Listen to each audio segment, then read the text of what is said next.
Hi friends, it's Mary from SVG Cuts. Today we're making this sweet little Cider Hill Market, the kind of place you would stop on a fun fall afternoon, maybe for some pumpkins and cider, maybe some gift shop goodies. It's got so many charming little details, from the striped awning and tiny pumpkins to the apple bushel out front and the rustic porch area. All the things that make it feel like a cozy roadside stand. If you've got your pieces cut out, we'll walk through it step by step so that yours comes together beautifully. And if you're new here, welcome. And everything I design comes with a tutorial like this so you can sit back and enjoy the process of making your very own. All right, let's get cozy and start building.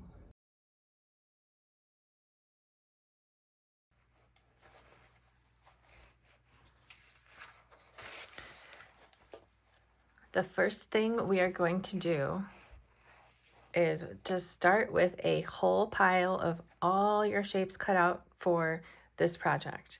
They don't have to be in any particular order or anything. They just all need to be cut out and in a pile. The first thing we're going to do is identify them and sort them.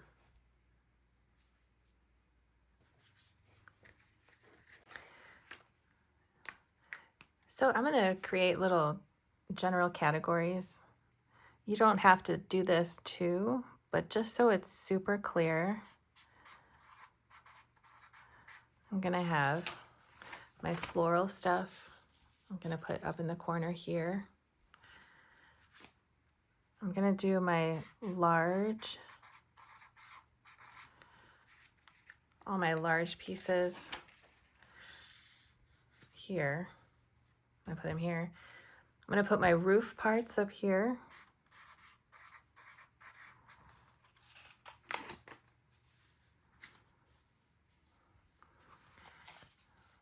Then I'm going to put my wooden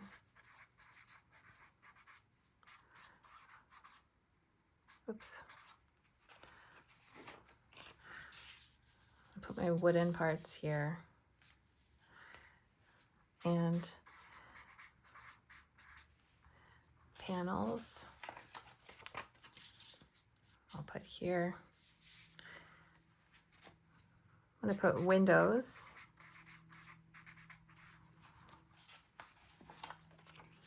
Maybe up here. And then miscellaneous stuff perhaps can be up here. I think that's probably good. So anything floral, like leaves, mums, pumpkins, corn stalks, anything like this, we're going to put in the little floral category. That includes these guys, anything like that. Shapes that look like this are going to be wooden parts.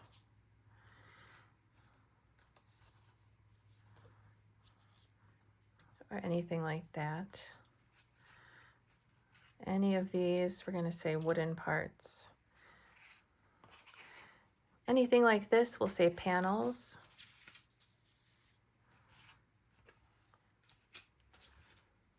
And then miscellaneous signs.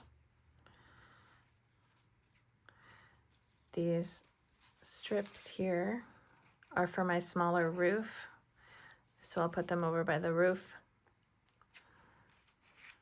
My vellum is for the windows. And again, you don't need to be going in the same order as me, so I hope this is pretty clear. So apples, pumpkins, leaves, all that fun stuff we're going to put in the floral section. So wooden parts, that can just be really general. All these different frame kind of a thing that look like this, wooden parts, the wagon wheel, all this kind of stuff we can just put in a pile here. And for now, we'll just call it wooden parts. Any like boards or anything.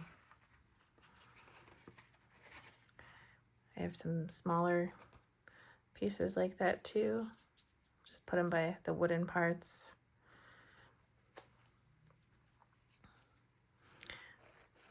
I mean, we'll find it later. You could say this is wooden. Technically, it's the little apple bushel basket, or no, it's either the apple bushel basket or the mum container. We'll just put it with floral. So we just want to generally get on the same page together by very generally categorizing our shapes together. So all this fun stuff, it's all floral.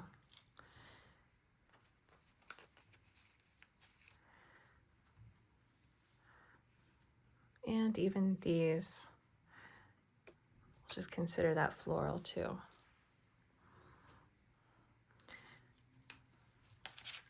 So I have these long strips. Those are also part of my smaller roof. So I'll put them by the roof. These could be miscellaneous, floral. There's going to be some overlap in our categories, but as long as we get on the same page, I'll just put those there.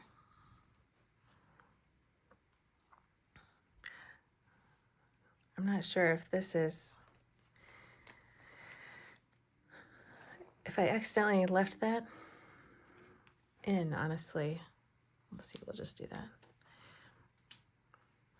Miscellaneous. Some of these are quite small. I don't normally go that small with my designs, but these are the centers of some little sunflowers in the window box. If that's too small for you, we can just use like a black marker later in the middle of the flowers. I've got some more boards.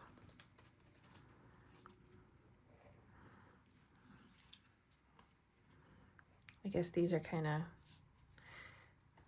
we'll just put these strip-like parts in a pile. I'm going to move these down here.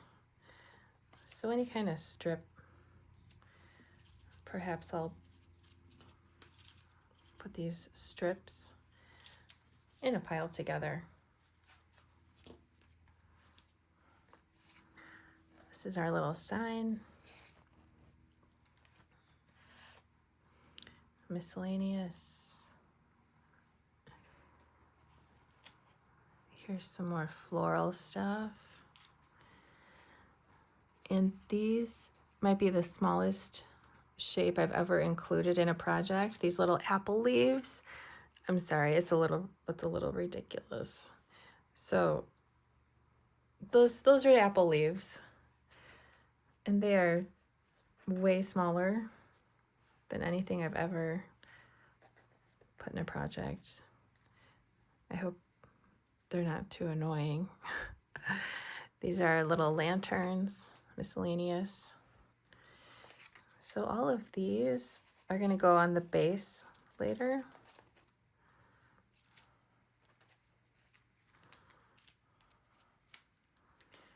We'll just say that. We'll say those can just be in a pile together. So now more wooden parts, some panels.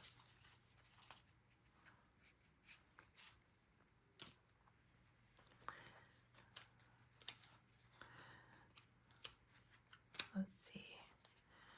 This is probably the hardest part, quote unquote, at least for me to film, because yours might be in a different order, so I guess that could make it a little tricky. But hopefully we'll get through this part together and then we'll be cruising. Okay, so more pumpkins, more leaves, floral, floral, and more floral. Okay, now in my pile, I happen to have my roof panels here. My roof is going to be green. So I will put all of these in a pile. I also have my window frames with shutters attached. Put Put that up there. Then the rest of my roof pieces, I'll just make a nice neater pile of my roof parts.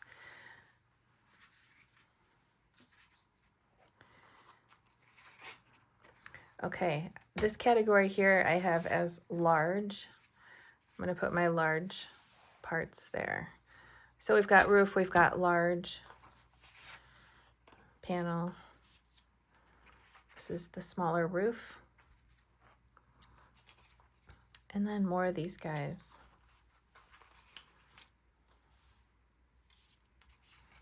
I'm just going to put that there.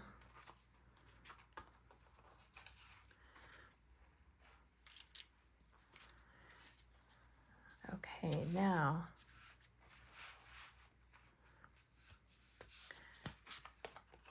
I'm gonna move these back over here. Okay, so anything like this, I'm gonna put in a stack here. All these long strip-like pieces here. A lot of these will form the base and some supports on the inside. At the end, they look way more intimidating than they are. This, I'm gonna lay that there and that. Okay, now we're on to our large walls, and some of these are for the base.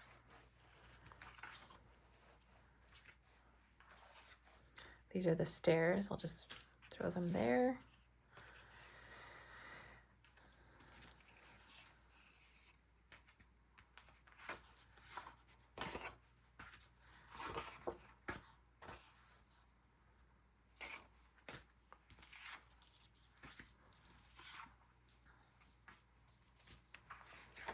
And that's about it. There we go. So next we're gonna kind of further refine our little stacks of shapes, but the floral stuff we're not really gonna use until the end more so. So I'm gonna move those out of the way. So let's move your floral stuff off to a secure little location, as well as our little miscellaneous pile that has all these black parts and the sign and that kind of stuff. We'll move that off to the side too.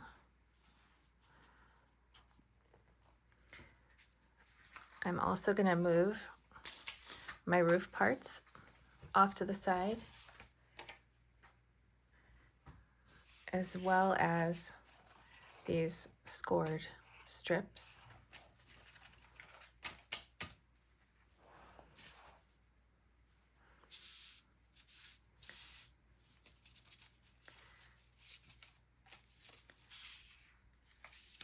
Now I have this group here, and this and this. I'm going to also move these off to the side.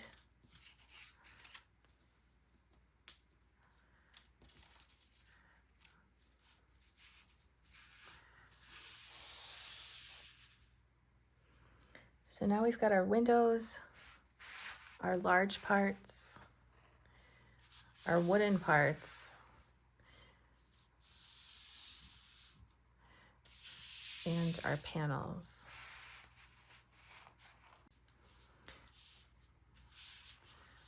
So let's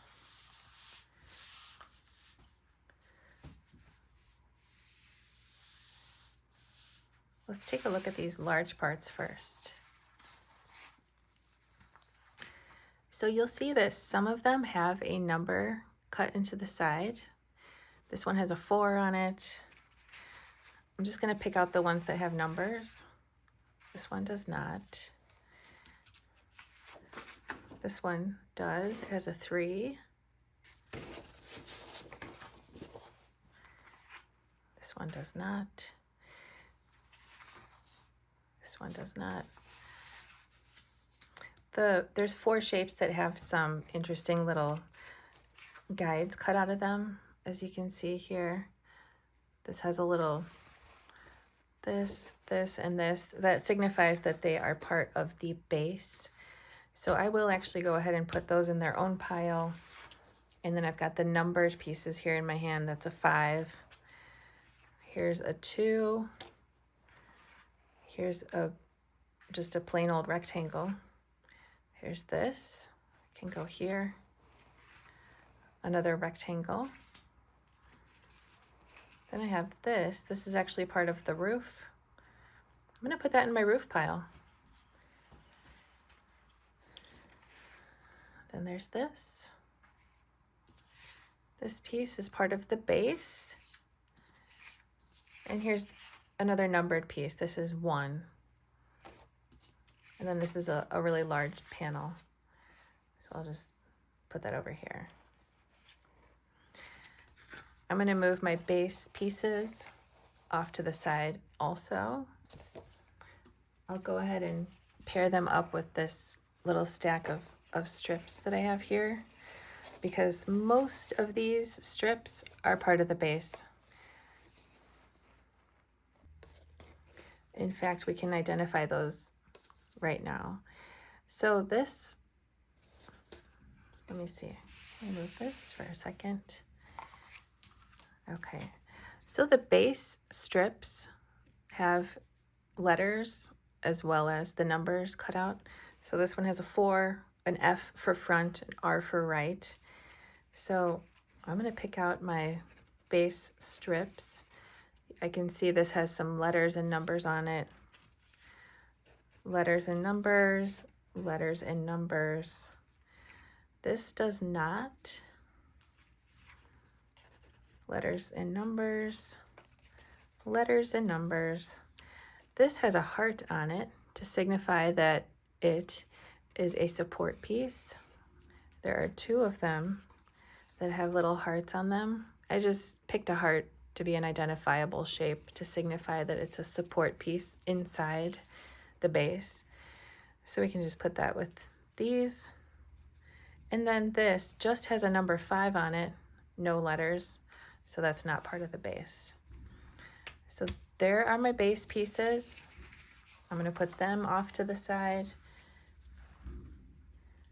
And I might as well also, while I'm at it, grab this stack back here. I'm going to move these two ones that look like this. I'll just put them over here.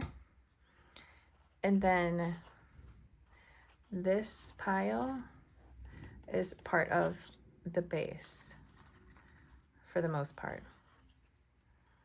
This large part I'm going to put here. And then these skinny strips are part of the base. So now I can really put this one off to the side until we're ready to do the base. So now I'll just move these.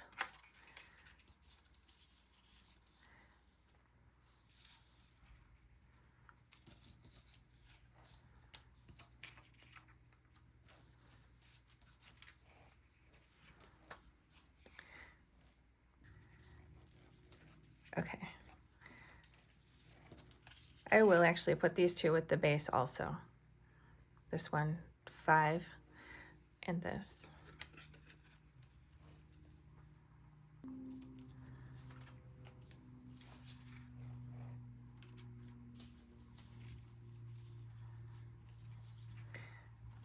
I'm going to put these off to the side for now. And let's take a look at our wall pieces. So just for this video, so it's easier to see, I'm going to darken these numbers in. You don't need to do that too unless you want to. But there's number 1. There's 2. There's 5.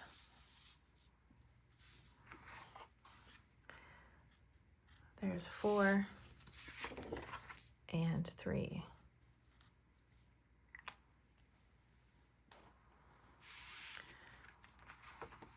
Okay, I'm going to put these off to the side for now.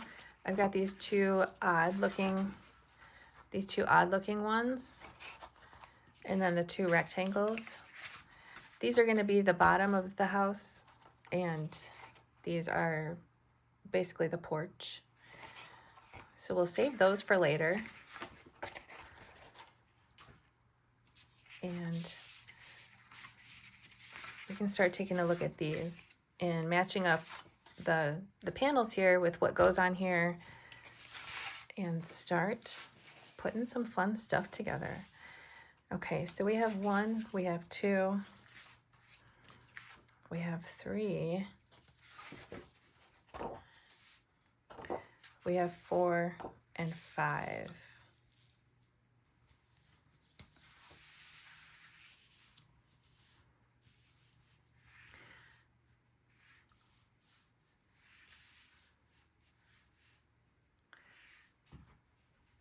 Okay, first, I think some of these, let's see. Okay, so any plain boards, let's separate those out. This is the window box. We have another plain board. Just a couple plain boards for accent pieces. And then these are gonna actually go on the stairs.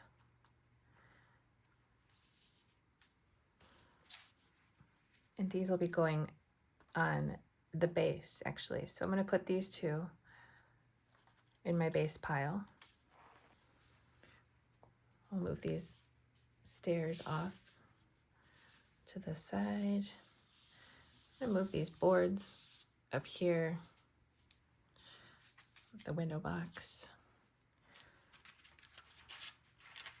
And then this one is clearly going right here. Oh, and I forgot to cut my little 3x4 piece that goes here. It's in your extras folder, and I didn't, there's a cut shape, there's an SVG file for it, but it's just a 3x4 rectangle, which I would like to cut just by hand. So I know a lot of paper collections, including this one, come with a full 12x12 sheet of these 3x4 design elements, and I like to use them a lot, kind of. They're just always really pretty. So I don't know, any of these would look amazing. I think I might go for this one. So I'm just going to use my guillotine paper trimmer to just chop that.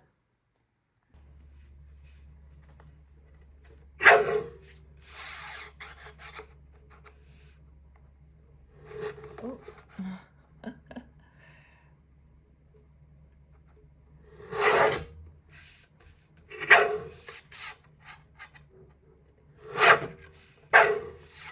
This is my second paper trimmer that I've had. The first one lasted me forever, maybe like 10 years or so. And then I took it apart thinking I could take it to my local knife sharpener, as a matter of fact. And I forget why, but it just wasn't possible. So it was a bummer. But so there's my shape. This will be going right here. So once we kind of place most of these panels on these walls, then we're gonna do some inking and some affixing, and it'll be fun. So at this point, if you want to check out the PDF menu that came with your download, I usually like to print them out, but you could also look at it on a device. You could print it out or look at it on a device. I have it here on my iPad because I'm actually out of ink on my printer until tomorrow. So page 7 of the PDF, or it might be a different page number, but this is the general layout of a lot of the walls. I can't tilt it, or my tripod light is kind of weird. But if you take a look at this page of your PDF, it's going to also help you see where things go on the walls. Like we just did this one here. So this could be a handy reference, but we're also going to do it together here too. So since wall number 4 is kind of ready to go, I'm going to move that off to the side. And we'll take a look at some of our panels here. So I have these. This one here is going to be going on the side of the house that's kind of formed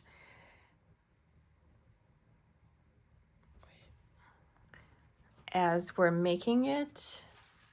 Not so much here. There's actually this piece that was over there. This will be going here, and then these will be going on our porch. So I think we need perhaps a porch pile with these and these, and this pile of the odd shapes here. Let's take these two, put these to the side. Rectangles are the bottom of the house off to the side again. The odd shapes here with the squares, these are the porch. So let's put a porch pile together. I'll even leave it here so it's not mysterious. Okay, next we have these panels.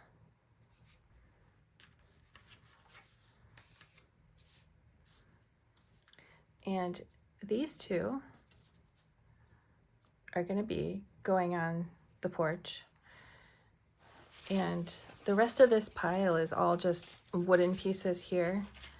So the only patterned paper panels that we have left to identify are here. So this one is definitely going on the porch, as well as this smallest rectangle here. It's like a welcome mat. And then this large one here is going to be going here on number 3. These two little guys are going to be going here on number 2. And then I'm going to take this stairs piece out here in case we have any stairs pieces. And then this one is going on this piece here, which is part of this conglomeration. So I'm just going to lay that there. So speaking of the stairs, I had these 2 long rectangles with little pumpkin silhouettes on them. Those are part of the stairs. So I'll put them here in my stairs pile. This long strip, this is the window box. This is going to be going on this one, number 5. Then I have this long piece here, which is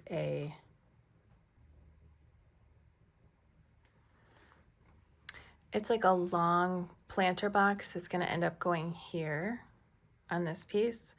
But first we'll have to decorate it with some floral shapes and a miscellaneous long black rectangle. So I'm going to put this with my floral and miscellaneous pieces for later.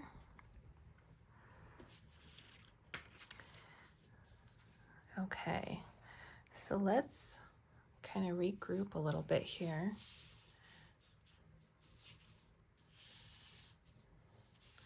So I have some space to show you what I'm talking about. Okay, so now we just have this pile of wooden pieces, some boards and random shapes kind of all together, and then our windows. So we can go ahead and see which ones get a window. There's 3 of them, and they're all the same. They're identical. And they could even get flipped around, so you don't have to stress about if it's going in the right direction. So these are pretty easy to see where they go. Just here, and here, and here. So on 1, 3, and 5. Then for our vellum, there's 3 rectangles three squares here that are the same size. There's one large one and then there's two smaller ones. So the large one will be the front door. These will get glued on the back of the wall, but I'm just placing them where they're gonna be going. So we can group everything and then we'll work on each wall one at a time. Just like that. Okay, now let's take a look at these wooden pieces.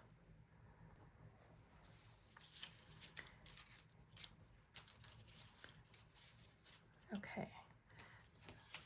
I am going to once again just further refine this little pile here. So I have that. Anything like this, I'm gonna throw in another little subcategory. And then anything random like these, I'll put there. So this piece in the stairs, I'm gonna put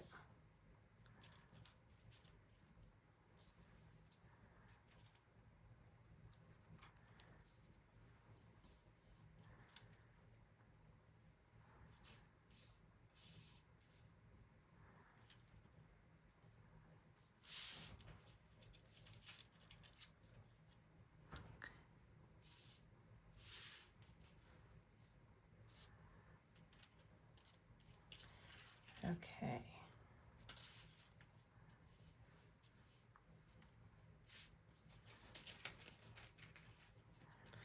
I just want you to be able to see everything.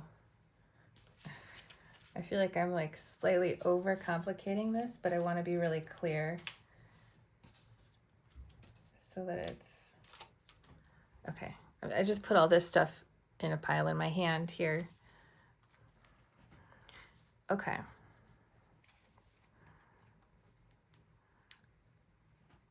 I'm once again gonna throw these long boards in a pile.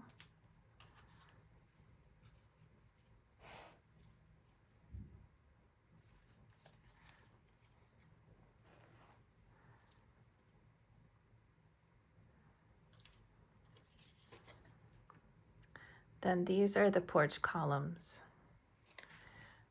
I believe there are 4. Let me just do that for now. 1, 2, 3, 4. Yes, there are 4. I'm gonna put this on my porch pile, which is right here. Then we've got these. Okay, this is the cellar, which is going to go here on piece 5. I also have another rectangle there. This, I feel like I'm playing tangrams right now. Does anyone remember tangrams? Perhaps it hasn't gone anywhere, but okay, so these 2 are also going to go on the porch.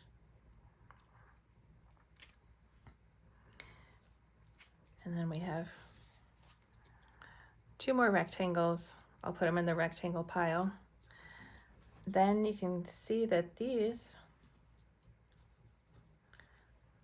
go together here, and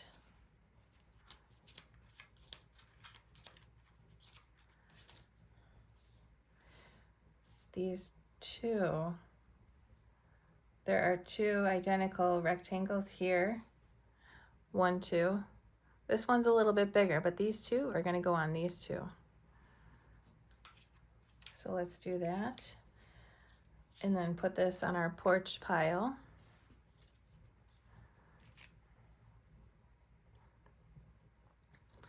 And then these 2 go on here, like so, and that forms the trim on the cellar door. which again is over here on piece 5. And then these two go here and they form the front door, which will be going right on the front and center of number 1.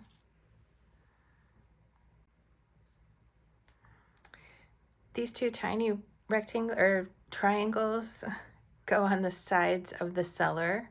It might seem like overkill, but since you can't really emboss the main cellar shape, like if I was to emboss this with a texture, it would be hard to fold and glue.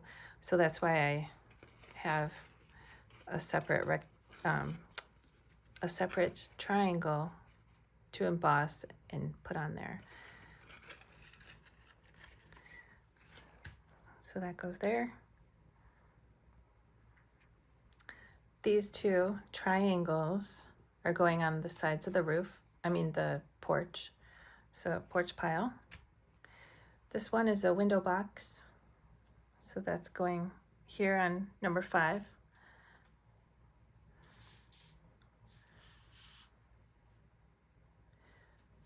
So does this one too, this wagon wheel, number 5.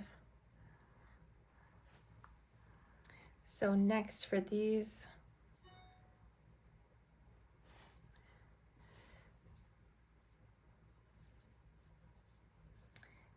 I just want to demonstrate which ones are the same length.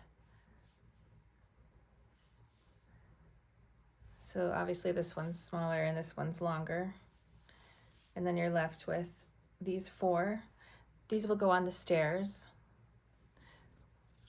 Easy to emboss to make the stairs have a wooden texture too. So stair pile. And then I'm actually missing 2 of these. There are 3 of these. So yay. Oops. 3. You've probably had 2 more wondering what the heck's going on. So these go on this long planter box that's going to go here. So I'll put that up here again with my floral and my miscellaneous. These will be panels on here that will emboss to look like a long barrel style planter. So we'll put them in the floral and miscellaneous pile. The last remaining long board here will be going there. And now we can take a look at these. Okay, let's move this little side piece out of the way. The stairs, we'll move over. And again, we've got 1, 2, 3, and 5. 4 is the back, which we moved earlier.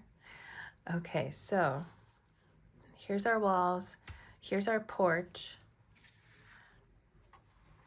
The porch I'm going to relocate.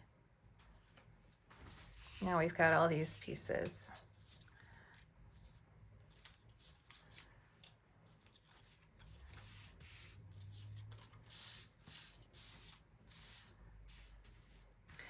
So I wanted these to look like wood paneling, but I didn't want there to be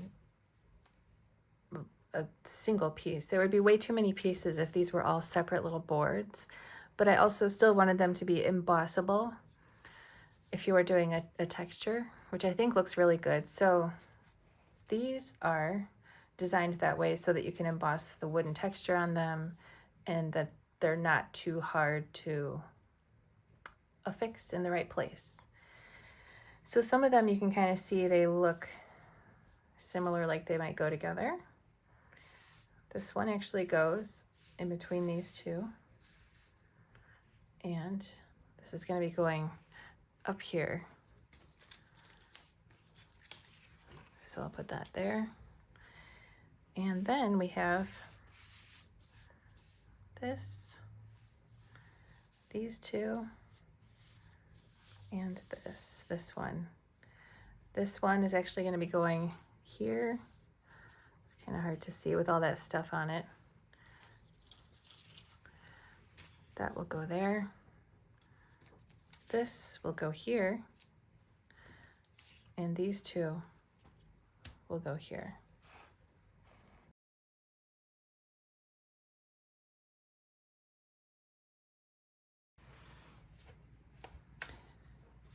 For wall number 1, I have my little pile here.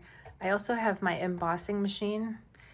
It's got kind of like, I'm just now realizing that it kind of looks like awkward on camera because this looks like really confusing. Like, whoa, what is going on? Because there's instructions kind of written on it. It has this. I guess if you're using thicker material, you move this out of the way because it works with traditional dies as well as embossing folders. So this creates more or less pressure. And then there's also this cover here. I'm not sure why it has so many flaps. I kind of wish it was just this, because these flaps do kind of, I mean, they're fine. They do kind of get in the way. And then on camera, it looks like intimidating. Like, oh no, I can't do embossing because what is that? That's crazy. That's too much. But it's really straightforward, honestly. The embossing machine itself, they're all pretty much the same. It's there's a crank on the side which pushes this through, and you can put paper inside this, which goes in this, and then it goes through with a lot of pressure to create a texture. So I guess I'm now realizing that sounds kind of confusing, but it's really, really, really not at all. So these are the plates too. It's part of the whole setup. Maybe I should invest in a simpler embossing machine so when I demonstrate it, it doesn't seem like so crazy. This is an older Sizzix Big Shot embossing machine. It's also like a die cutting machine. My plates are a little grimy from just getting stained in paper and gunk on them and stuff. So the embossing folder, you put your paper inside here, and there are like hundreds of different textures you can choose from that you get from the embossing folder. This one is from Hobby Lobby, but for today, I think any kind of texture is going to look really cool if you're choosing to emboss some shapes. I'm going to be embossing a wooden texture, like a wood grain texture on these shapes and a lot of the other shapes. So to achieve that, I will be putting my shape inside the folder, closing it up. For this particular machine, the way that you use it is you put it inside these plates, then you put it on this, and then you put it through here. And it's really hard to push it through. If I was to just try to push it through, it's not gonna go, but then this crank makes it so that it goes through, and it's under an incredible amount of pressure so that it leaves the texture in the shape. But I didn't do it yet because I just learned a new technique thanks to a helpful YouTube comment. I guess something that people do is they spritz their shape with water, and it helps it work better, basically. Because sometimes when I emboss things, especially if they have like a thin, small part, the paper sometimes can crack and then break. So I'm going to spritz it with a little water. I did that when I made my original Cider Hill Market, and it worked out great. So I think you could probably use any kind of little spray bottle, but I happened to have some mini misters, so I'm gonna spritz this and put it through.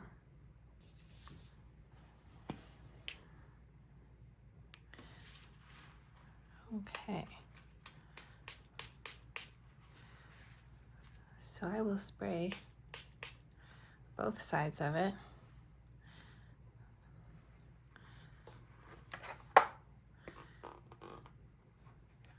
Pop it in there.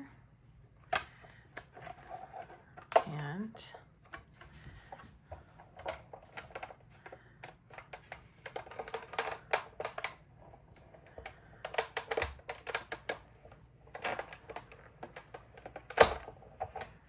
Then another part of the new information that I learned about embossing is that a lot of people run it through 3 times. I've been embossing like this for like 16 years, maybe longer, and I've never heard of either of these tips. So I think it's a really nice effect. And then it doesn't really take that long to dry off. So it looks amazing. It's so cool. Just wait till we put some ink on it.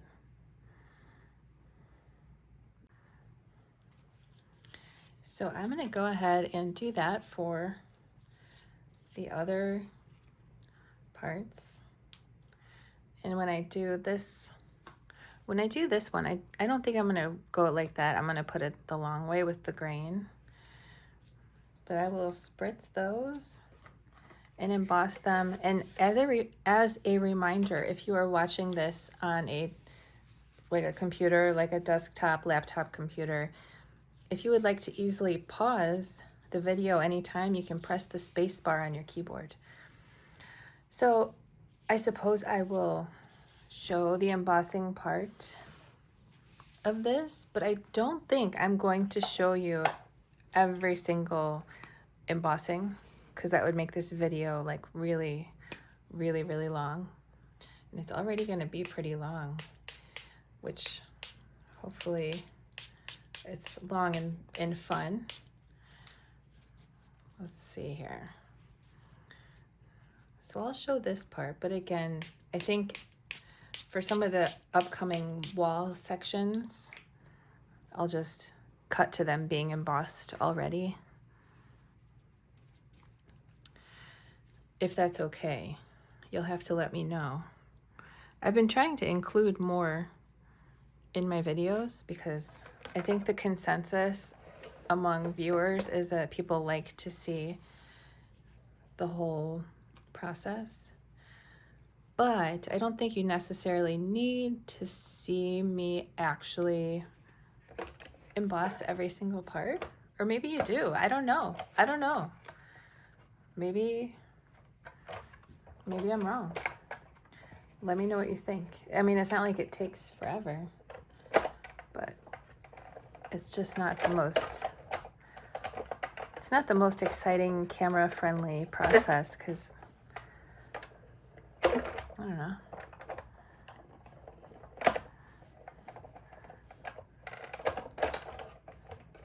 Maybe I'll just cut to the parts as they come out or something.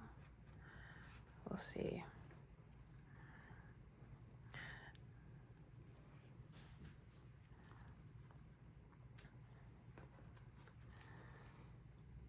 It looks awesome.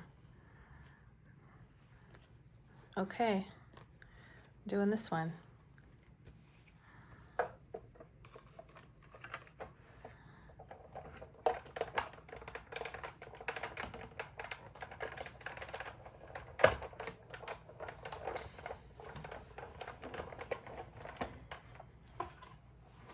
I've got some equipment that this tabby thing, I'm thinking about even just like cutting it off, because it does get in my way a lot, especially right now. I've got some equipment set up that you can't see over there, and it's like bumping into it. I don't do anything else with my Sizzix Big Shot except for embossing.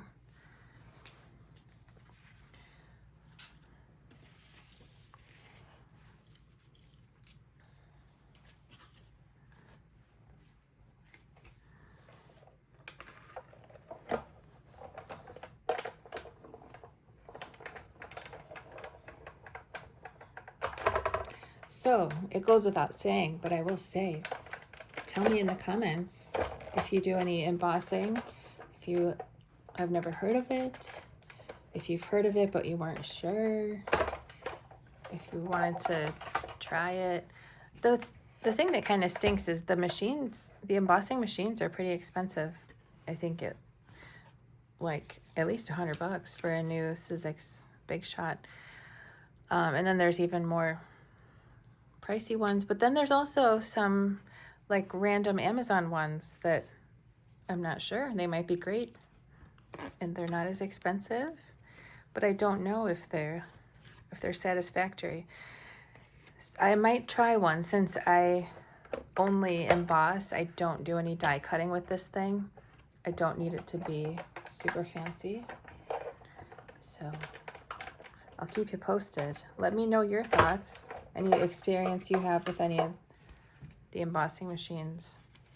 I started out with a Cuttlebug by Provocraft, and then it somehow stopped working for some reason. Okay, so now I need to decide, am I gonna emboss the parts for each wall as I go, or do we emboss them all right now? I think it would make more sense if you're gonna be doing this to emboss all of those parts right now. But if you're not embossing, then that's gonna be a little boring for you. So also, don't forget, if you would like to skip ahead in this video to a different step, a different section, a different whatever, you can do that in the description. If you expand below the video on YouTube, if you expand the description by clicking on see more,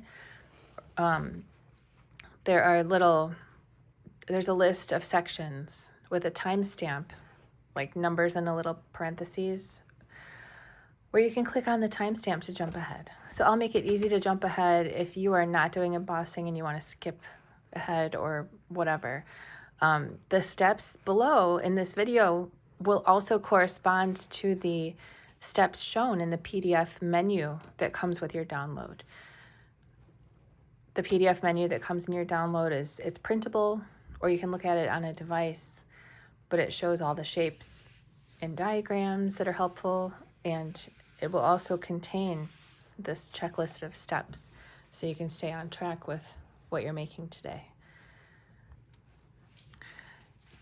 So I think what I'll do is go ahead and keep focusing on wall number 1 for now, and then as I need to emboss parts of other walls, I will just kind of put that in pretty quickly, and that's my plan.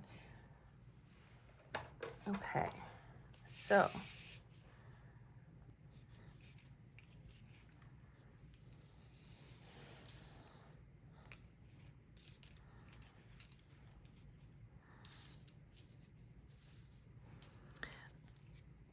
I am going to be inking these parts. So for that reason, shoot, I guess I do need to do, if you're going to do embossing, you're going to need to do it all kind of at once first so that it can dry if you are doing the misting, because then we're also going to rub some ink on these before we glue them on. So perhaps what we should do first is go through quickly on each wall, or efficiently on each wall. We're going to go through which parts, if you are embossing. If you are going to be doing some embossing, I'll show you on each wall right now which ones I recommend or any tips. And then we'll get back to focusing on the one wall at a time.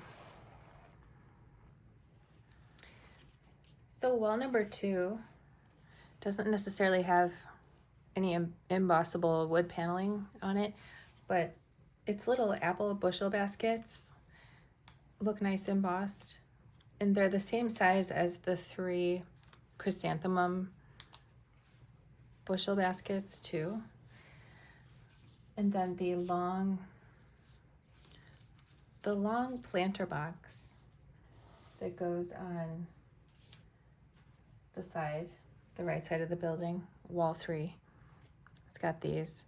I'm going to emboss like a vertical wood grain on all of these.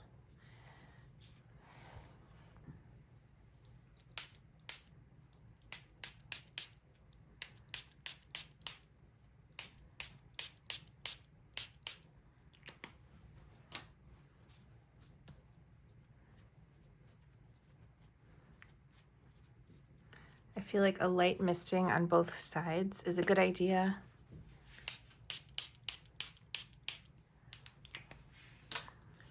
And then do this.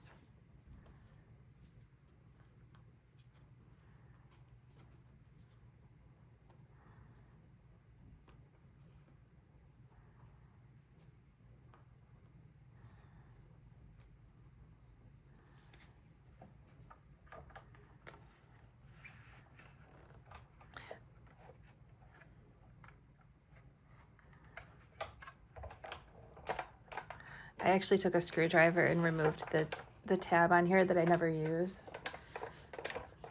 So much better.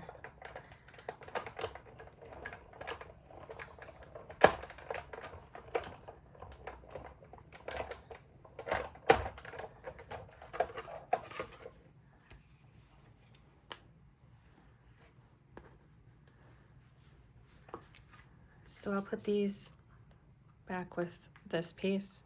And I'm going to pop this on wall 3 in its pile. And then 3 of these are for wall 2 here. The other 3 are for the porch.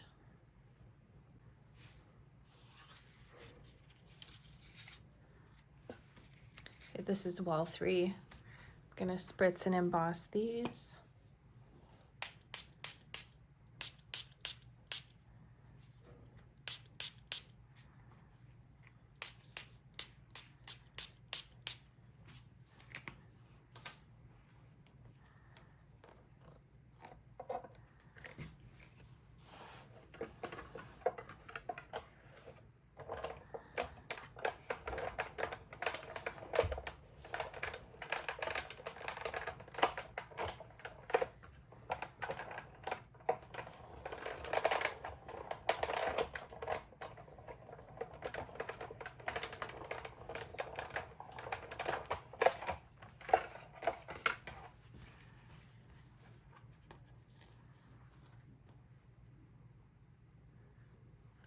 Okay, I'll just do the same on this.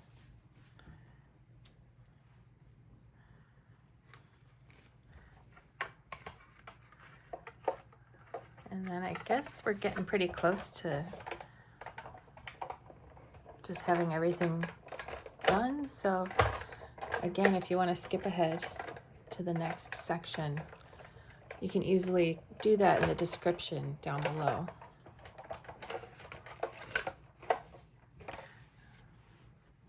Oh yeah, super cool. Okay, so wall 4 had no embossable parts, but wall 5 definitely does.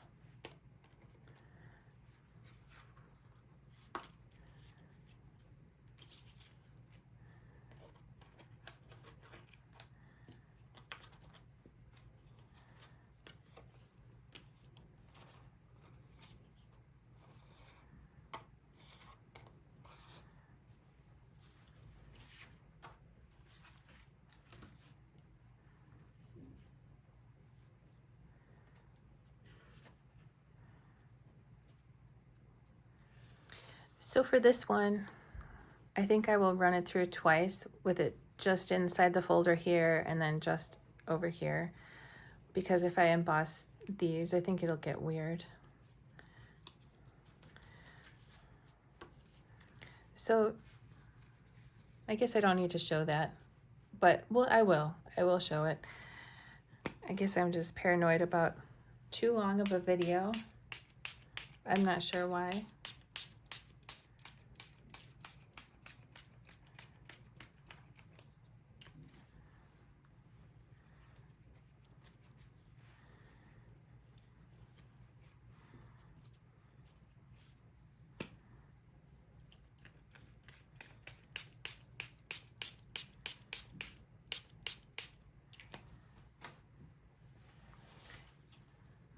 Okay, so this doesn't quite fit in there.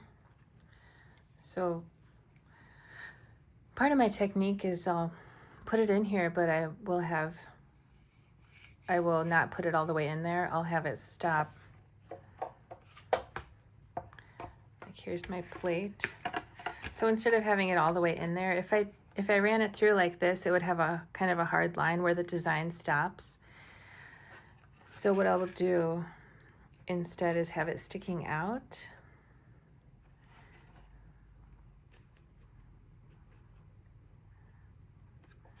A little bit. I suppose it still will have like a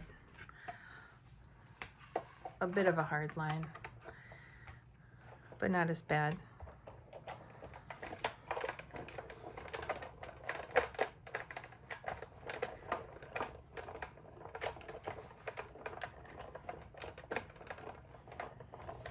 I'm also not really cranking it all the way through. So in theory, the design stops, but it's not like a hard line. That way it'll be easier to blend. It'll be easier to blend it in. So I'll do this. So it's overlapping.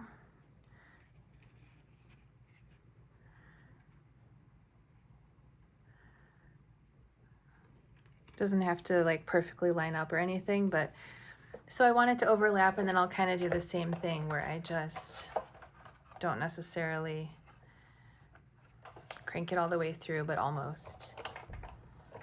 So that's what I'll do for this one too. And then I'll get the sides of this and this.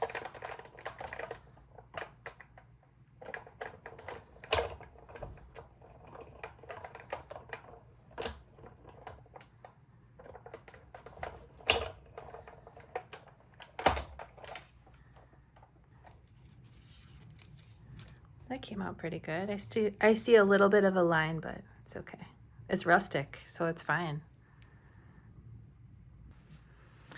For this other one, just to see how it would kind of look, I wasn't careful at all. I just kind of ran it through both ways, and you can see like a band there, which I probably won't do again. But like I said, rustic, anything kind of goes when it's rustic. Now I'm putting this through just the end of it. I'll do the other end, and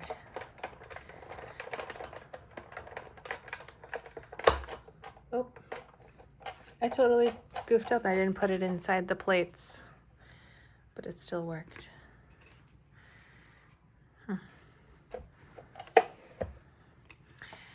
With my old Cuttlebug, there were no, I don't think there were plates, although it's been so long, I don't really remember. So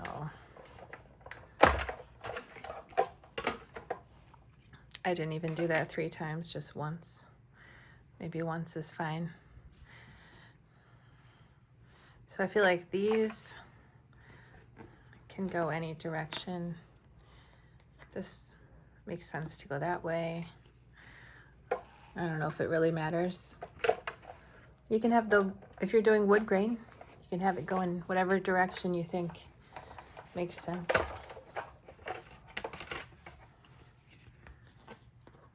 Okay. So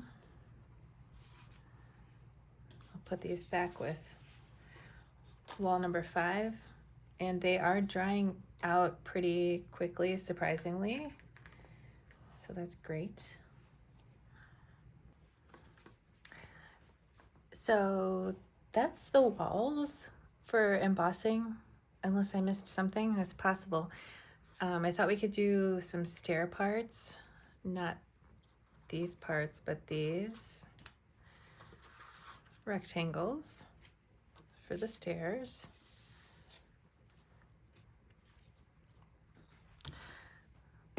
And then probably next a couple porch parts.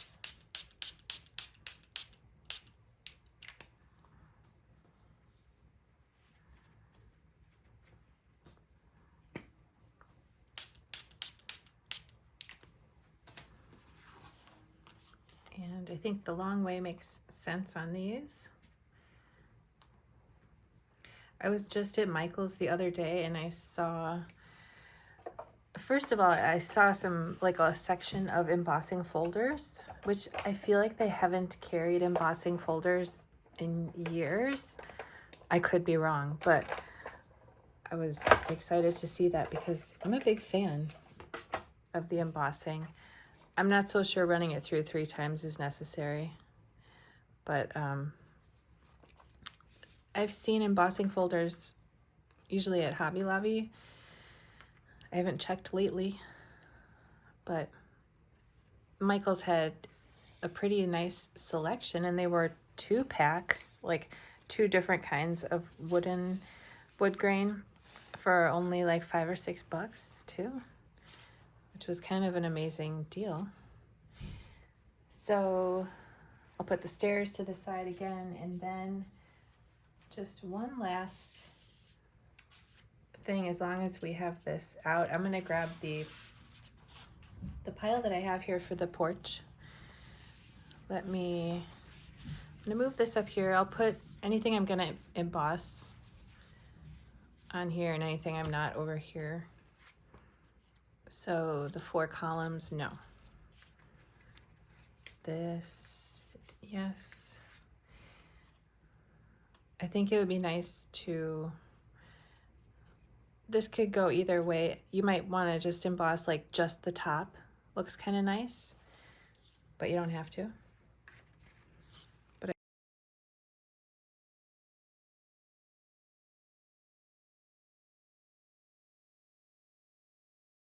I will do all those. And again, on the skinny parts, I'm just going to do just the top. Definitely optional. I have my little bushel baskets here. I think that's it. Yeah, that's it for the porch. Then there will be some embossing on the roof, but I think I'll just save that for when we start on the roof.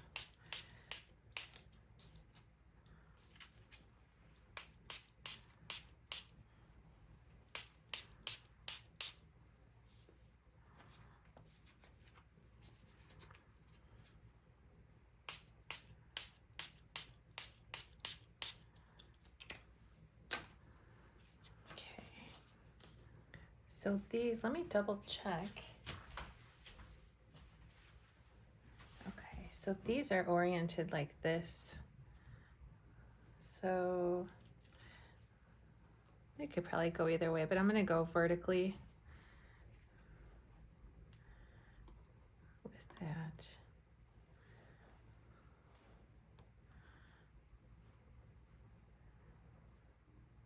And then this is the side of the cellar.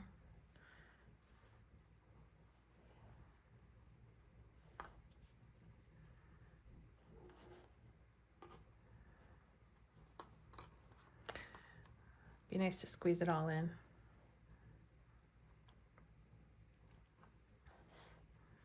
For the most part.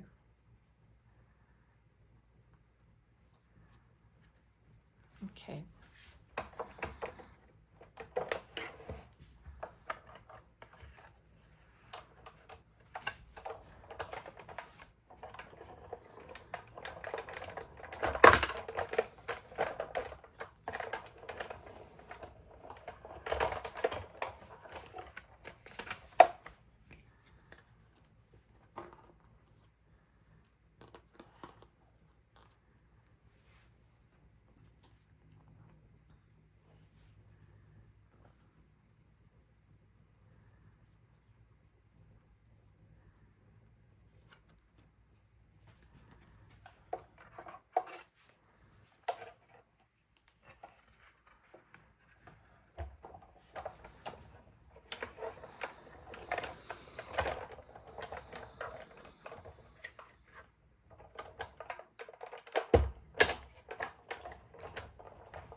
So I'll put the porch stack away. Okay, I lied. I am going to emboss the roof panels that we have because I'm pretty sure that's it as far as what I wanted to emboss for mine. The base doesn't have any necessarily embossable parts. So the roof has 7 rectangles that are panels. There's 2 small, 2 large, and 2 medium ones, and then there's 1 really big one. This could have any kind of pattern on it as far as a cool looking texture goes. But what I would like to do is the kind of like a metal roof look. So I have this embossing folder, which is nice and big. It's by Doris, and I think it's just called Stripe. And I want the stripes to be all going this way on all of mine. So for all of them, they'll be going this way. And then for this big one, they will also be going this way. So I guess you want to think of it like the way that the rain would run off of it is the way that the stripes should go. Because if a roof had horizontal lines, it might look strange, because I don't think roofs usually have horizontal lines. So I'm going to do it that way. I'm going to do the stripe on these, but then on this one, I have a different looking stripe that looks kind of more like distressed and rugged and rough. It kind of bent my shape when I did it last time, but I'm okay with that because I kind of want it to look like really, really rustic, like it's falling apart. So I'll start with these.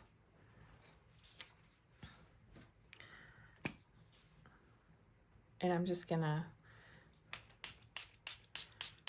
do what I did before with a little misting.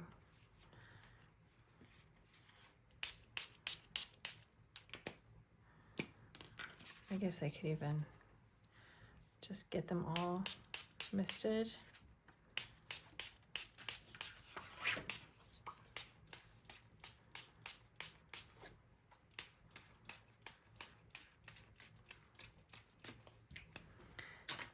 Put this big one off to the side again, and then what I will do though is line up the edge.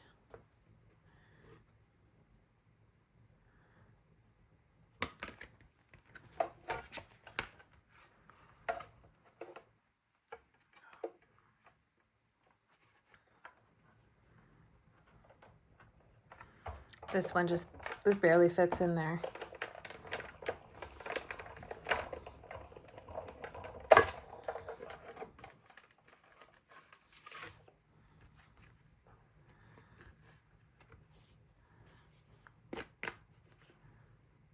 So that looks cool. Then I'm going to line it up so that it kind of fits in the groove there. And then I'll have to turn this sideways.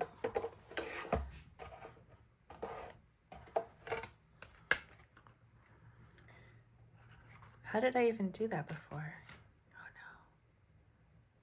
What am I doing? How did I do that? Oh, I must have, I guess what I had to do before was line it up with it inside.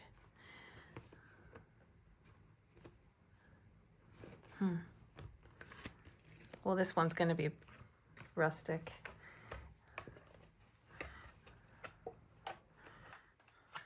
Okay.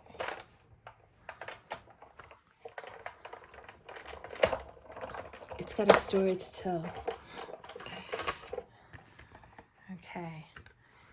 Oh, that's not bad. I thought I was going to get really messed up. So I'll go ahead and do that for all these.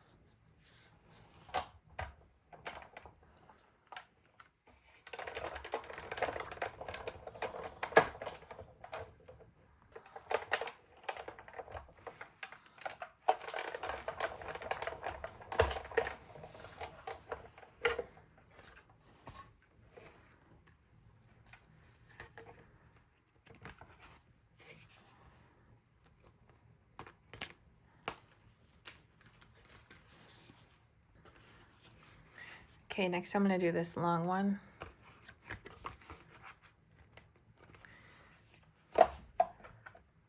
And the design on this one's pretty forgiving because it's not like perfect stripes.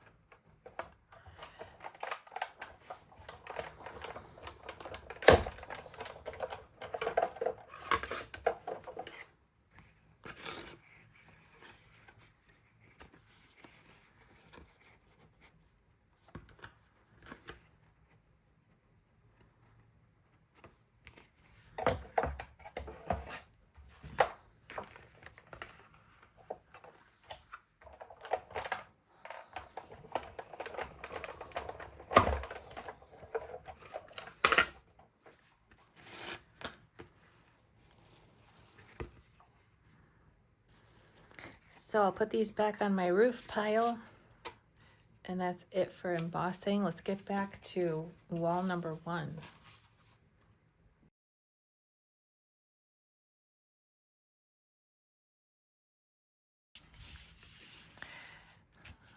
For wall number 1 now, I'm going to do some inking on my shapes here. So again, this will be optional. It is optional, but it's a really nice effect, especially on this texture.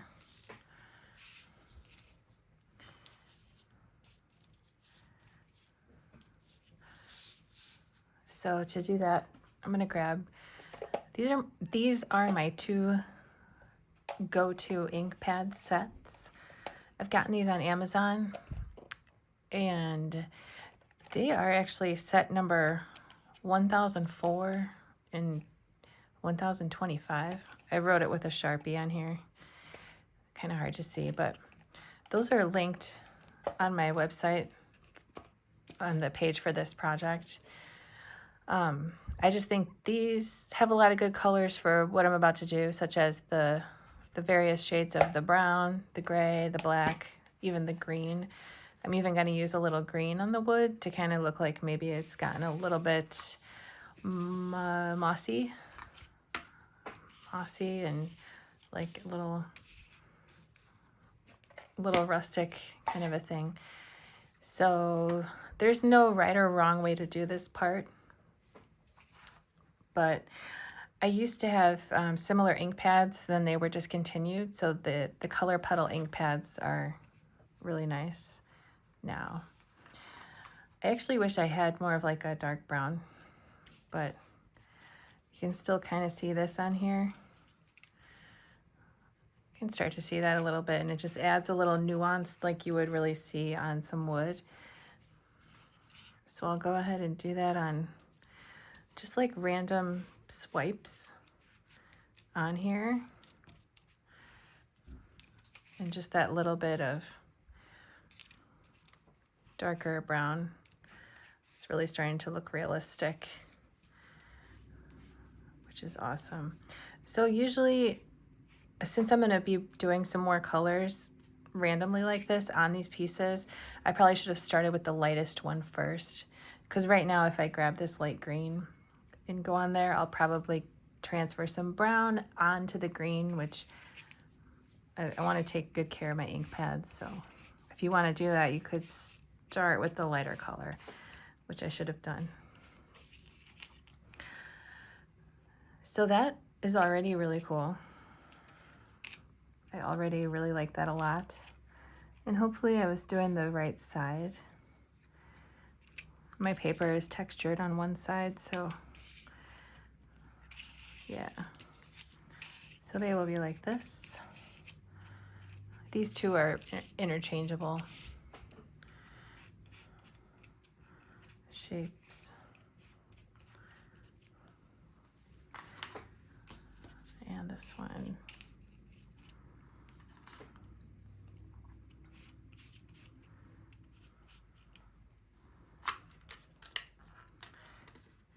So I will do a little bit of green. This one goes on visibly and then kind of fades into not really that visible. Oopsies, I just ripped it.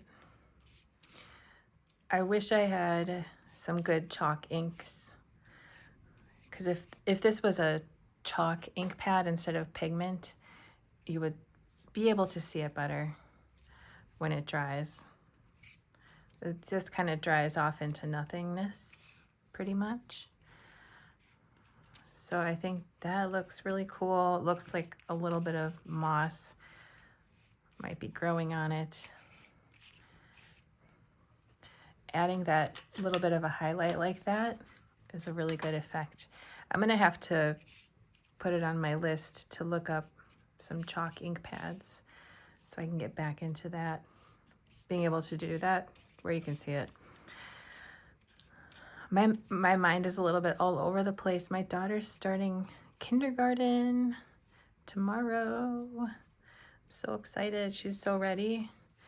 And there's still like a lot of stuff to make sure that she has. So I'm kind of like half-brained a little bit at the moment. If you want to take your darkest color, like if you're using black like this or dark brown, maybe go a little heavier at the bottom. It's kind of a nice look, like a shadow. The edges. Just make it random. The less like perfectly even it is, the more realistic I think it is. I also like the idea of this, but I'm not so sure it's really gonna show up very well. Again, if it was chalk, that would help. You know, I suppose I could get an actual piece of chalk. I don't even know if this is a great idea, but maybe just like a little bit here and there without being too uniform. It's just gonna look good and rustic and random. Just having that little bit of a highlight, I think is nice.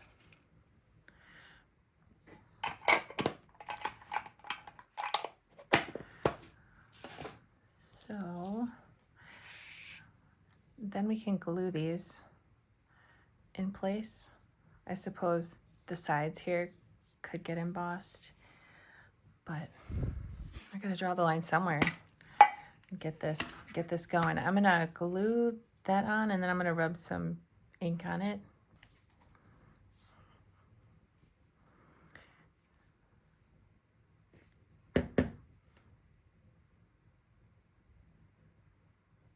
So the glue that I'm using is my favorite glue. It's Scotch Tacky Glue, also called Scotch Quick Dry Adhesive. There have been some rumors floating around that it might be getting discontinued. More than one person said they were having trouble finding it. So, I don't know. I hope that's not true because I like some other glues too, but this one is always easy to find. Like where craft supplies are sold, it's easy to just run out and get some if I suddenly find myself in need of some of it. I guess I like the convenience factor because it also dries quickly, dries clear, has a precision tip, which is all cool, but most of the other glue also has those features, such as Barely Art Precision Craft Glue. This one has even more of a precision tip, but it can be a little high maintenance because if you don't keep the pin in it, it can be tricky. And I think you're supposed to like rinse out the nozzle every time you use it, and that kind of thing is a little much for me, but I don't know. I might have to reassess if the Scotch glue is going away. I will see. Okay, let me get these back out. So on this one, I'm just gonna do some pretty heavy inking on it with the dark brown. just totally randomly. So all I'm doing is just like, I'm just like haphazardly just going at it, especially on a rustic project like this. You don't want it to be all perfectly uniform or too even. You just want it to be random, like a actual like really old doorway would be. Like even like a random smudge. Random smudge. It's a good thing on a rustic door. So going a little heavier at the bottom can be nice, but the randomer the better. There it is. Don't be afraid of the inking. So this will be going on here, and we'll put the shutters together. But first, let's flip this wall over and glue the vellum onto the back side. Since I have the chalk in my hand, I'm just even gonna do that just to be more random. I just did that. Okay, so the vellum can go either way. It doesn't have to be a certain way, so I'm not gonna pay attention to which way it's going, but I will take wall number 1 here and flip it over, and we're just gonna glue these right onto it like this. And then these holes will stay open because in the finished project, they'll be hidden, but they will allow some lights to come through. If you want to put some lights on your porch, on the ceiling of your porch, you can string your fairy lights through the porch and back into your house. So that's why these holes are there. If you're a tape gun person, this is probably a good time to use a tape gun, but I'm just gonna glue it. So for the vellum, if you go too heavy with the glue, it will like wrinkle it up. So I just go really light like that, just enough to hold it in place, and that's perfectly fine. Wait, should I not glue that right now? Or am I, let me check. Yes, I'm glad I caught that because these need to go in first. Easy peasy. So let's do that. We can just glue this on. Uh-oh, too much. Too much glue. Whoa, way too much glue. Oh boy.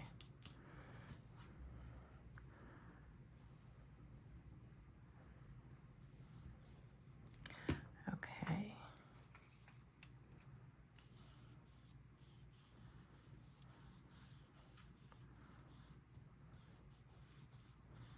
Just like that.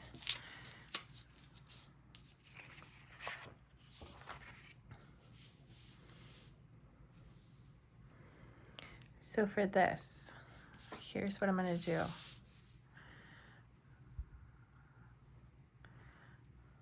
These little fold lines should make it pretty straightforward. So it's just going to go like this.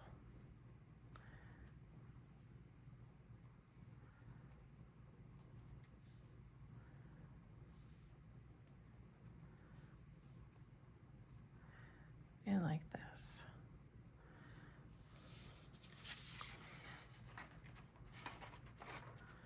So that just goes right in there. But let me make sure that this can still, yeah, I mean, I guess we should put that on first. I'm sorry. Let's see. Okay, so that should go there. And this should go here.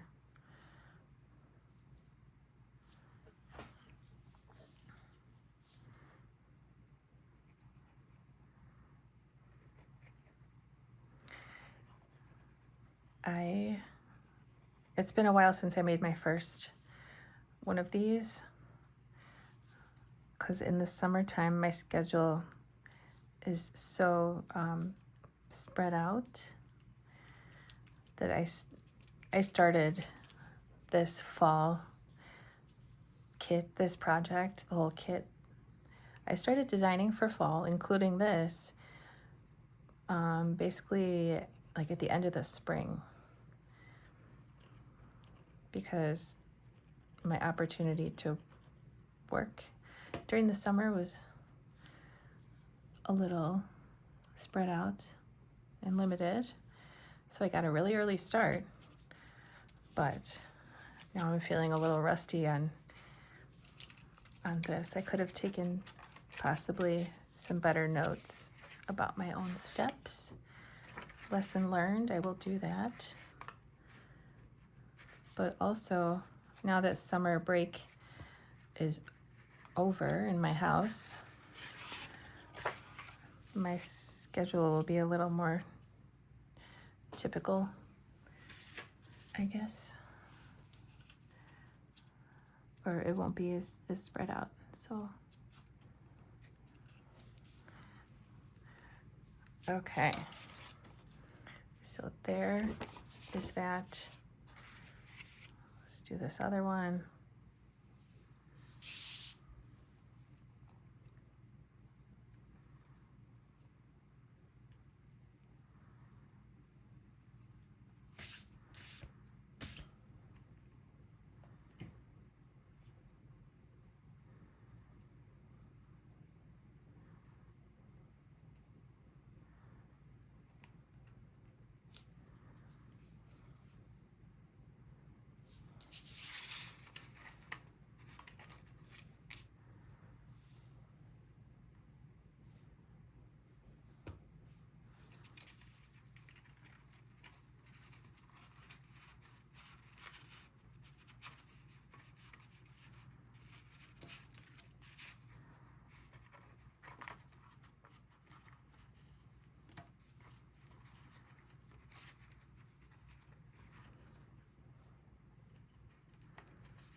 Okay, now I can glue these guys on there.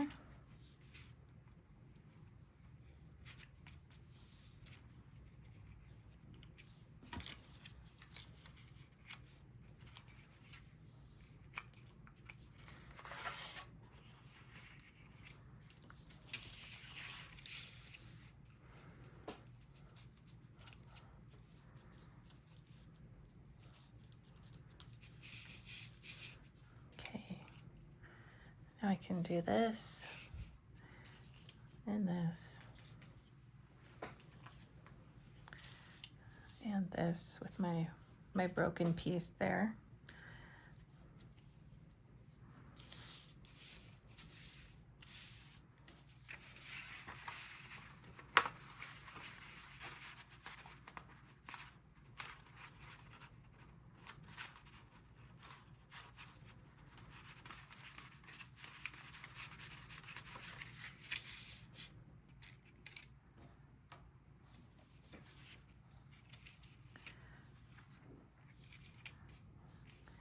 So this does not get folded. I don't know what I was thinking. I thought I goofed up and then I folded it and then I realized that folding it was goofing up.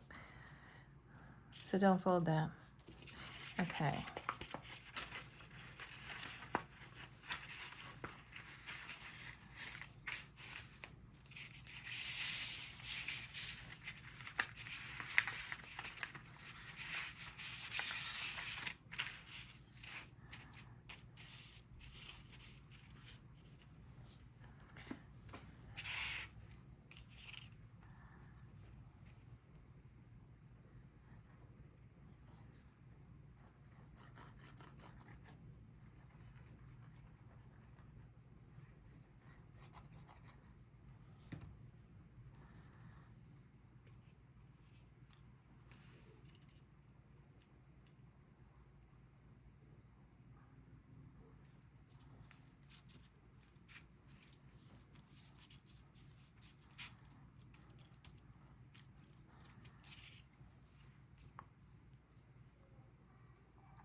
Okay. So don't worry about anything being slightly crooked. I think it adds to the rustic appeal. I'm being totally serious as far as the panels go. It already looks really cool. I love that. Now for this, it is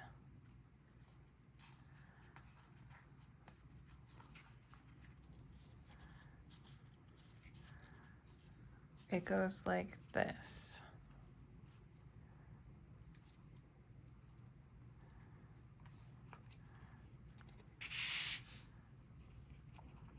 So we'll go like this and then like this, and we'll glue it down. And then they can bend forward slightly. Cute little shutters.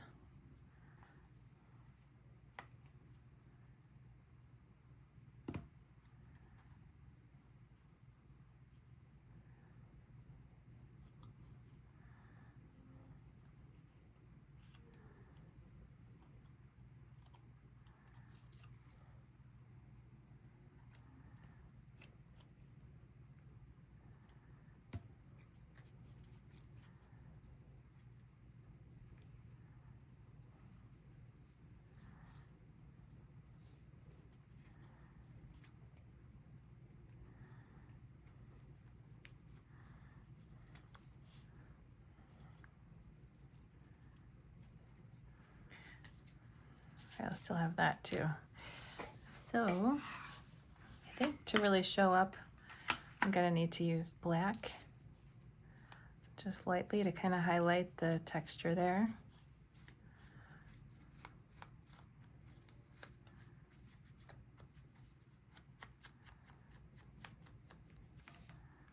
Like that.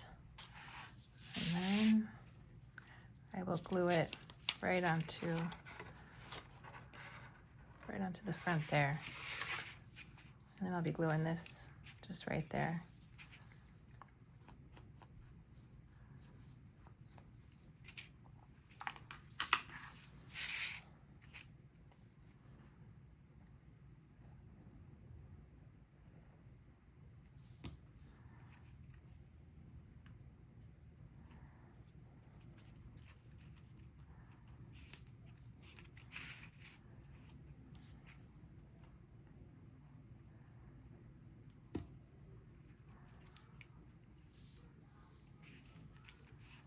Like this.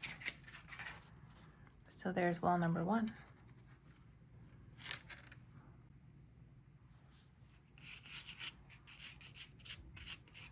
I'm really digging this chalk. I didn't do this on my first one. I think it's nice.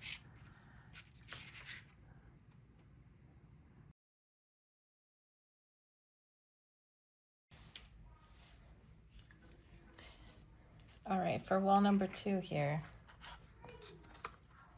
I'll put this there, these 3.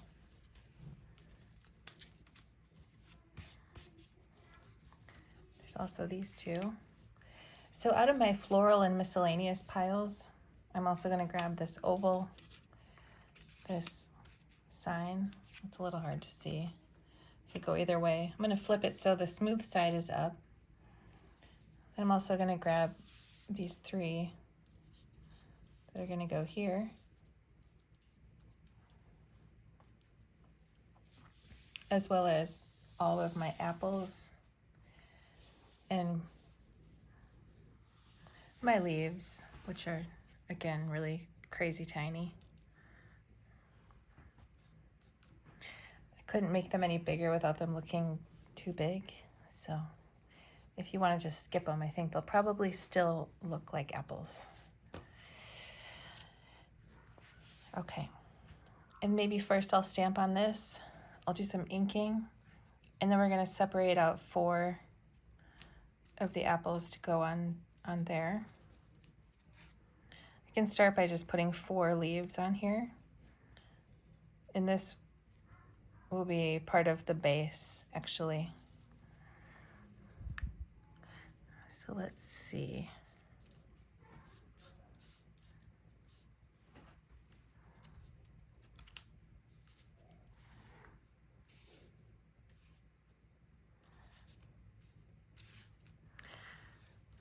So these are all identical except some of them are, there's a two are together. And then on these, the leaves are going that way, and on these, they're going that way.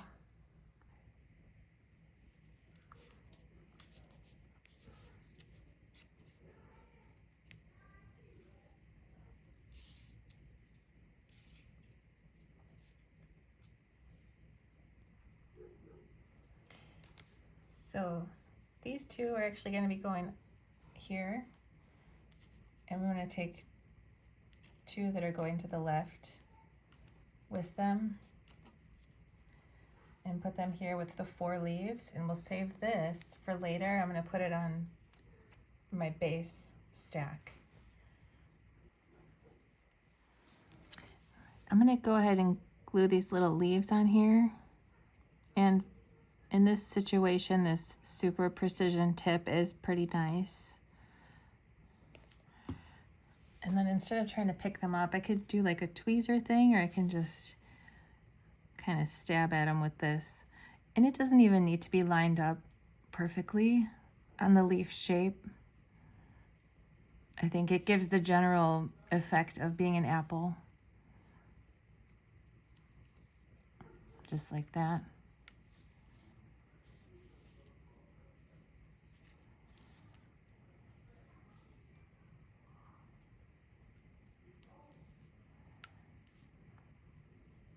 And just like this.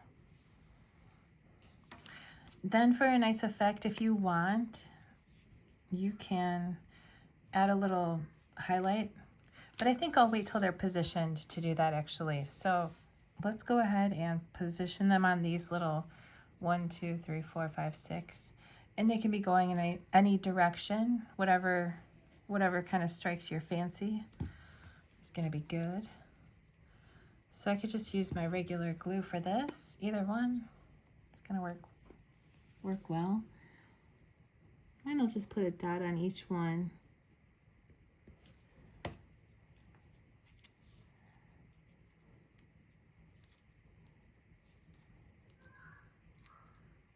And then I'll put them here.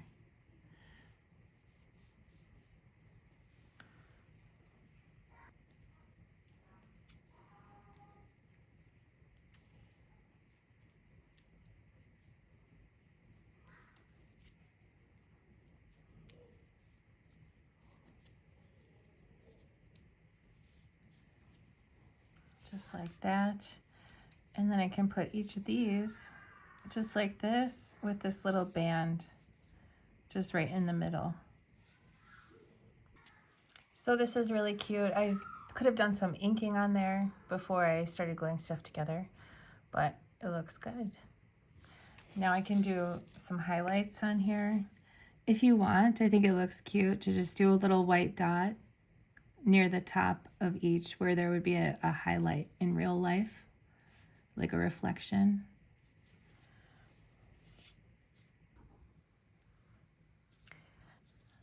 Next, I'm going to stamp on this, put it here, ink the edges of these shapes, and put them on.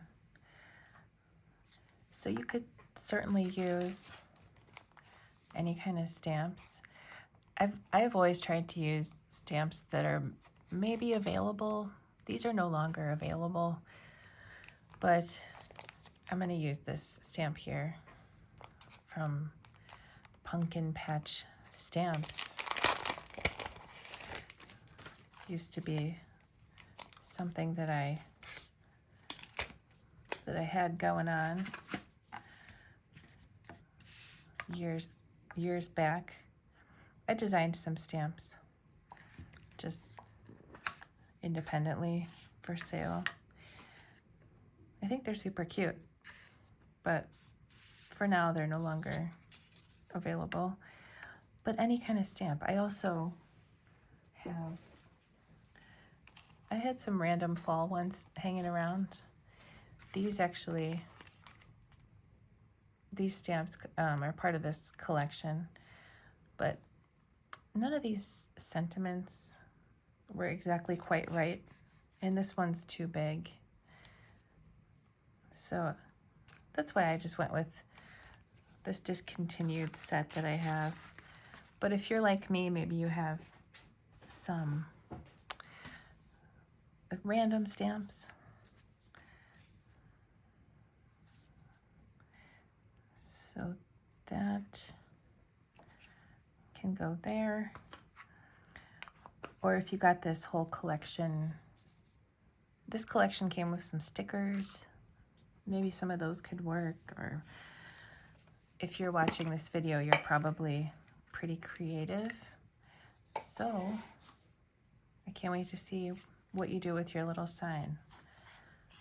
There are some choices. Maybe you're into print and cut.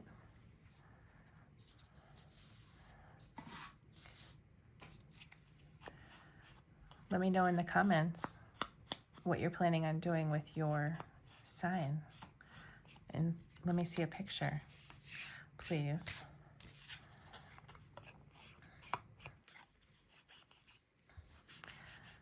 So again, I'm a big fan of inking the edges of pretty much every shape, especially on a rustic project like this one. And the less even and the more imperfect the inking is, I think the better.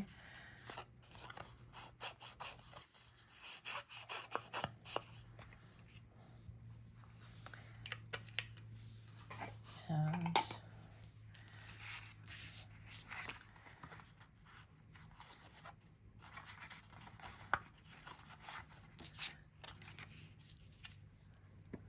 this I will glue here.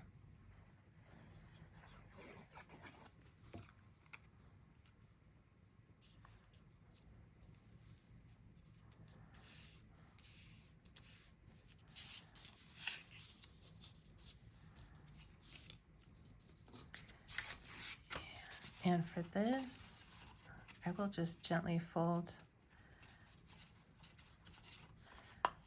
on these lines. So up here, you want to make sure that it's making a nice straight line on both sides.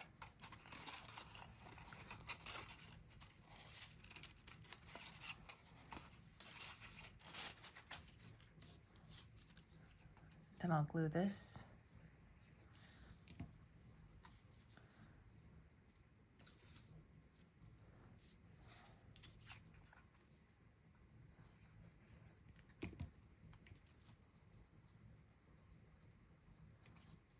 And this. Just like that.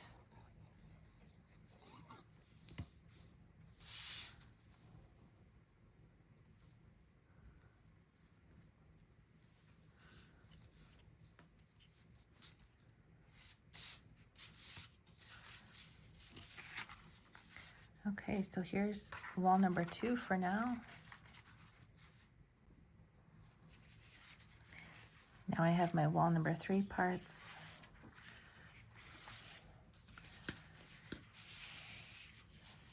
So I'm going to ink these.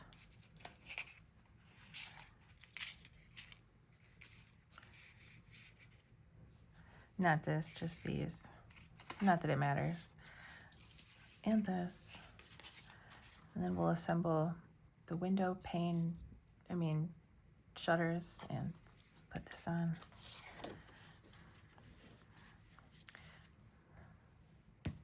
We can go ahead and glue the vellum on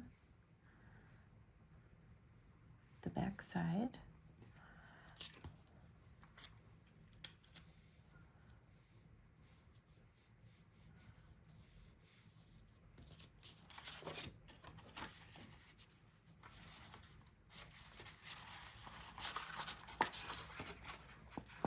Oh, this doesn't get folded, but it has 2 lines that are supposed to be guidelines.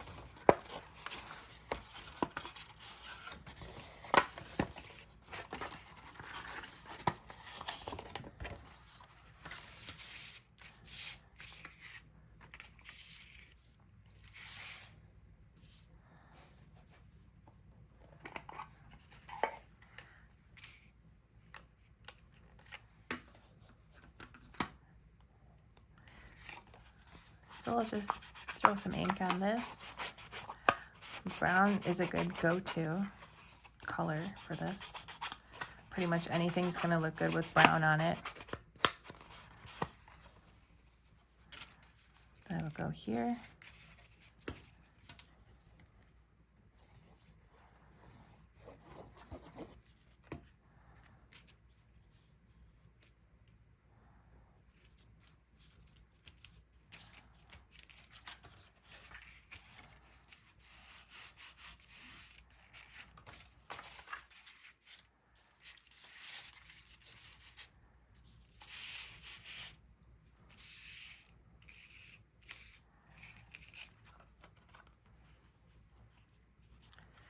So this shape is going to be like this.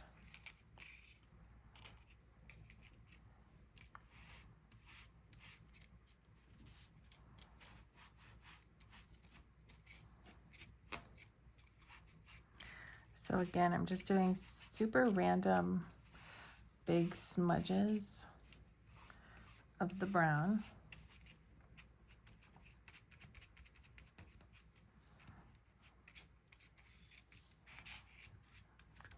The more random, the better.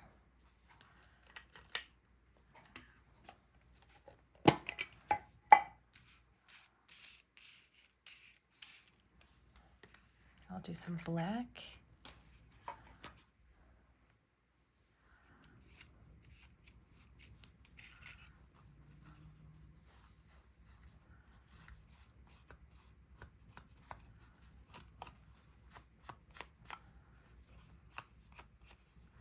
So I'm just rubbing it on there. There's really no secret, no trick. I wouldn't even really call it much of a technique. I'm just making contact and motion. So you could definitely do it.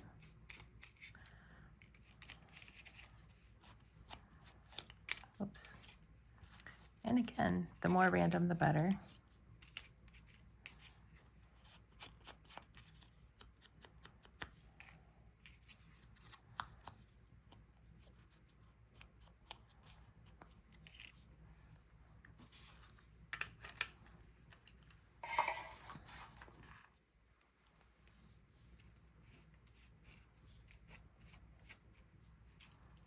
Whoa,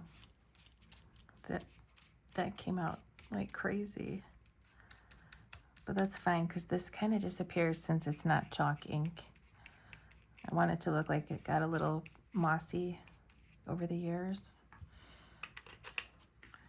And I will also grab a little bit of chalk in hopes that that would be visible. I'm just gonna do some random highlights for the aged effect.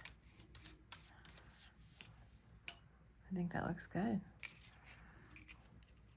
So now these can go on. But first, I'm gonna grab my bone folder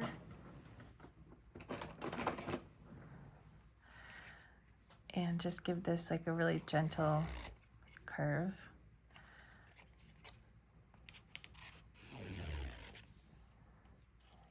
Just to like start training it in the right direction. I'm gonna do that with these too.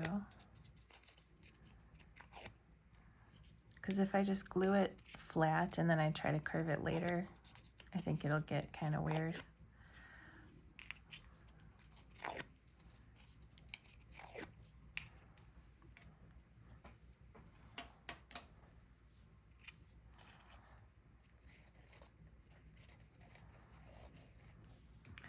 These three are the same size, so it doesn't matter the orientation. And in fact, if they are a little crooked, I think that's a good thing.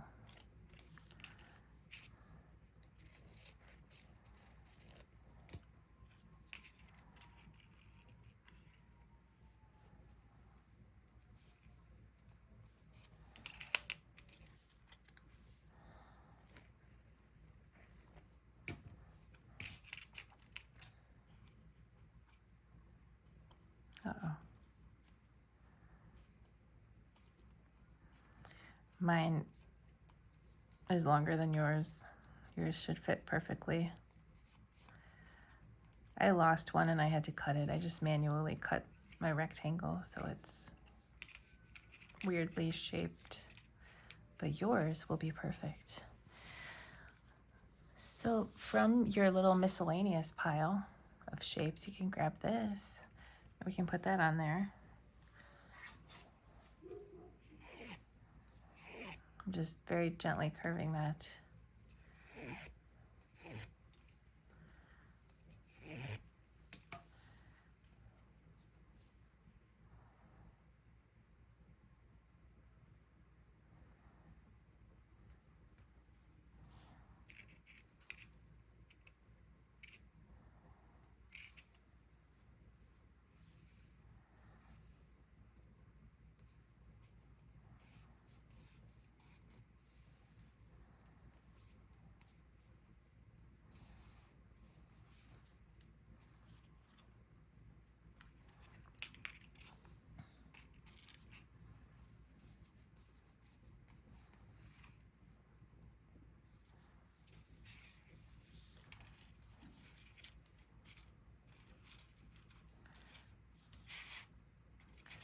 I will glue these on here.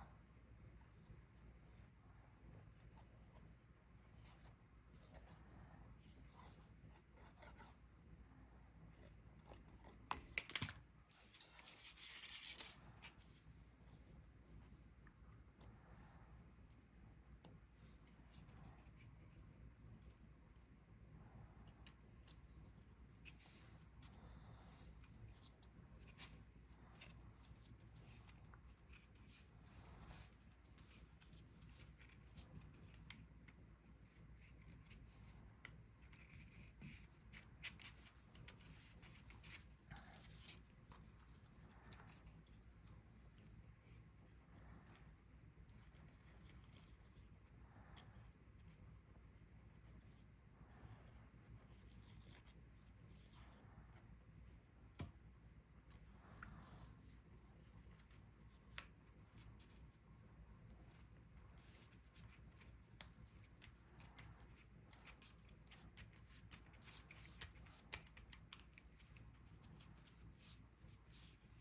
Then I'll do the same thing with this.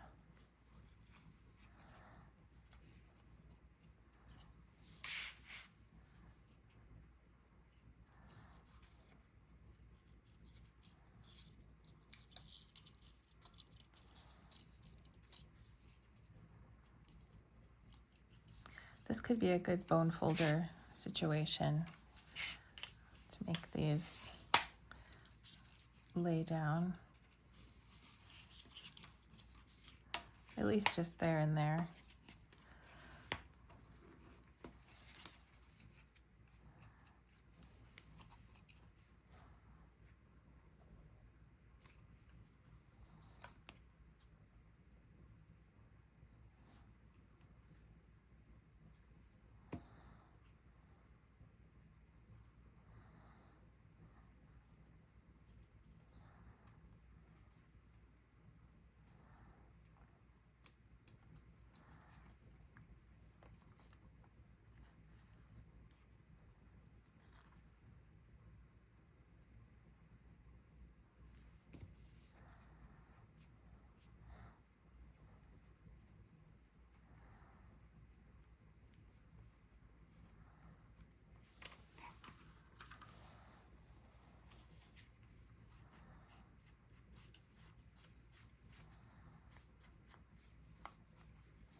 I did not realize that was off camera. I was just doing this. I'm so silly.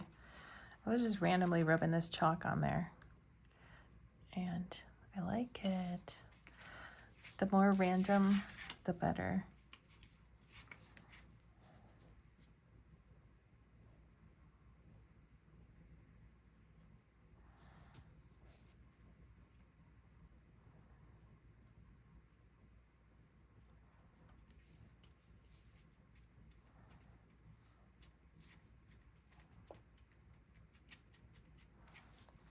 So I think, technically, I think we could go ahead and put this on, but I'm just gonna wait just in case it's beneficial to wait. So these 2 tabs will just be used to glue it right there.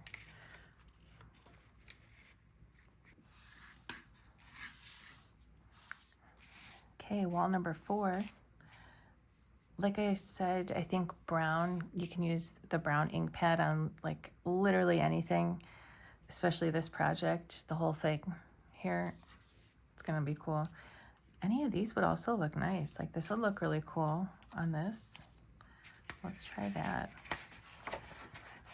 Even on the inside.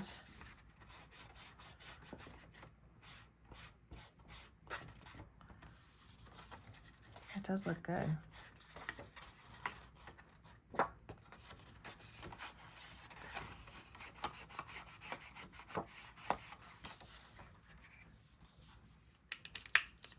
I'm going to do this on the outside.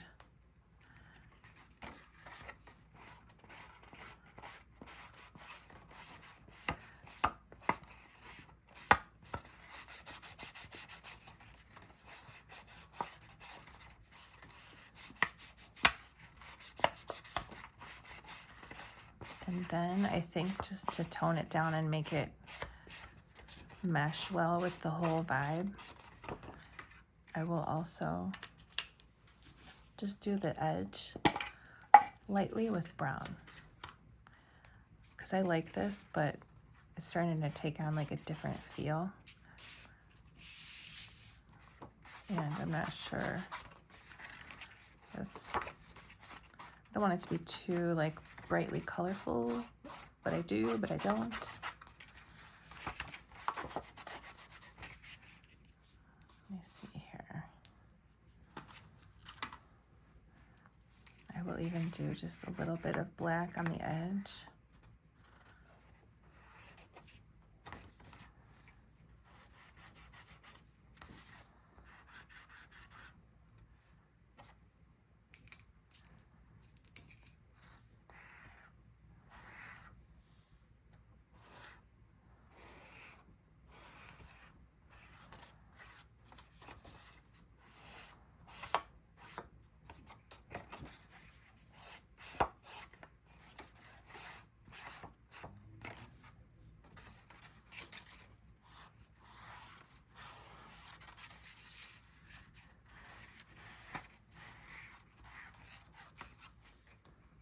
That's pretty cool.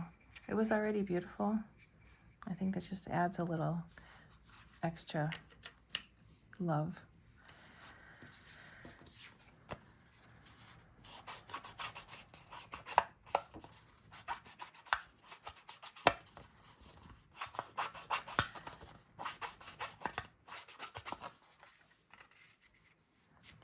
So to best see where that is going to go,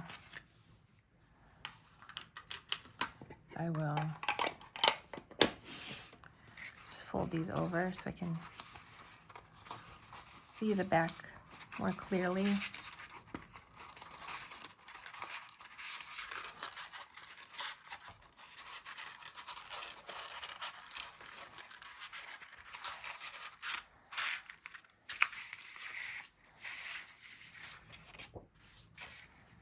Isn't that pretty? I love this patterned paper too.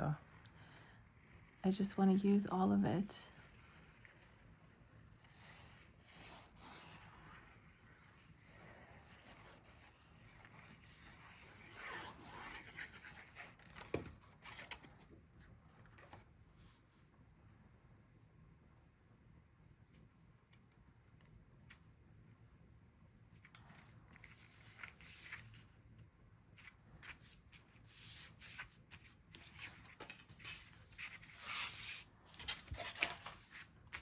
This ink is still kind of wet, so do this.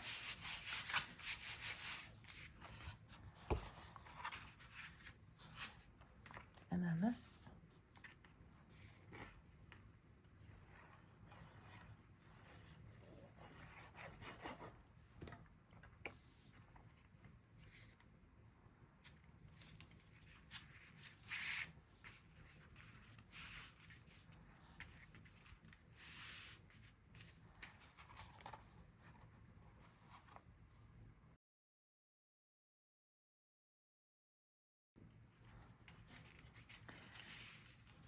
So I have wall number 5 here.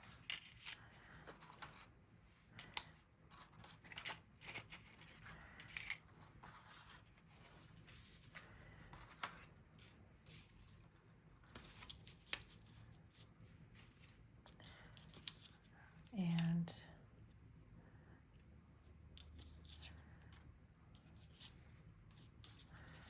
I think I'll go ahead and glue this on before I misplace it.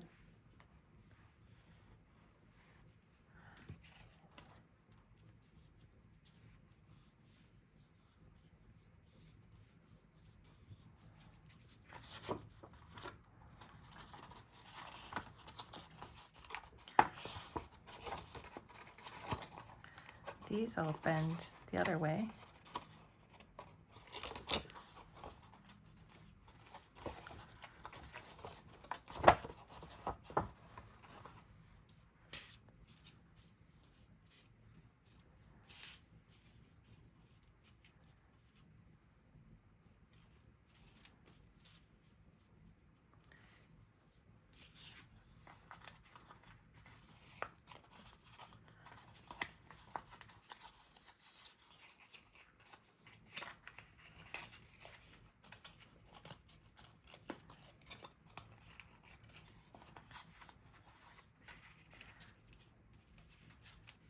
So I will just go ahead and glue those on.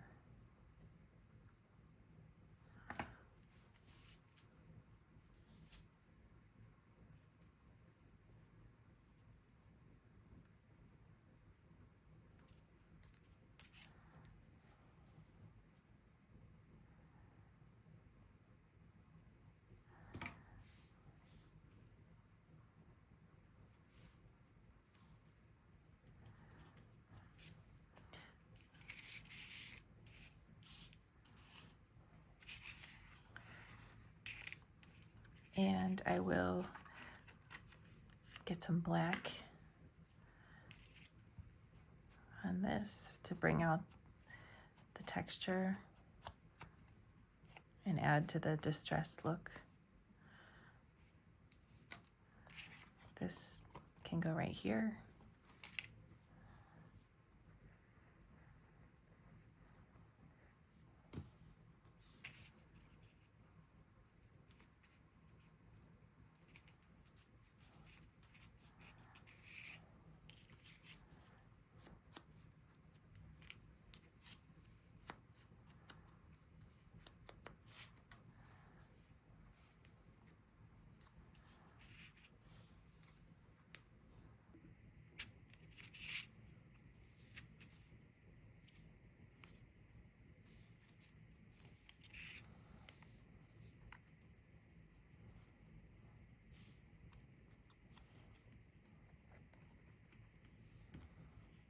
Uh-oh.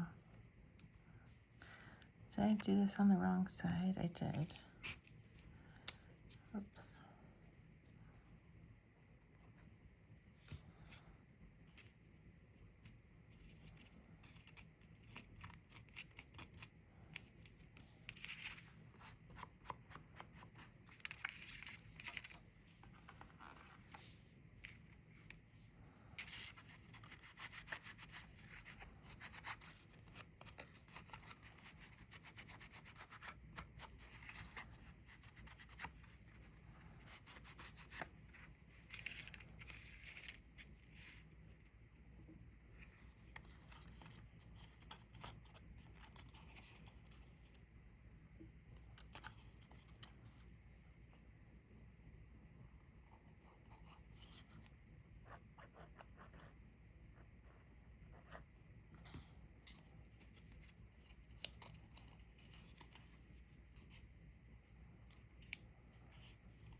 Now I'll just do some ink on these.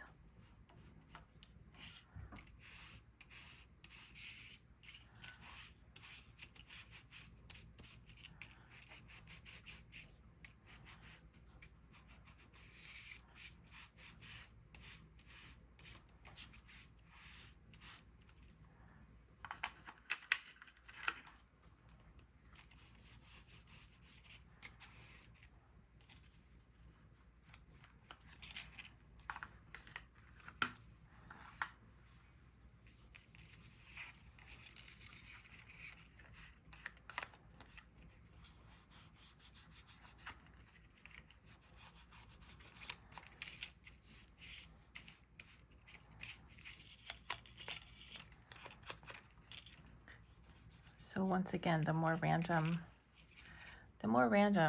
the more realistic, I think.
Oh.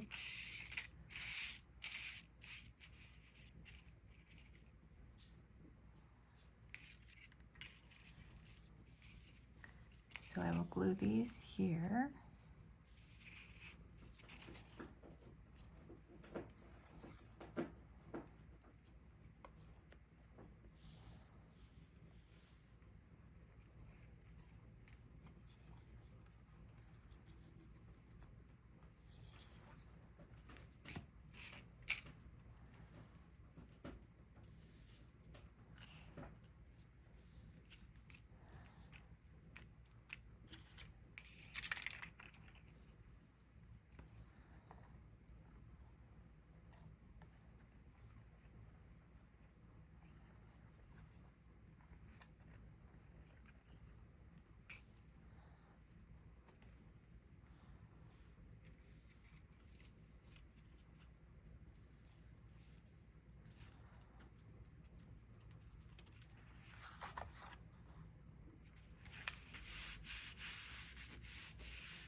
Next, we can do this the same way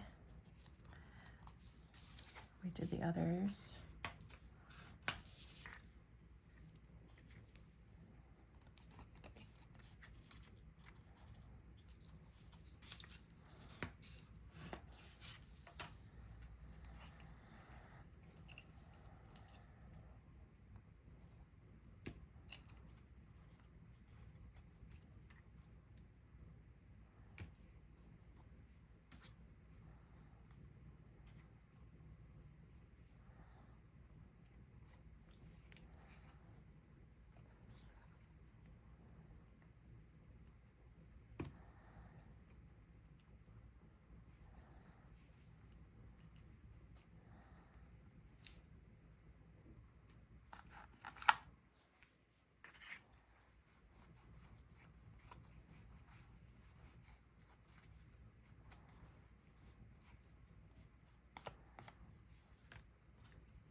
So next, you can grab out of your floral area the 3 black circles for the flowers, as well as the 3 sunflowers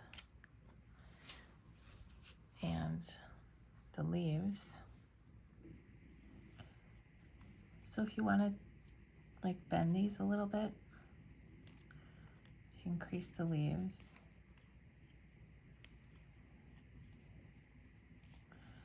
And you could even kind of curve them a little bit.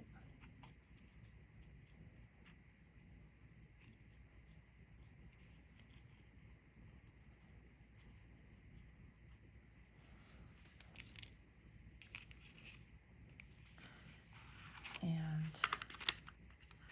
I'm going to grab just any kind of orange, brown, tan, whatever, just something to kind of add to the edges.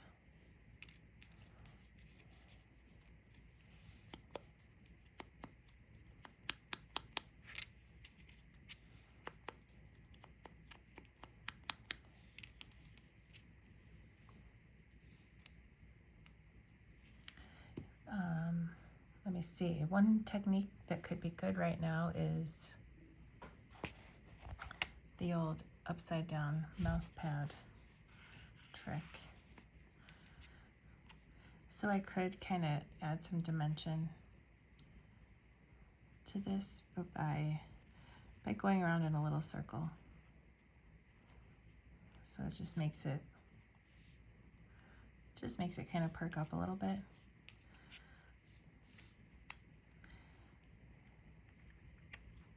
I don't want to overdo it because then it'd be hard to glue the center in place, potentially. And I'm using a ball stylus. I got these in a pack of 3 different sizes, 6 on each end, I guess. I got them a long time ago, but I think they're generally available where craft supplies are sold. Don't need to. Instead of doing that, you could also just like pinch, crease each one, or just leave it flat. It's fine too.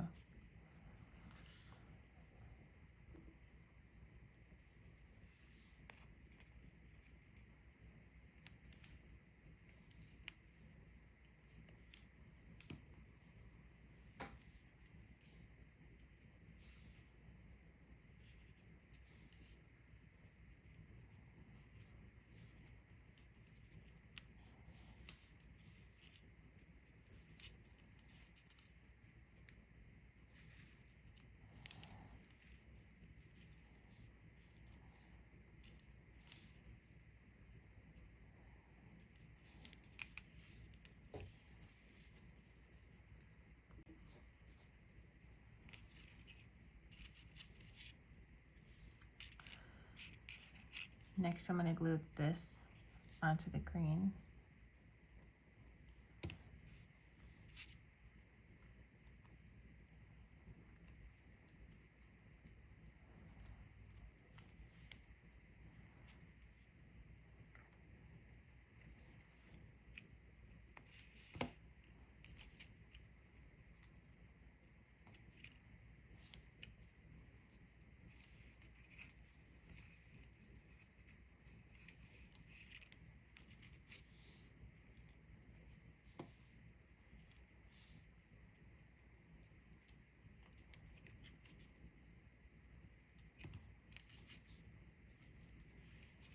There's a lot of different ways to put that together, but that's what I'm going with. Like this.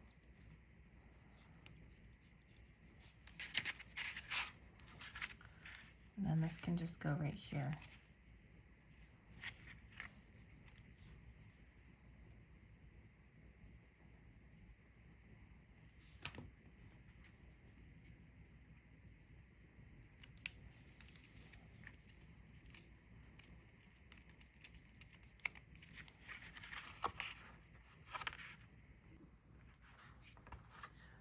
So I'm going to put this aside with these guys. Next, I've got everything that was in my floral pile of shapes here laid out so you can see. And I'm referencing the PDF to see where things are going to be going, because it's kind of obvious where some of them go. Like this clearly goes here on this. So we've got our piles of mums here, the pink pumpkins, the golden yellow. These background shapes are going to make it easy to put the elements on them. I'm also going to grab from my porch pile my shapes that I had put over there, including the apple, the turned over apple barrel thing, and these three. I'm also going to grab the stairs, because the stairs have a couple spots where some pumpkins are going to be going. So perhaps I'll just take these two off of my stairs for now so we can see where the pumpkins are going to go on them. And then we will put some of these parts together. So on this shape here, there are a couple really round pumpkins that are going to go on it. Where's the other one? There's this one. There's this one. And there's this one here. Looks like this. So those will be going there. I'm just gonna lay things where they're gonna be going. Then we can do some inking and gluing. So this one single one here, this is for a chrysanthemum. You don't have to absolutely do all this the same way that I've done mine, but I'm gonna put my light pink mums on that one. They will also get a bushel basket and a little band. Then this one here is going to get this largest leaf. This one here, as well as this short green pumpkin. And also this leaf. So if you look at them like this, it's going to be this one.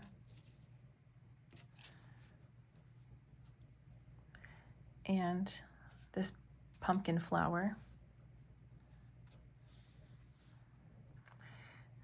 Right here, I'm going to put the red mums.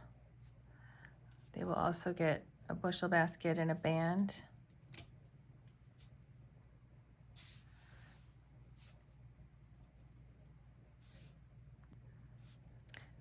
On this one here, we're going to put this green pumpkin.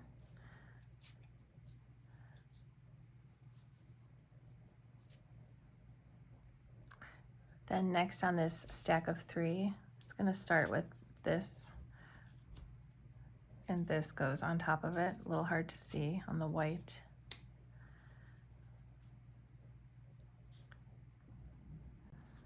This green pumpkin is going to go here on these 2.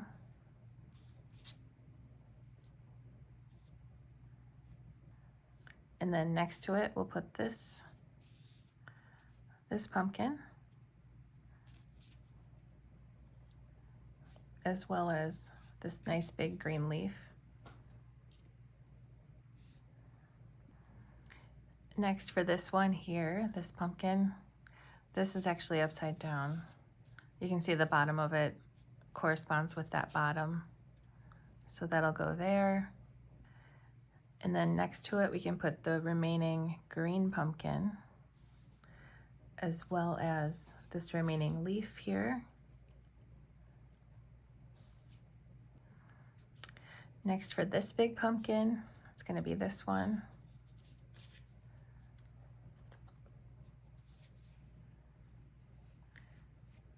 And then next to it will be this.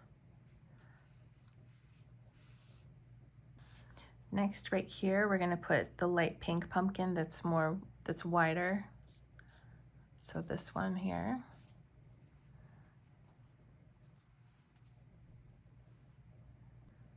And then next to it, we'll put this pumpkin.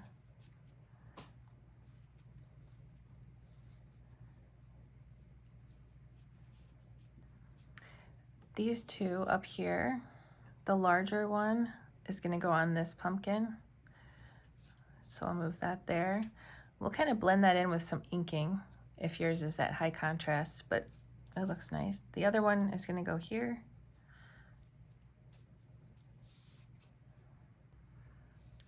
On the stairs, actually the top stair has the smaller pumpkin up here and the lower one there. So right up here is going to be the other little tiny pink pumpkin. And then next to it down here will be this one. Then this largest one is going to go here, like that. And then these three will be going here, here, and here. The taller one can go there. And these two, I believe, are the same. And they can go there and there. Now for this mum basket, you can put its bushel basket and its band with it.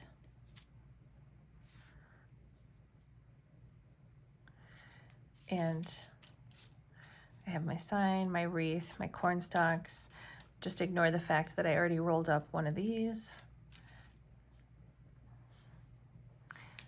Also for the two stairs, I'm gonna grab my stairs again and take these two thinnest rectangles, and those are gonna go under the pumpkins.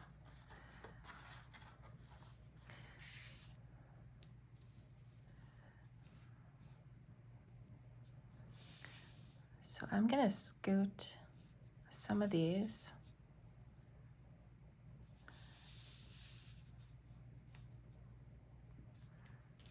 And I'll even put the corn stalks with these guys. These are going to be going on the porch up here, these ones. As well as these guys too. And then on, which wall is it? On wall number 3, we're going to be adding this as well as these and this.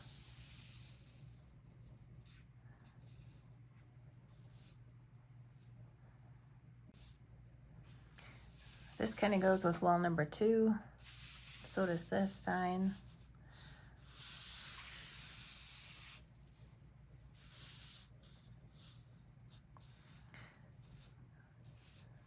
And these are with the stairs.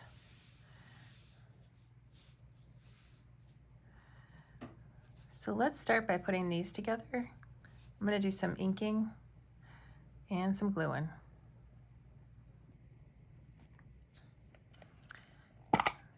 So I'm grabbing my trusty ink pad. I think I'll use either this green or even the gray or the brown on this pumpkin to just give it some dimension. It's cute how it is, but I think it'll look a lot nicer with just a little edge, make it look like it's round.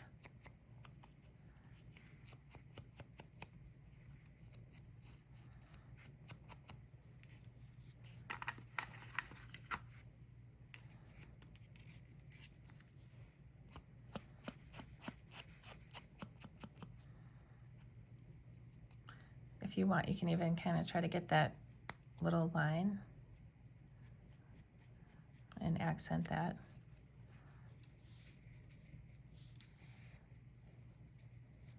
That looks great. I like that. I think for the orange pumpkins, I'll use the brown, except on this super bright piece, I'm going to add some orange.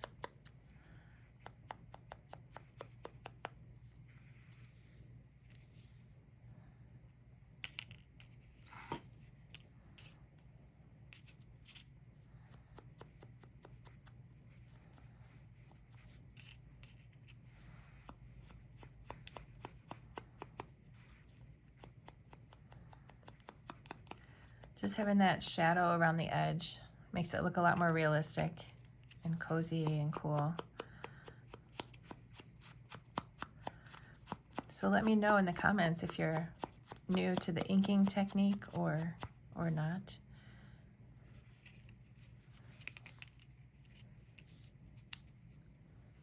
That looks cool. Might even darken this up a little bit more since mine is super bright.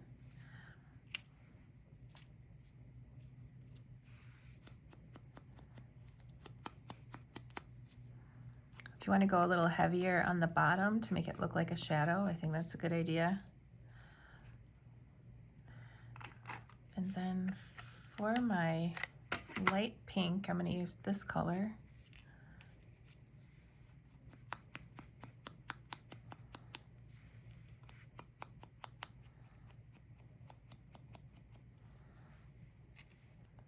Like that.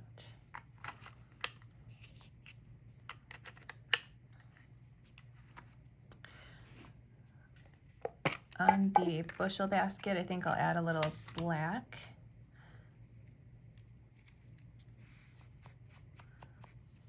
Just so it looks a little worn.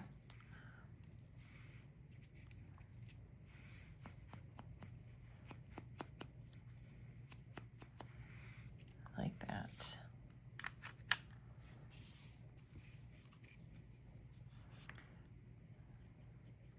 So I will glue this.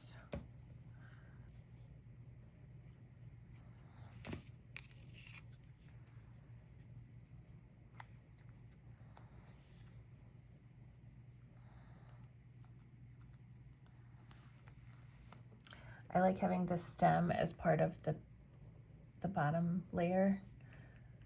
That way you're not trying to glue on a tiny little stem.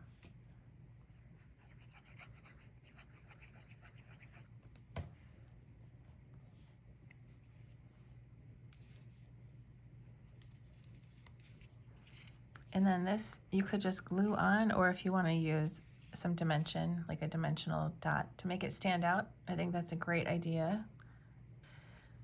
If you have black foam squares or foam dots that are black, I think that's the way to go here. I can't seem to find mine. Maybe I don't have them anymore. So white will do.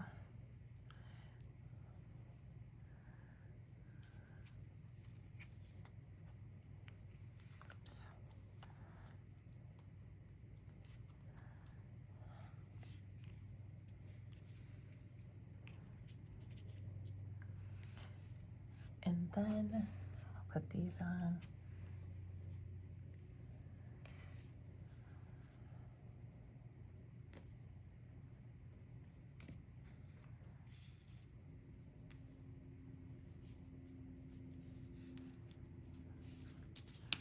And I'll use one on this pumpkin. I'll use a dimensional dot.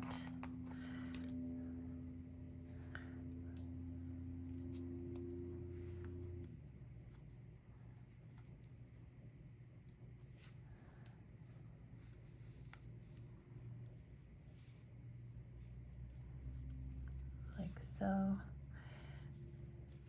if you're gluing it on, wait to put your mums. The mums go below it technically, but there aren't really rules. So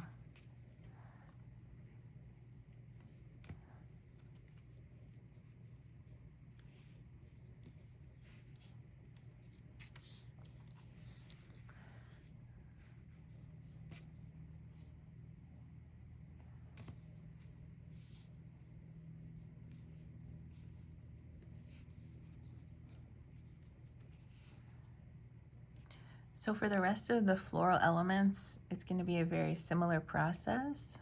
So you can certainly feel free to skip ahead, but I will show how to do everything.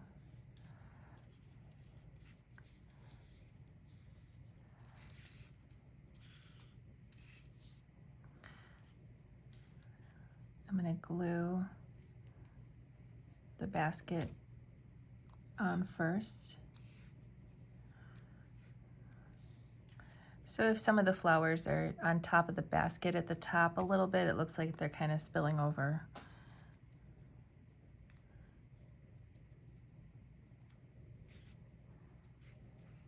Oh, no, not there.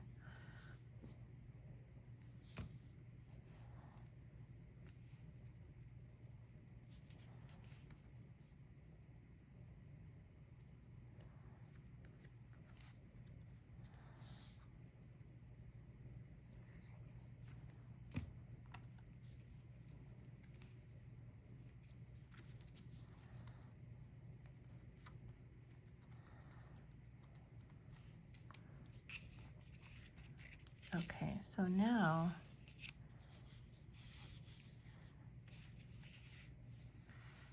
to make our flowers a little more interesting, I'm going to use my mouse pad and ball stylus technique. You could just glue them on. I'm not going to bother inking them because that sounds kind of like torturous. I have my mouse pad here. I will flip it over and grab my largest ball stylus that I have. I'm going to use this one, and just one at a time I can just do this to make them stand up. Kind of hard to see. So I will go ahead and do that to all of my little mum flowers.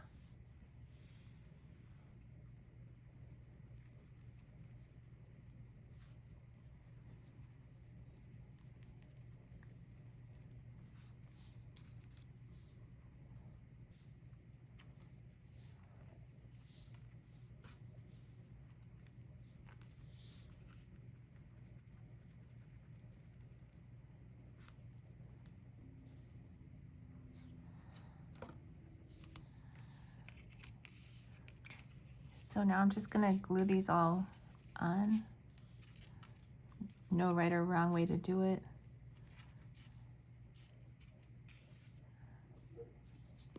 I'll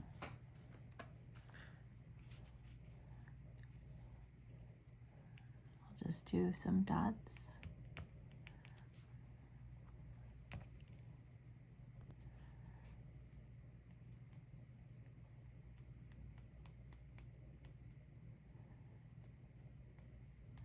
I'm just doing some random dots instead of individually trying to place them.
So I'll just go ahead and do that with the red one too.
So this can get glued there.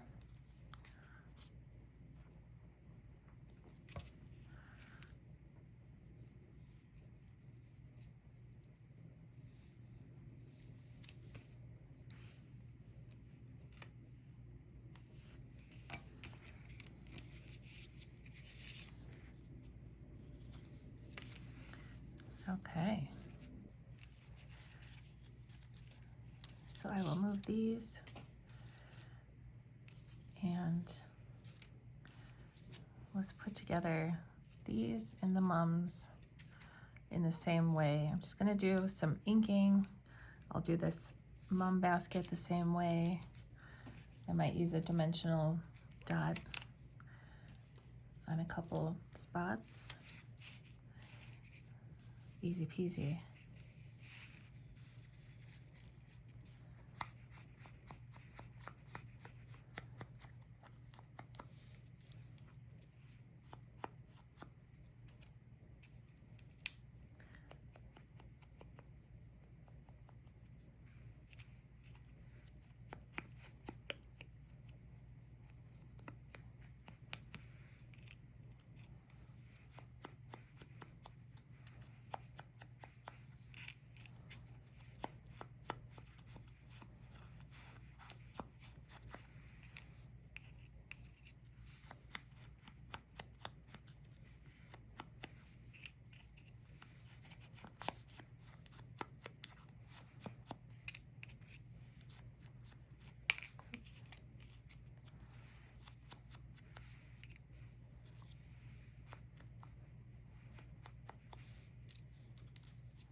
So I'm thinking I might make this a two-part video.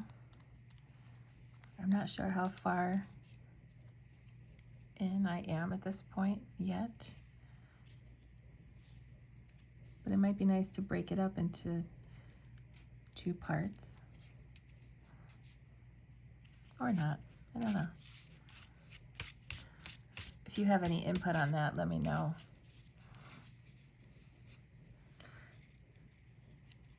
Let's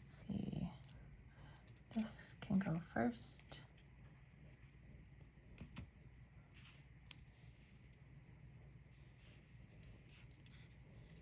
And then this, I will use a pop dot.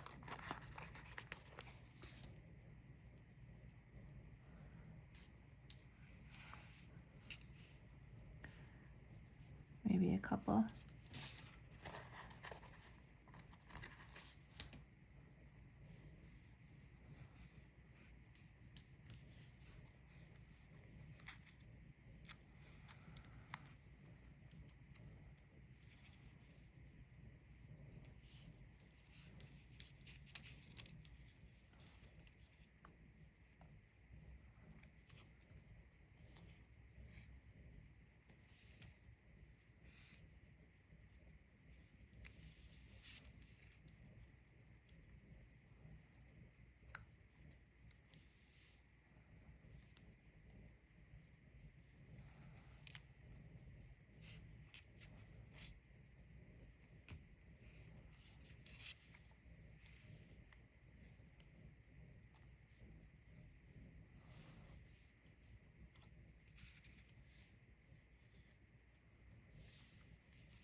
Okay.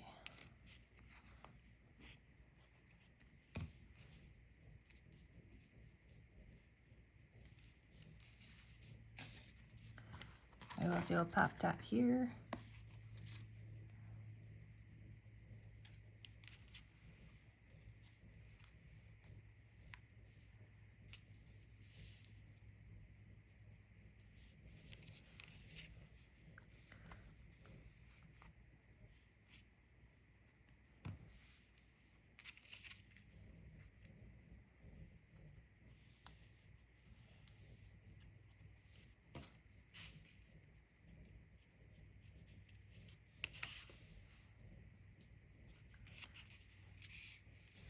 Okay.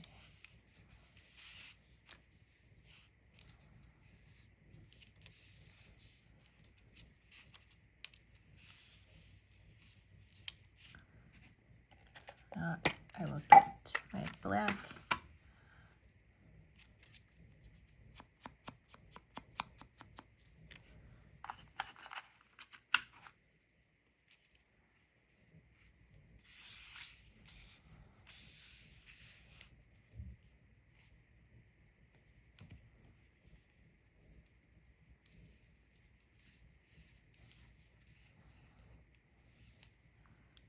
And glue this on.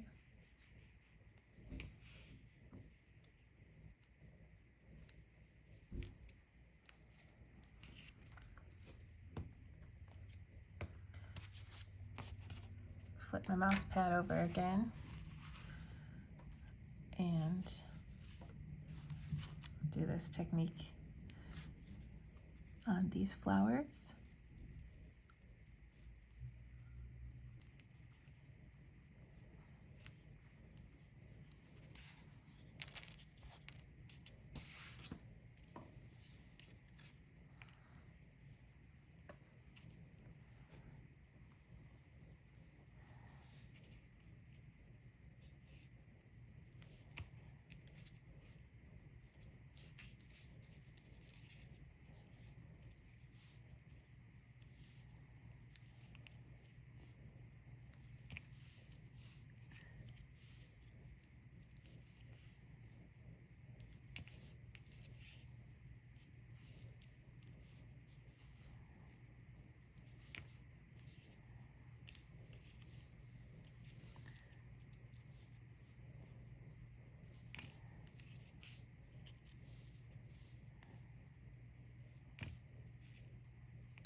Looks like I missed one.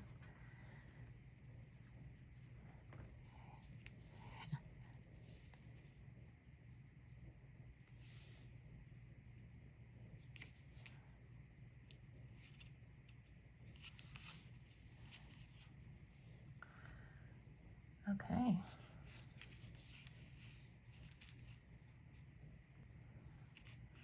All right, next for these.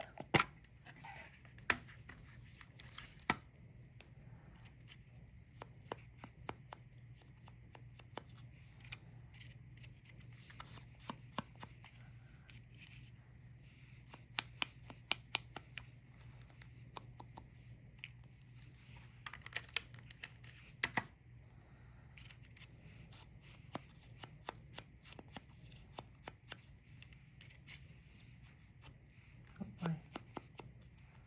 This one got dirty.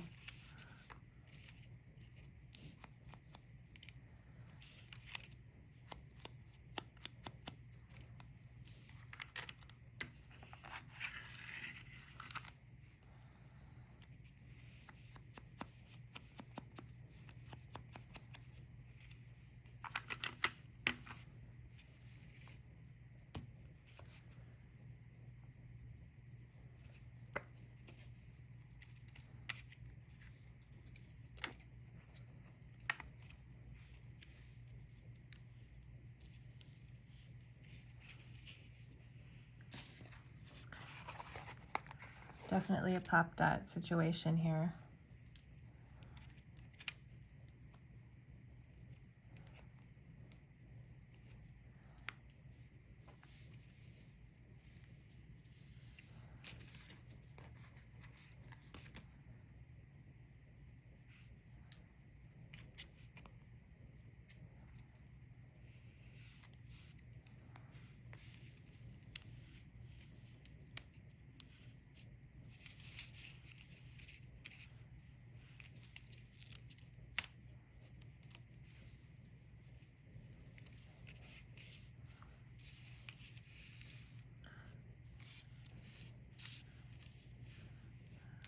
Okay, next I'll do this.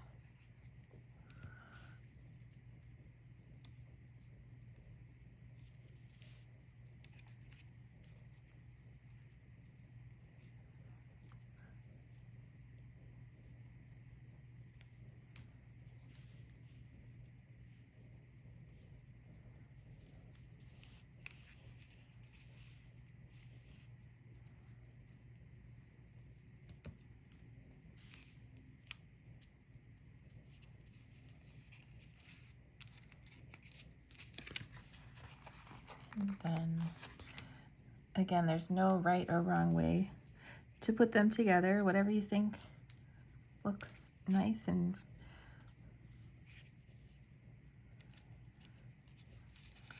can't really go wrong with pretty pumpkins and vines and all that good stuff.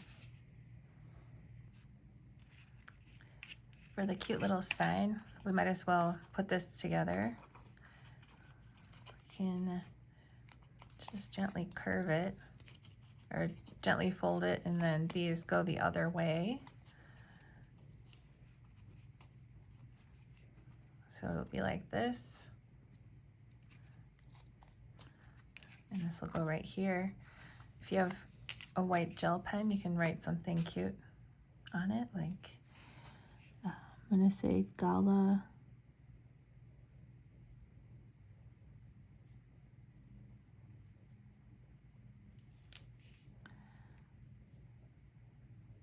I'm gonna say and red delicious with a heart.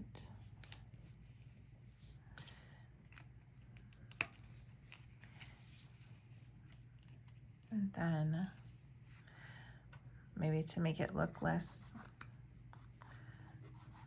brand new, make it look more realistic and without messing up my writing. It's still wet. Do this. I don't know how well that's gonna stay.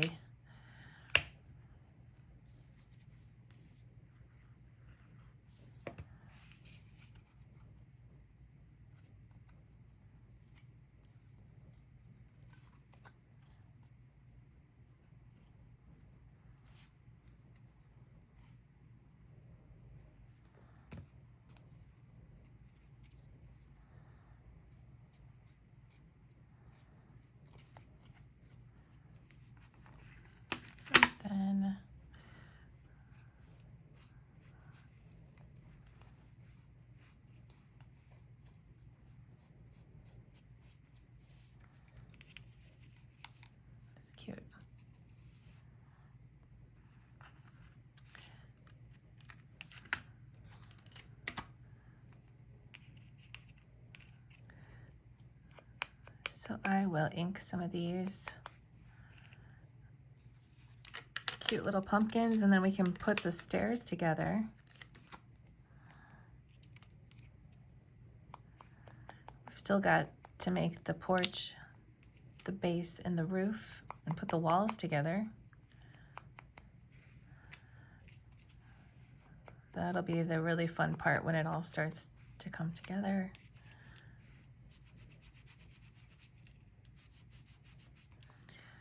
So as long as I'm doing this, I'm going to grab my stairs and put some ink on these also.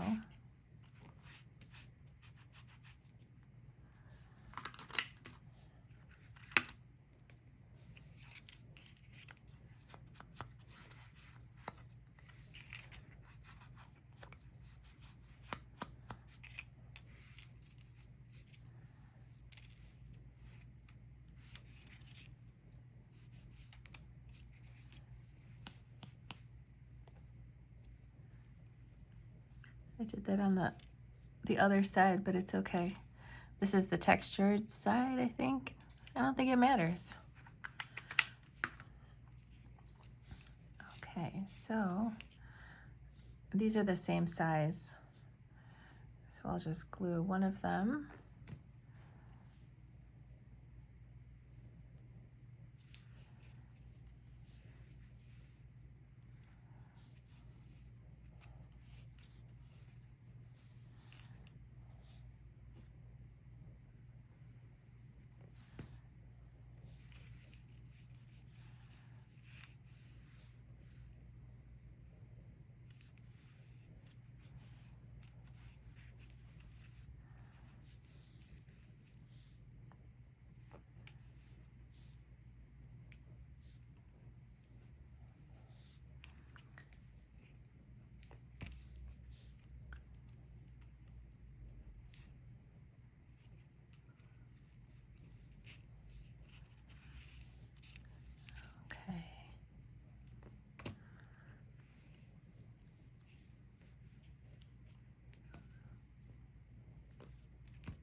So we're just going to fold on all these fold lines.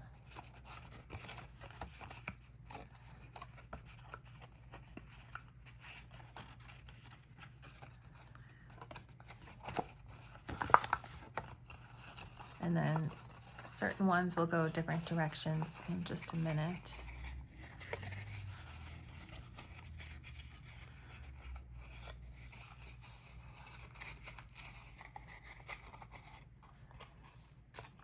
So this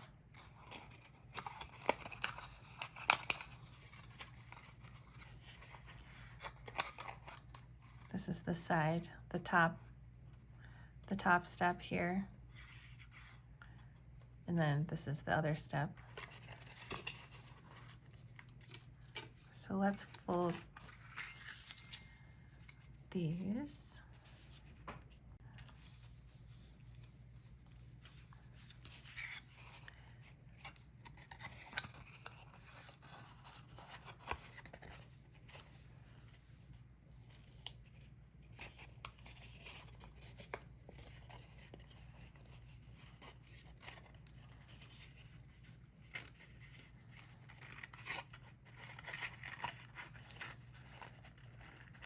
So there you can kind of see the general idea, which means that this one will go here, and then this one will go here.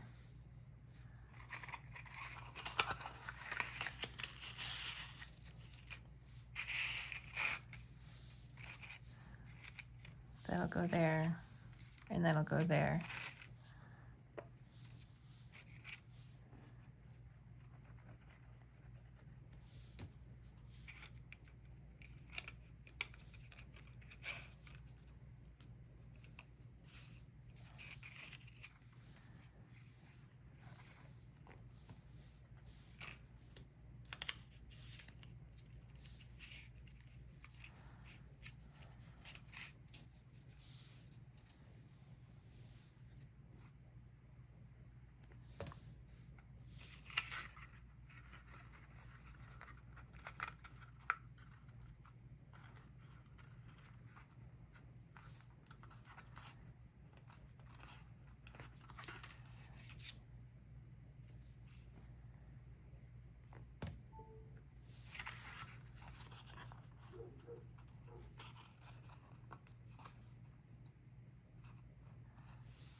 So let's glue this closed first.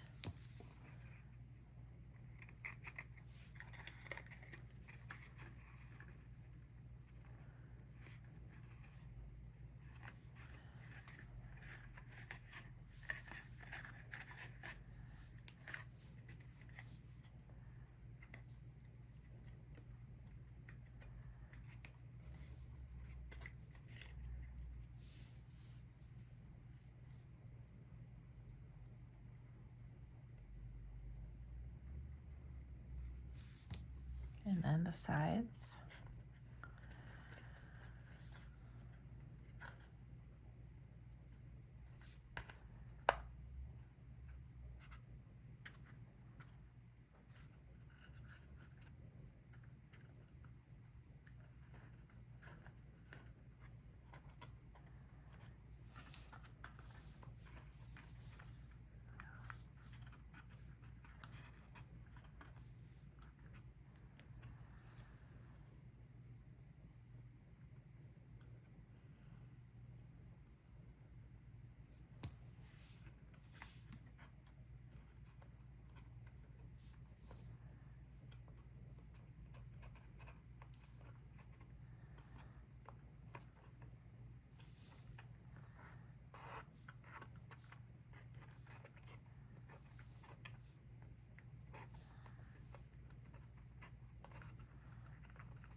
So cute. Love this. To wrap up our floral stuff, let's just finish putting this together. You could certainly ink the edges of at least these single ones, but I'm just gonna go for it and start gluing.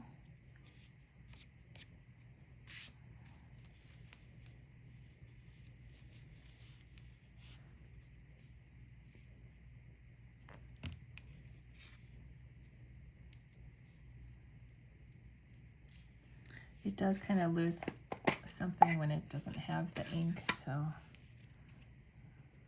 guess I can't resist.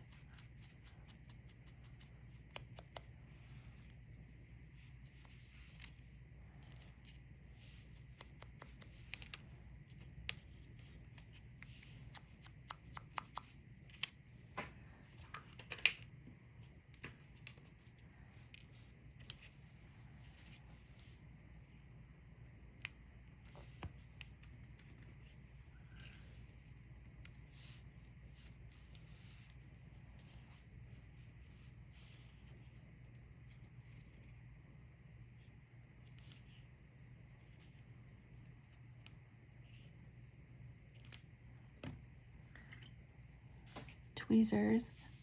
If you have crafting tweezers, that could be helpful here. Or if you have an X-Acto, sometimes it's just enough pick-upness.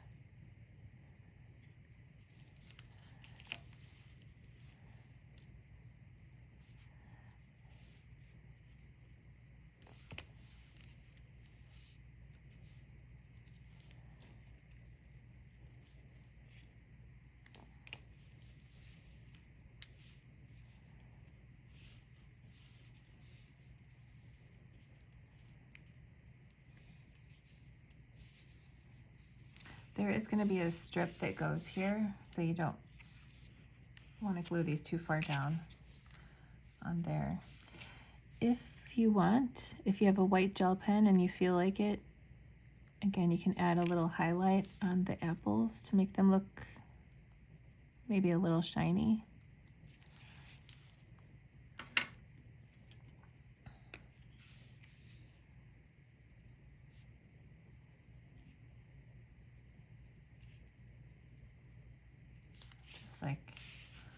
Just like that. Now for the porch. I've got the pieces here. Just to go over them again, I've got these two large pieces and the columns. There's 4 of those. They look like this. than these parts here with some panels. So earlier I had made the mistake of embossing these, which you don't want to do because they would be hard to work with. But everything else is ready to be inked. I'm going to ink these parts. I'm going to ink this a little bit. These are going to go down here.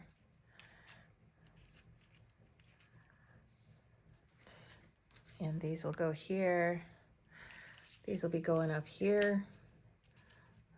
And yeah. So let me get my brown ink pad, which I think I'll just kind of mostly use for everything. I'm thinking, we'll see. This is like the front door mat. Speaking of that, do you decorate your front door area for fall? Some years more than others, maybe. A couple years ago, I started going pretty heavy on my front door area. It's a lot of fun. For some reason, I had never decorated it in the past. And then I just decided to go crazy, and I got a really cool outdoor rug for out there. Well, I guess the rug that I have is actually more Halloween because it's like a orange and black buffalo plaid. But it's really cute. I like to get pumpkins and tie some corn stalks on 2 columns on my porch. It's festive. I have some like overgrown shrubs out there. Still trying to get on like a good routine of keeping them trimmed the way they're supposed to be. But I was like, you know, that's no reason I can't decorate my porch just because it's not all perfect out there. Tell me in the comments too, are you a good shrub maintenance person? Because that's some next level adulting, as they say. Okay, I'm going to glue these together before I throw some ink on these. So let's go ahead and do that. I just took a little break and made myself some coffee, which I've been kind of taking a break from lately. I feel like I was maybe drinking a little bit too much coffee for a while there throughout the summer. And I just thought maybe too much of anything can be not good. So I took a break for maybe like a whole month, honestly. It's kind of crazy. But let me know, do you like coffee? How do you brew it?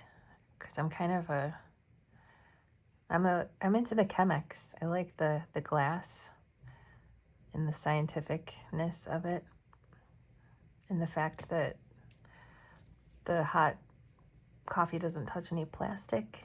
I'm kind of a fan of that because all these microplastics, I don't know if you've been hearing about microplastics, how they're just kind of everywhere in our world and in our bodies and stuff. It's kind of freaky. So I've been trying to shift more away from plastic, especially with hot liquids every day. It's definitely a good way to get, I guess it's like, it's a whole thing. I don't know. If you know, you know. And I feel like we should all be made more aware about the microplastics just leaching out of everything plastic. Good times, you know. It's so fun. But the more you know, and then you can, if you want to do something differently, then you can, of course. So anyway, I just made some coffee with my Chemex, which is like a glass It looks like a beaker for like a science experiment. It's a big glass. It's shaped like a bulb and then it comes up. If you're not familiar with it, that's what it looks like. And it has a paper filter in it. And I did some fresh ground coffee beans, which of course, I never know if like, I would need to do like a side-by-side taste test to really confirm that it's better. Because I'm just like, yeah, it tastes like coffee, it's great. I'm sure it's, technically it's like more fancy. I don't know, the fresh ground beans. It's kind of nice. But if you slipped me a just any coffee, whatever, I'm not so sure I could tell the difference without the blind taste test, you know? It might be kind of like the not placebo effect, but like the power of suggestion, just like knowing that you have fresh ground beans might make you think that it tastes better, or does it really, really taste better? Let me know what you think. I'm like super duper literal. So if I'm gonna say something's better, I'm like, I'm gonna have to investigate it myself with an official scientific experiment before I can say that it's better. Okay, so these guys are looking good. I'm just gonna add a little brown smudginess to them.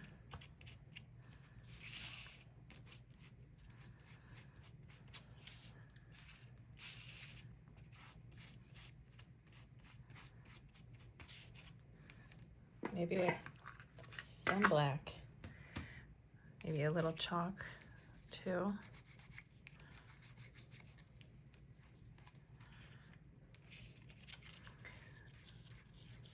If it feels like I picked up the pace, it's not just you, I did, because I'm starting to get a little close to my due date of this kit being released, and I want the full tutorial to be out there because I know there are some of you who are going to be ready to make it when it's out. So I think we'll be good, but I'm just like, okay, let's get this done. Let's get this done so I can post it and everything, because the part where I add it to my website is kind of time consuming too. And I have to, I still have to get a couple more photos of the finished one, the finished Cider Hill Market. I have photos of it, but I don't have enough photos right now that show all of the details to someone who's looking at it on my website. And the prime time to take those photos is about 5:30, 6 o'clock at night. And let me tell you, trying to do that with my daughter, it's not easy, because that's her prime time for wanting to play really hard before it's bedtime, because she knows it's getting close to the day being over and she starts to rally pretty hard. So that's where I'm at right now. Okay, these look good. I'm not gonna glue these on just yet. Well, no, I think I can do that. I can glue these on just like that. It's got a thin border around it.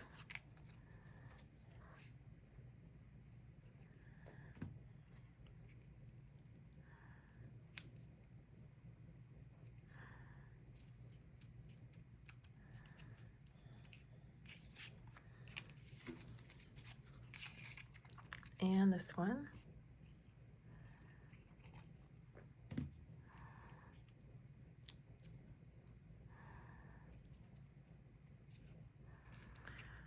Okay.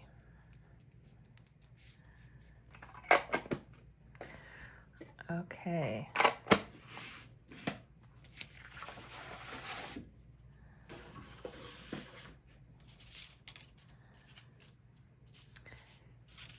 Let's just move this stuff.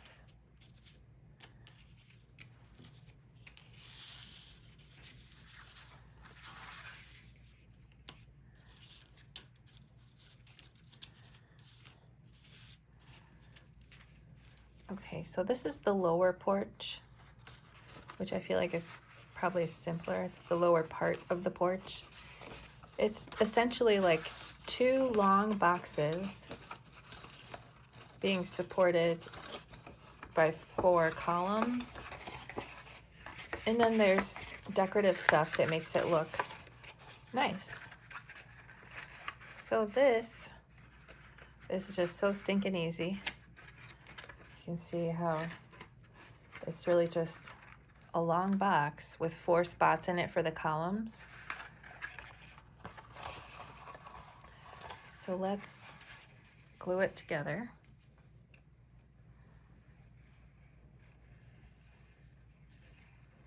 I actually started working on this 2 months ago. So it's really exciting to see it almost ready. Well, I mean, at this point it is ready for you guys.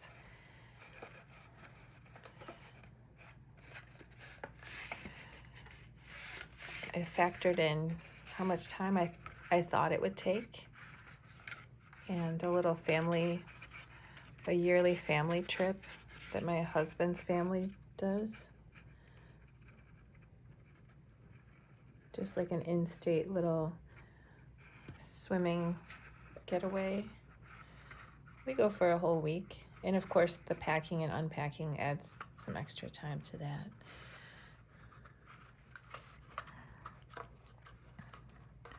But I factored that in. I factored in spending a ton of time with my daughter, which I'm really lucky that I'm that flexible with my work. So I'm really trying to fine-tune my scheduling for myself, which I've never really been very particular about. Because in the past, I used to just kind of just work on something till it was done. And that for a long time that worked for me. But now with some extra demands on my time, I feel like if I don't set aside specific time that's dedicated to work because of a schedule and a plan, then I feel like there's no time left for getting work done. And then not much gets done as far as new designs. And also staying up with you guys on social media, staying connected via email, helping if you have a question. That's been very challenging for me. But I think having more of a schedule, especially having the school year going on, that certainly changes a lot for me. So my plan is to have new designs for Halloween and Christmas also. So stay tuned. I already have my ideas in the works. For some reason, this is just a little skewed.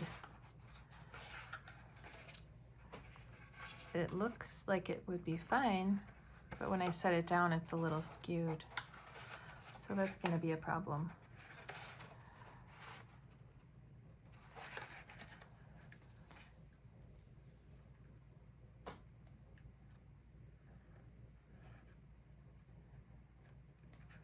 Okay, I'm going to set it down nice and flat and then bring this up, because I think this being flat is more important than anything else about it, really. What is the deal here? Okay, well, I don't see a reason why this would be kind of skewed.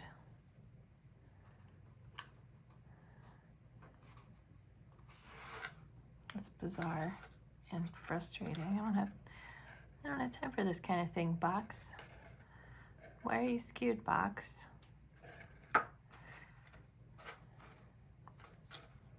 That is definitely not going to work.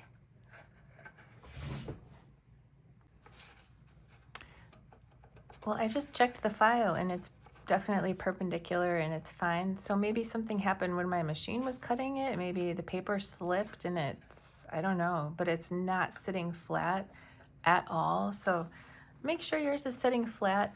I'm going to recut mine and we'll see.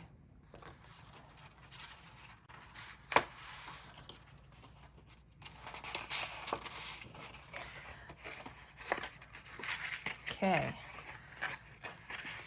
I have recut this piece and I sure hope it's nice and level because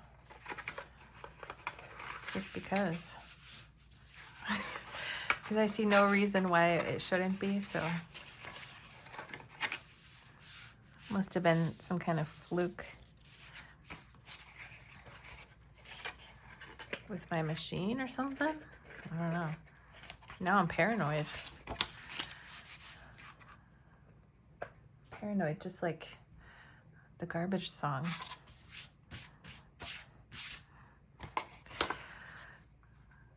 Okay.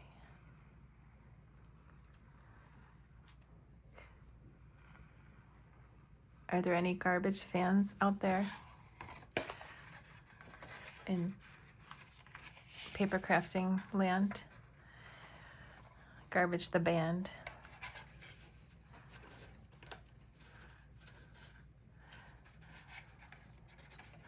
Top hits such as Only Happy When It Rains.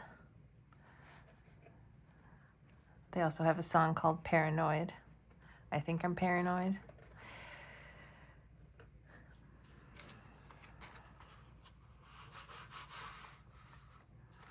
Okay, this is good. Normally I would fold it both ways, but I guess that could really skew it. So I'm just gonna do this.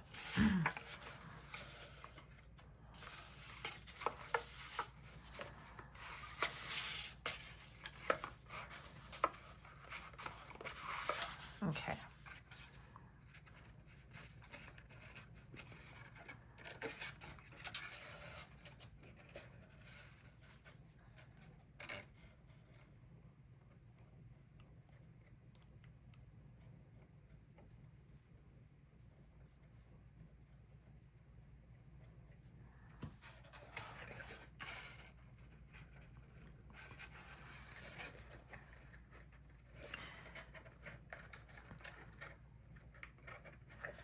This is a little tricky.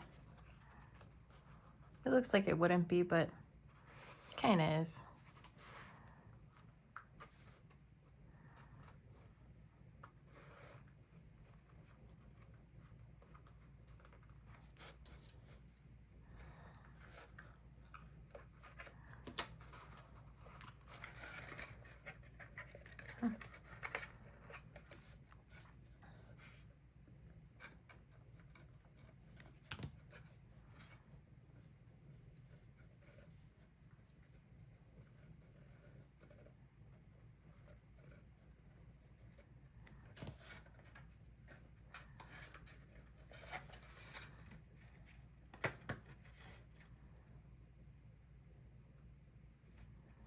I think it's just a matter of lining it up really nicely with maybe some extra glue and then just holding it for a while it really dries.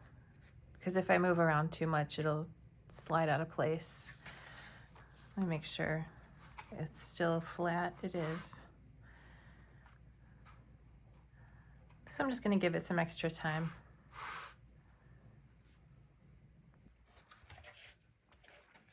Okay, so we're looking good.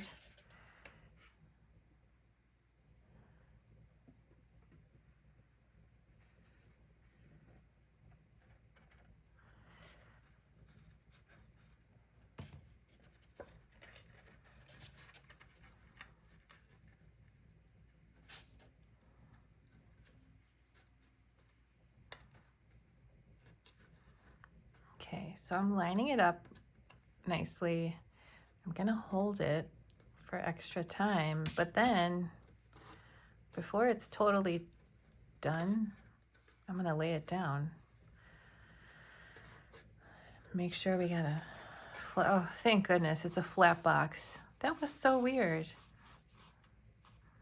I definitely don't have time for a skewed box right now. It's not cool, not cool at all. Thank goodness, we're all better.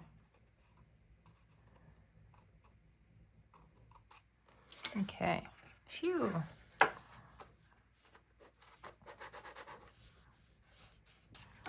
Okay, next let's do our columns. This one. So tell me in the comments, what kind of cutting machine are you using? Always love to hear.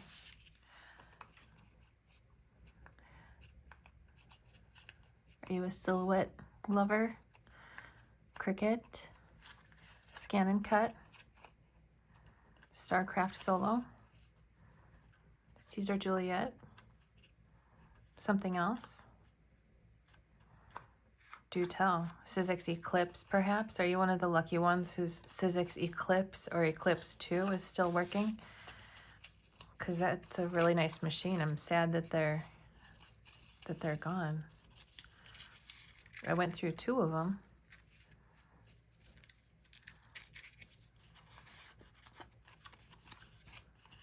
I like how they did scoring, especially in the easy to use software. You could just drag and drop a bunch of SVG files onto your mat.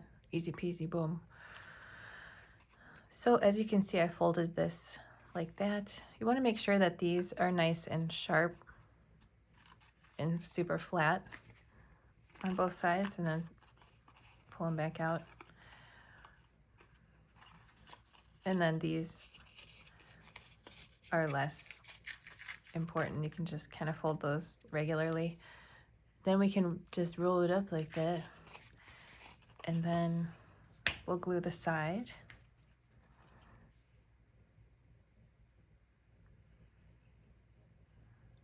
Like this. Oops.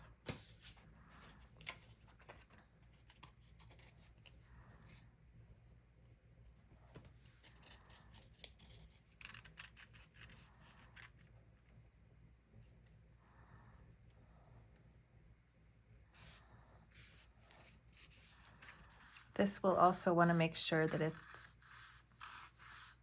flat, it's not skewed. Although with this, there might be some wiggle room if it is a little bit imperfect, but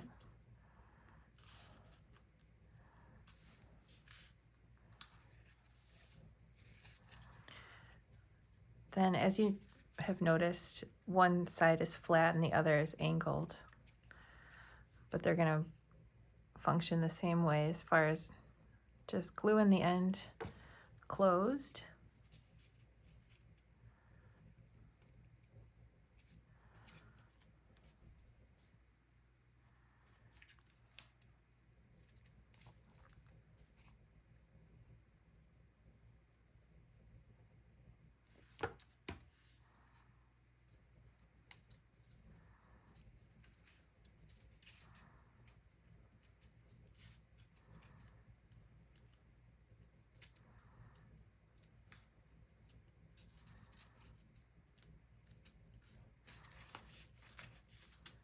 Okay, just doing kind of a check to make sure I didn't make it skewed or anything. It's nice.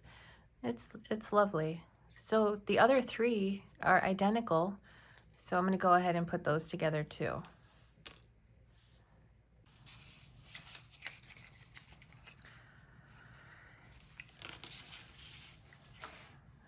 Okay. I'm going to go ahead and put this on. So this is going to go on the floor of the porch, and the front door will be here. So the mat will go here. The welcome mat goes here, or in the middle. I don't know. Where do you put your welcome mat? Do you put it right up against the wall, or are you supposed to leave space? Sometimes I don't know these things myself. If you want to leave a little gap, you could. Personal preference.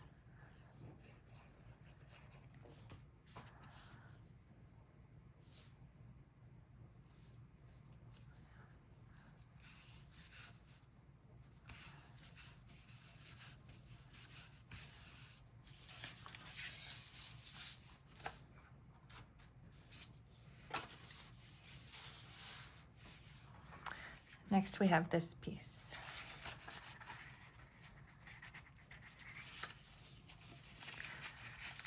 So I'll fold these sides over, make sure they're nice and straight.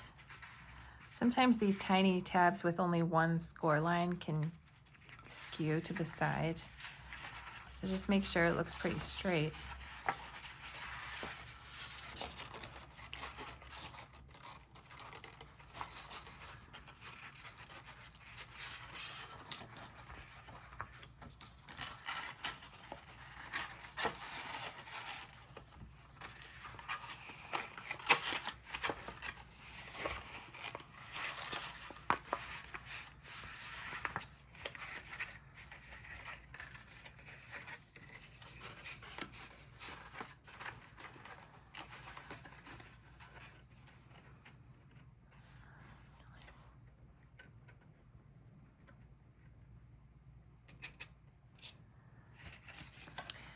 So this will get glued right here. And then on the sides,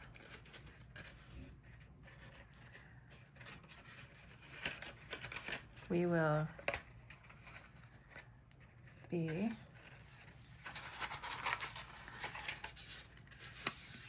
the side is like this.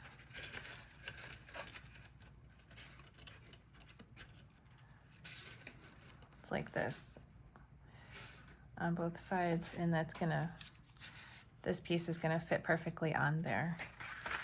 So I suppose while it's nice and flat, let's go ahead and glue this right here nice and straight.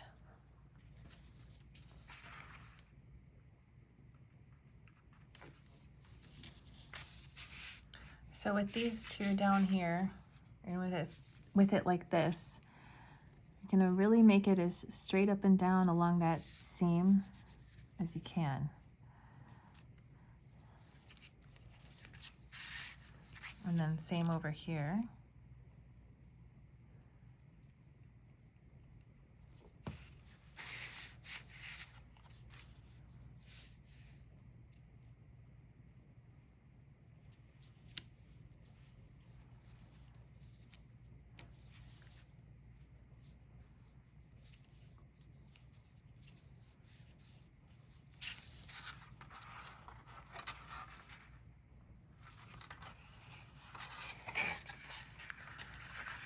Next, we can close up this shape, just really lining up those corners really nicely, making it really straight.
Then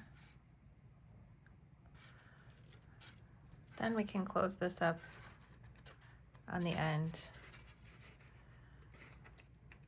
but really doing your best to line up the corners and everything, because we don't want this to be skewed. We want it to sit nice and flat. We want this face of it to be nice and flat, and the bottom to be nice and flat, and just all of it.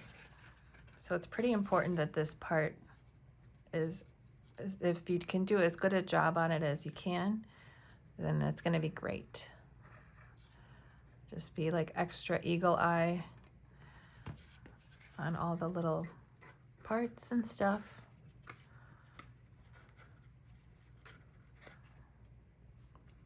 It'll be good.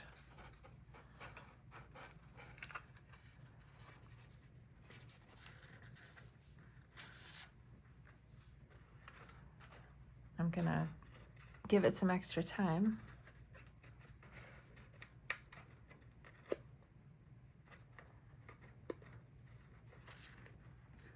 Make sure that bottom is not, this was kind of going too far in. I just lifted this up and pulled it out a little bit so it's meeting up nicely there. We just want it to all be meeting up as good as it can.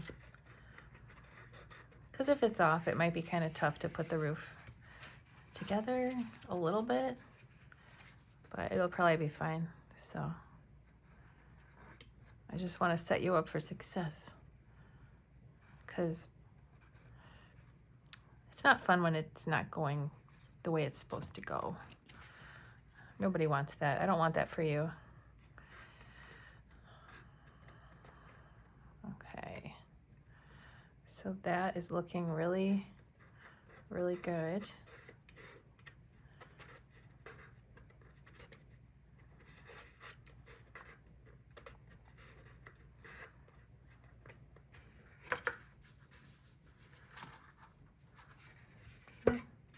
It's good. Okay. We might as well just put this piece here. That's easy.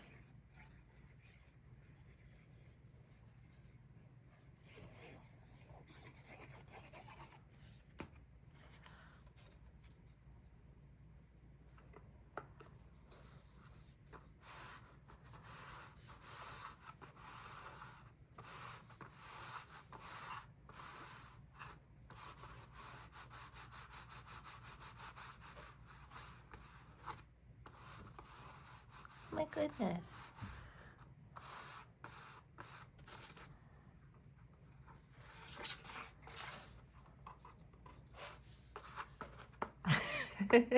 That was my cat voice. I honestly kind of forgot I was recording because I just noticed Winnie was just sleeping really hard. It was so cute. And then she jumped up and looked around like, ooh. So I said, oh my goodness. It's funny. Okay. So at this point, we could go ahead and put these in. I want to make sure that it's for sure the right time, because I would hate to realize that it might be better to wait a minute, but these will be going right in the front, and then this will just slide right on the top. And then when this part goes on the face of it, and these go on the sides, it's really straightforward, but it looks so good. So I'm gonna put a hold on that until we're definitely ready, just to make sure that I'm giving you the best order of steps. Okay, I would like to take a look at some of the roof parts. So we have the smaller roof, which I guess when you're looking at this project from the front, the smaller roof is on the right side. The larger roof's over here, so I guess that would make sense for me to just put these pieces on those sides for us to visualize best. So we have stripes on this awning. I guess I could call it like an awning. Well, it's more than an awning. I don't know. It's very fruit markety. And then this is actually a support piece that goes inside the base. I put it in with these because there was space in this paper to squeeze this in. And I put this little divot here to kind of signify, make it really easy to identify this big piece with the divot in it. This is actually a support piece for the base. So I'm going to put this in my stack of base pieces. So we have 4 arches like this. And there's 2 like that. Then there's these. And then I have my embossed panels, which I put them under a stack of books because they were starting to curl up after I embossed them. So I'm going to grab them. So they're still a little curved, but honestly, I think that makes it look even more like a rustic roof panel of like old metal. So I'm cool with that. So we have this. This is actually, this largest rectangle technically is part of the porch. So maybe I'll just put that with my porch stuff. And then we have these.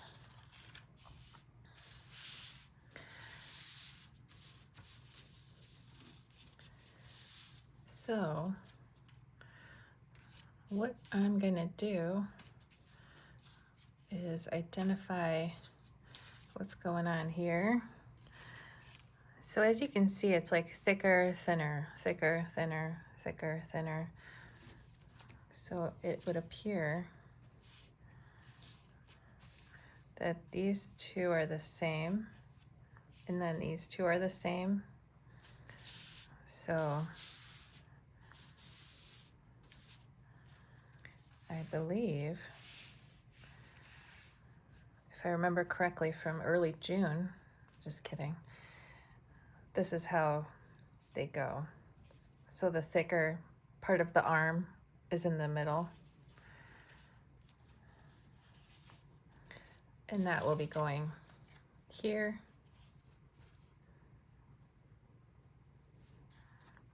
And here.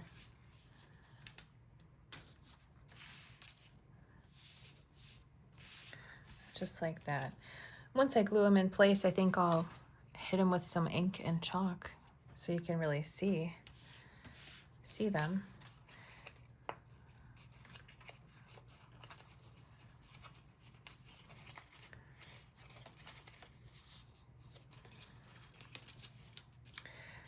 And these, I'm going to bend those all the way over,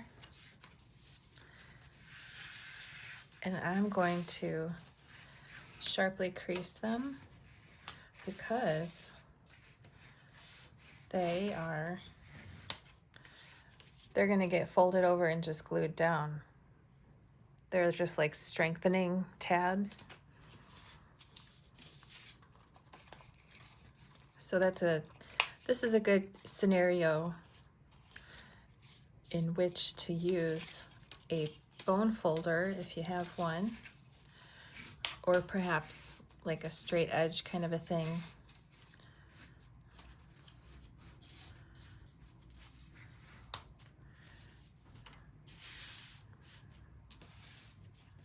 So I will glue these here and here, and here and here.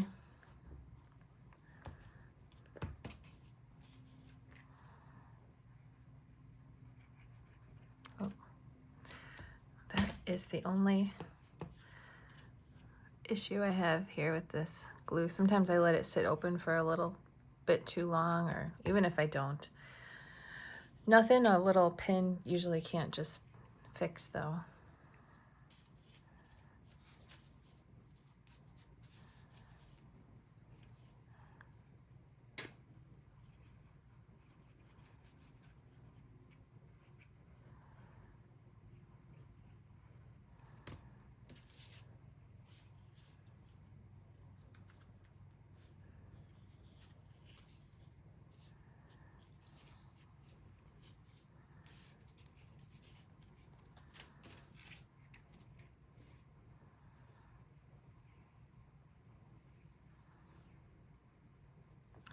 Oopsies.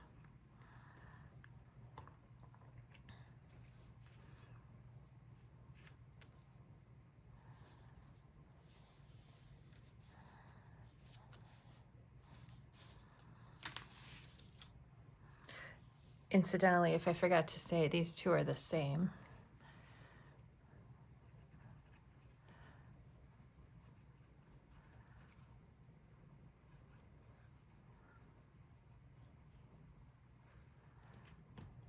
Oopsies.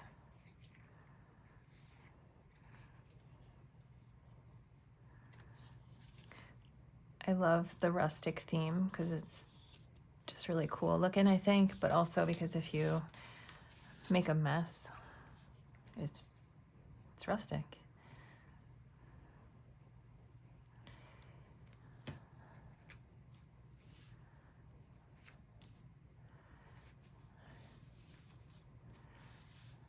All right.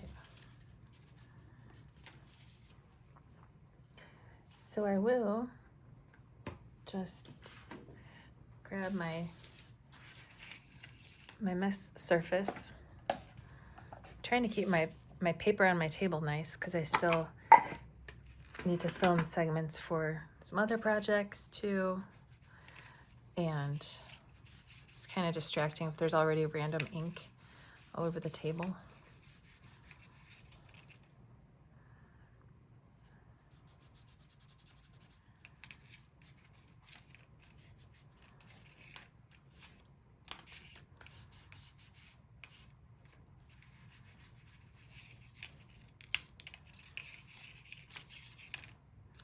Trying to make it kind of random, not just like perfectly even.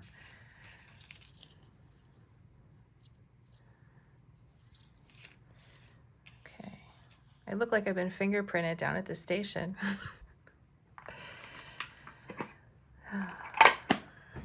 Okay, oh, a little bit of chalk.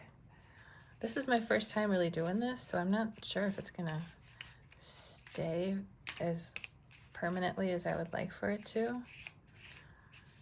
But I don't have any chalk ink pads at the moment, so I'm just resorting to good old-fashioned chalk. That's pretty cool.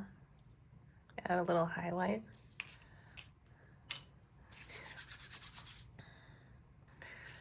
Well, as long as I've got my inking surface here, I think, well, I could glue these on first and then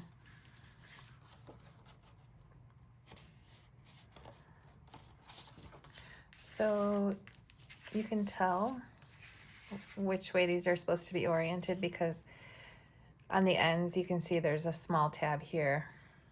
There's not one over here, it's over here, same as this. These should be positioned at the ends, and that makes this the middle. So let's even go ahead and glue them together as such.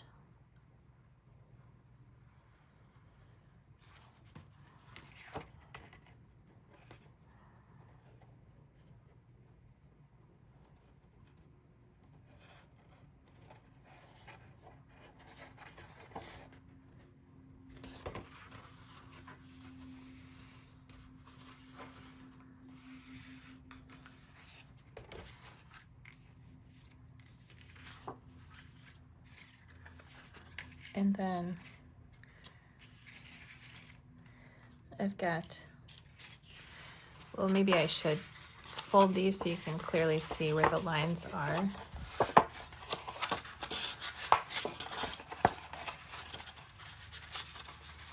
It's kind of giving some Lincoln Log vibes right now.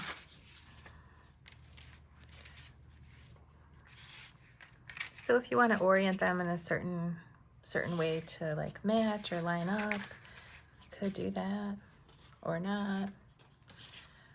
But these two are the same. So I'm gonna go ahead and glue those down and then throw a little ink on them.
looking good.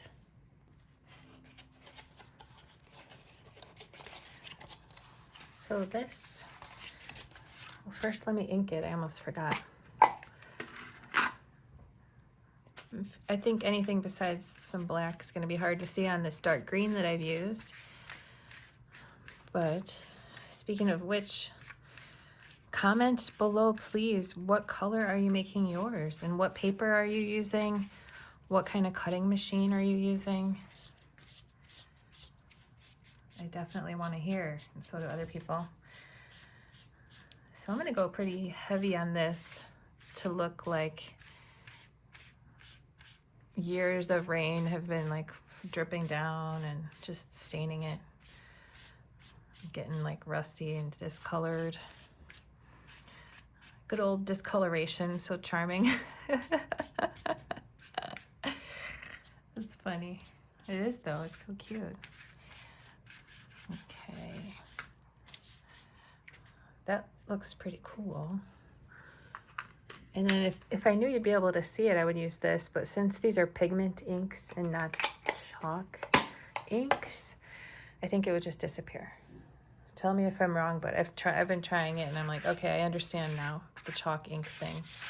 So I'm just gonna do some random swipes like this. Not too much, just a little bit of that highlight and shadow.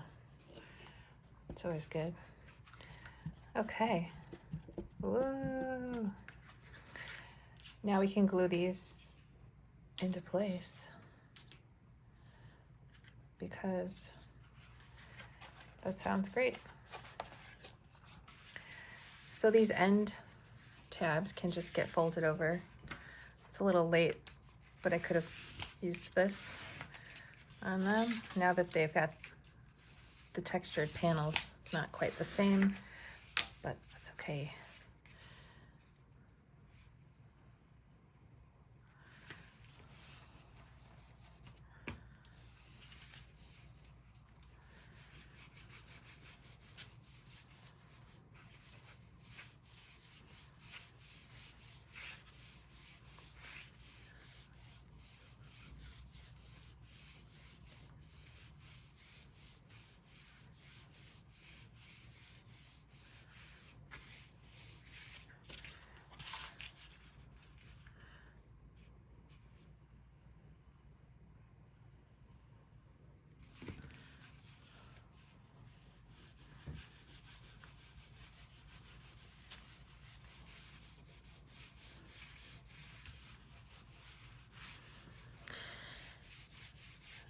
I can't wait to hear how my daughter's first day of school has been going today.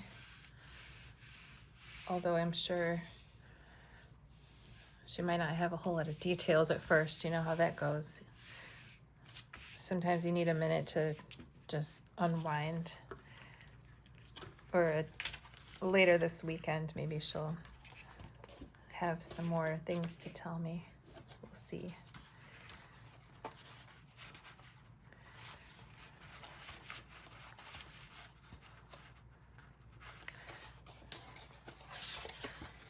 When I was a kid in elementary school, I always went home for lunch, which I loved doing. But it kind of just occurred to me that actually wasn't really familiar with the lunchroom until like 4th grade for me, because I always enjoyed going home for lunch. I lived pretty close by to my school. So these, I'm glad I didn't glue these down yet, because first we're gonna glue this in place, and then we'll close these up to finish it off and make it nice and sturdy.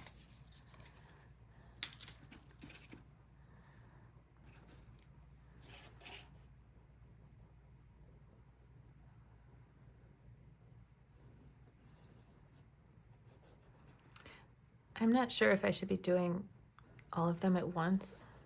That might be too much. So I'm gonna do 3.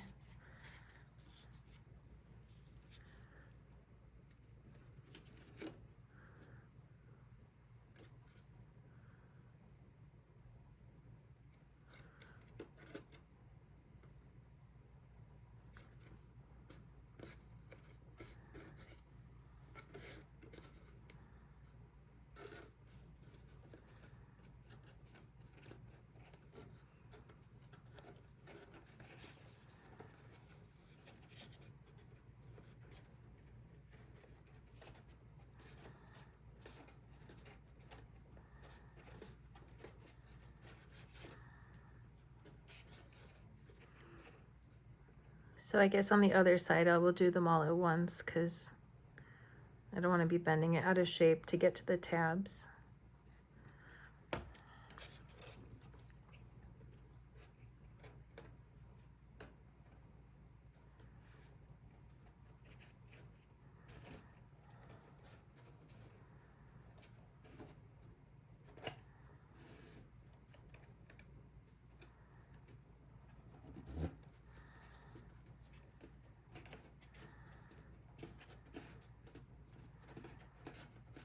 Have you ever been taking a video, probably on your phone or whatever, and you think you're taking a video, but then you go to stop the recording and you realize that you were never recording? I feel like it's happened to the best of us, myself included. Luckily, it hasn't happened to me today, knock on wood, because if I do that, then I sometimes might have to go back and either try to pull something apart that I've glued or like recut shapes, which is never super fun. So I keep looking at my screen, making sure I see the little recording symbol going, and it's going. Phew. Because that is not fun.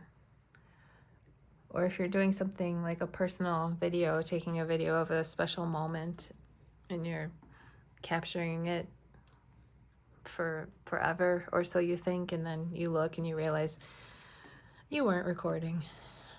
It happens. What are you gonna do?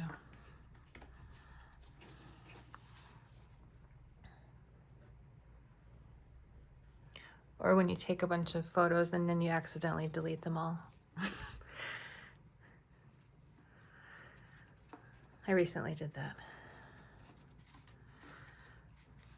I have yet to inform the people who are excited to see those photos that they don't exist anymore. So that's fun.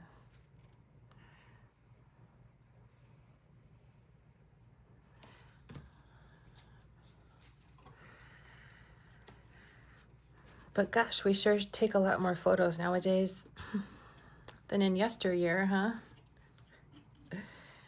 Last century.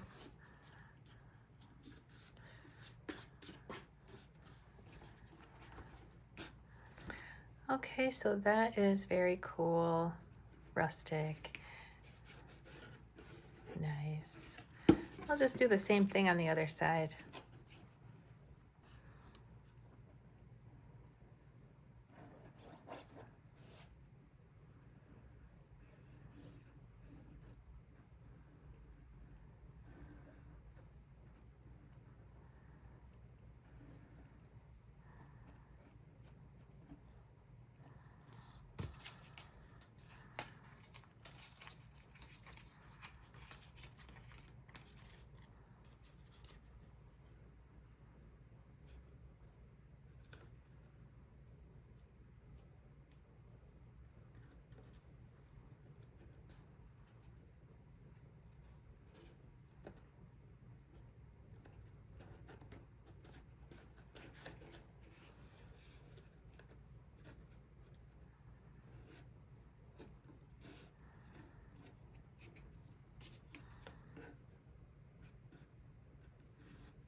Okay.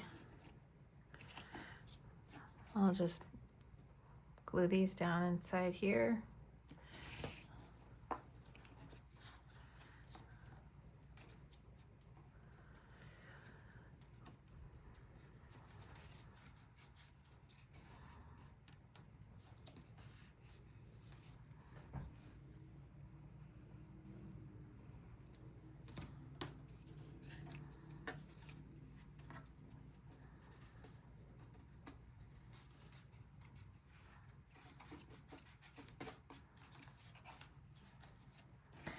feel like I'm getting way messier than this one than I did on the other side.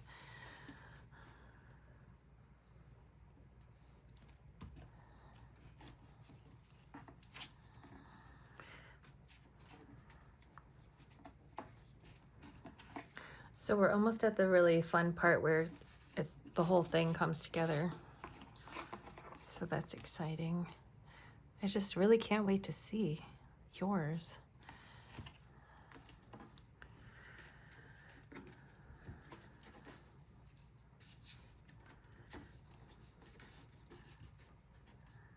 There's a lot of different spins you could put on it if you wanted to or not. But I just can't wait. Can't wait to see. This is exciting. That's like a tongue twister. Okay, now for this.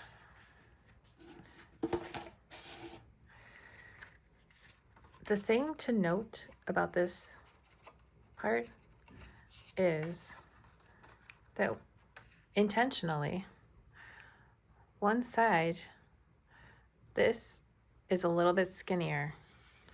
All the rest of these areas where the stripes will go, as designated by these little scallops, these are all the same width, except for this one is intentionally a little bit skinnier.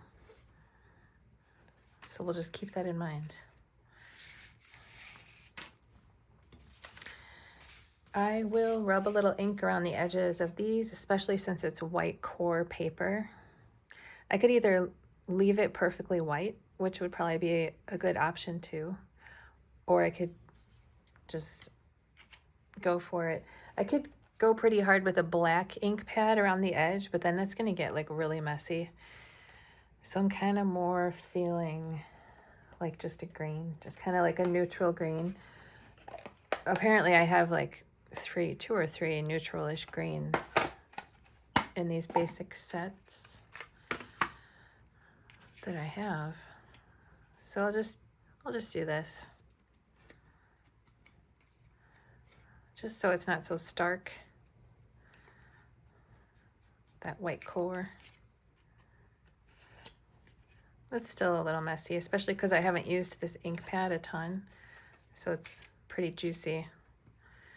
That's the one thing about these color box or color petal ink pads that I'm using now, since the color box ones are discontinued. That's the thing about these, is that when you first get them, they are quite inky, which as long as you know that going in, it's fine. If you really wanted to like dab off some of the ink, you could. But I've had these for quite some time, at least a year and a half maybe, with semi-regular use, and they're still very usable. I would say the first one to go will be my brown, my dark brown, because I use that the most. So I wish they sold like just a dark brown. That's actually what I used to do when I first started paper crafting a lot.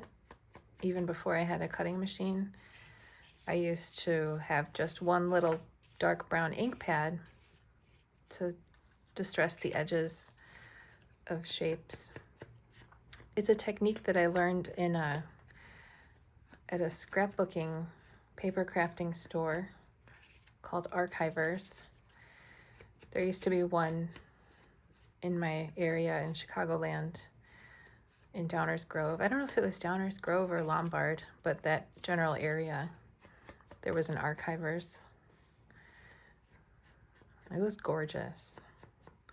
Just a really nice store, really nice products, really nice people. So they carried a lot of fun brands like Basic Gray, Graphic 45.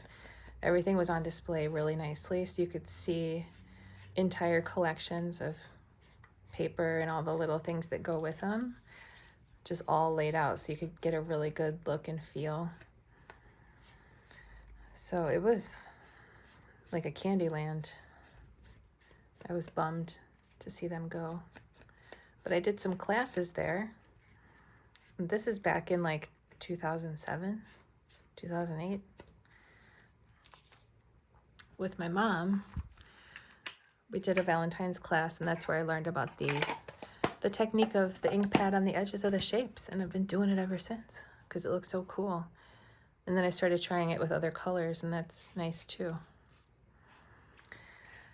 Okay, now this.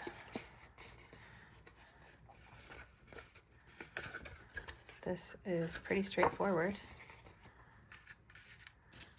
This shape, it looks like it might go with this, but it actually goes with this roof. So what we're gonna do, again, I have the skinny one here, and this is the skinny one. So I'm not gonna glue it on flat right now, because if you glue it flat and then you go to fold it, it's gonna get weird. So it needs to be folded and in place, and then these can be glued on folded. Otherwise, it's gonna get strange. So I guess I could just give these a little fold and kind of generally put them where they're going. So the design forms a little curve. So these two are the same, these two are the same. It's gonna essentially go like this.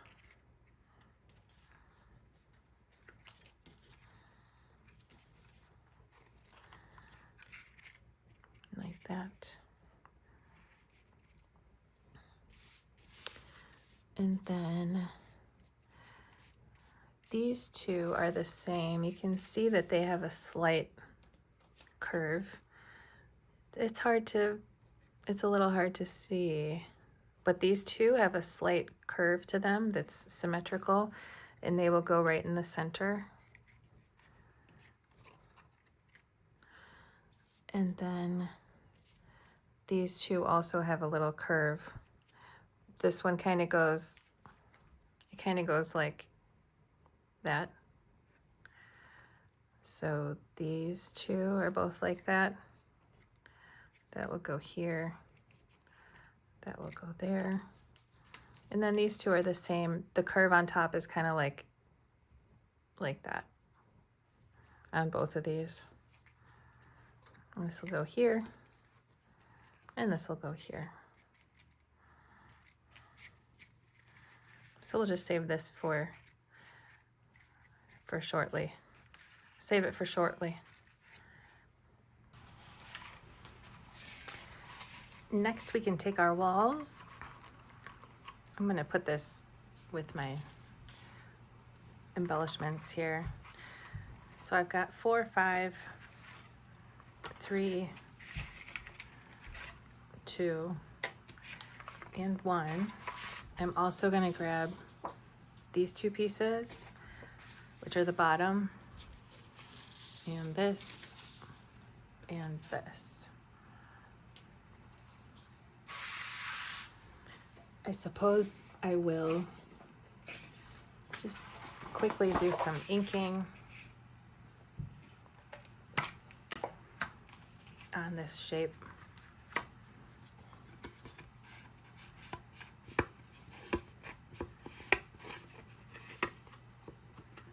I haven't used this color very often, so it's super inky.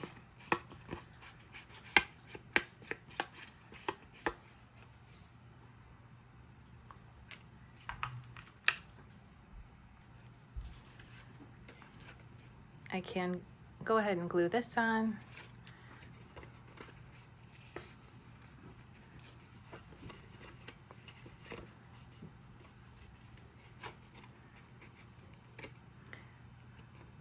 These tabs actually are valley fold, so they'll fold towards you.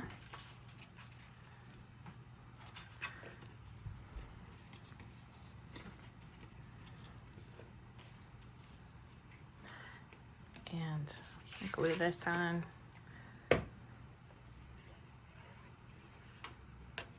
Oops.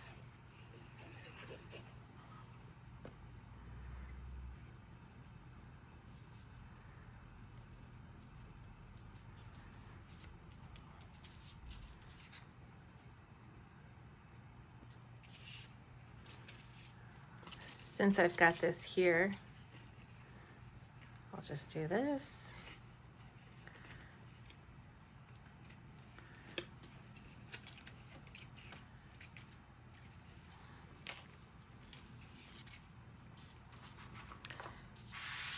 So now piece number 1 actually gets this glued on right here,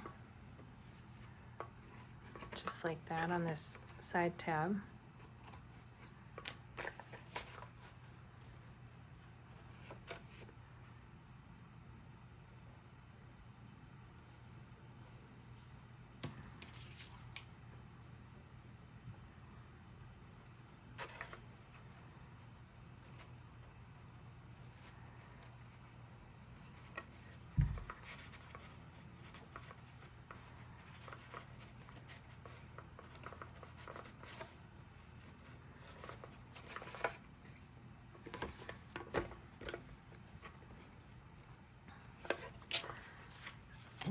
And then let's see, piece number 1.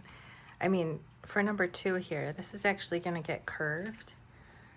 So if you have a ruler, pen, straight edge, or better yet, a bone folder, we're going to curve this.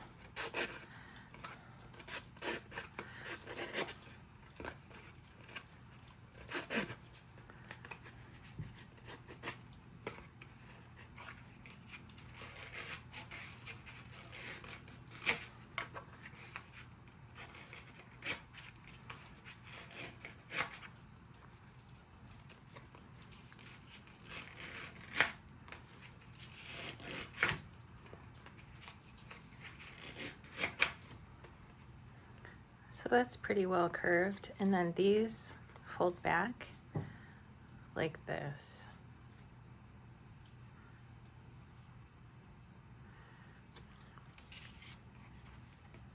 And it's going to go right here.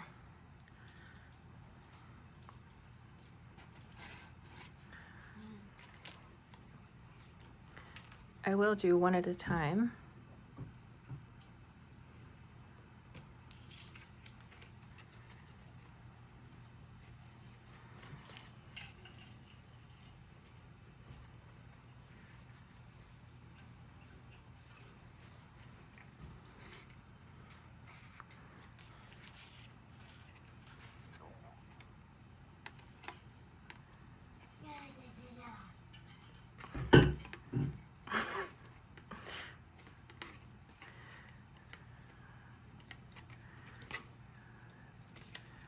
Someone's home from kindergarten.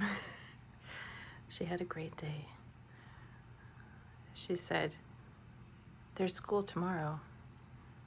And then she said, what were her exact words? I can't wait to go back, she said. And there was nothing bad about my day, she said, because my friend asked, "What was your favorite part?" And then she said, "What was your least favorite part," essentially. Like, if you could take away one part of your day, which one would it be? And my daughter said nothing. There was nothing she would take away. And she's looking forward to day 2. So that is awesome. I had a feeling, but it's good to know, obviously. Okay, so this, okay, so this seems weird, but just trust me here. 1 is going to get glued to 2 just here, just on this tab. This tab is just going to get glued here, side to side.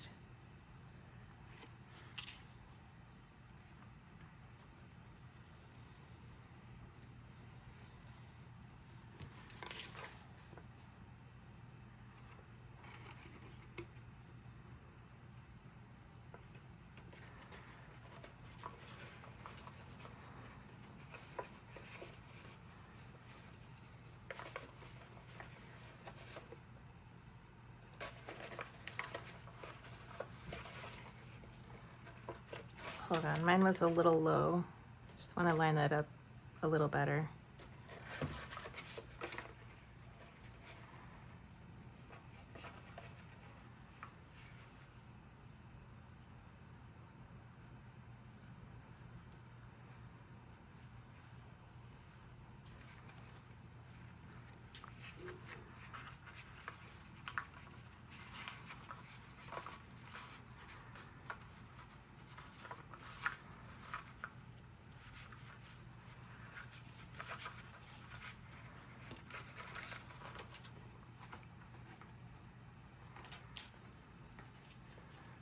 So this will be going like this. And we can go ahead and glue this down with glue here. It'll line up there.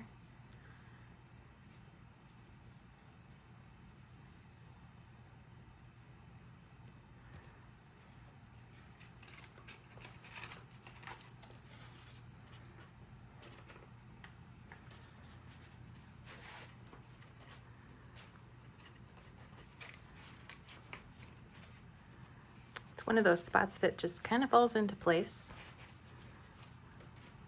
Those two are just ready to be friends there.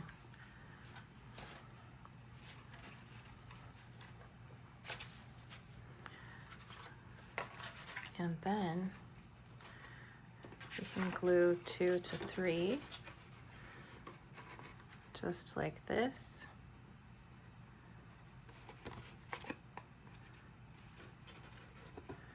So it just lines up really nicely.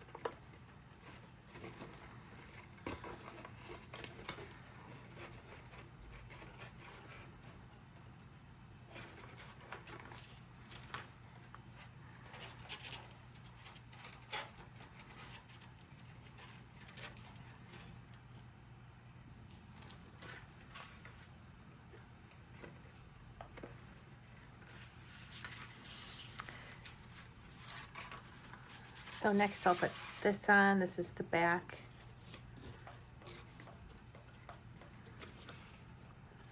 And this is gonna get, it's just gonna get attached here. And if you look closely, you can see that there are 2 little guidelines right there in the center of your screen. There's 2 little lines here. Those are just there to help you line up this edge here.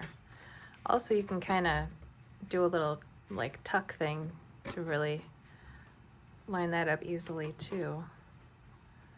So we'll glue that right there.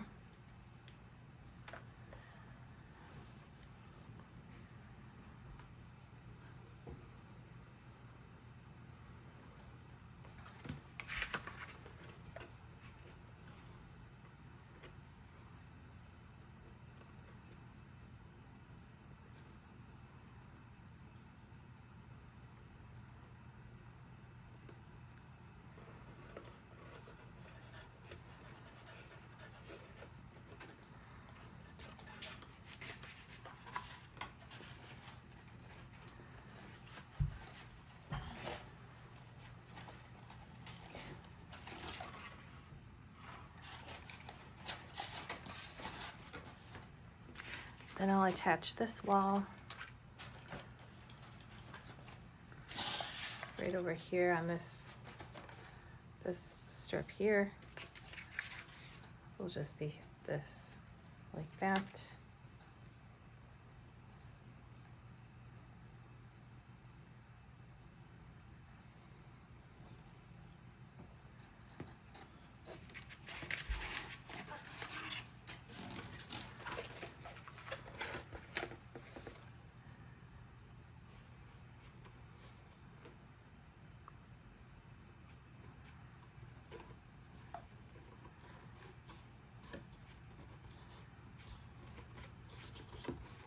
This is really starting to look amazing.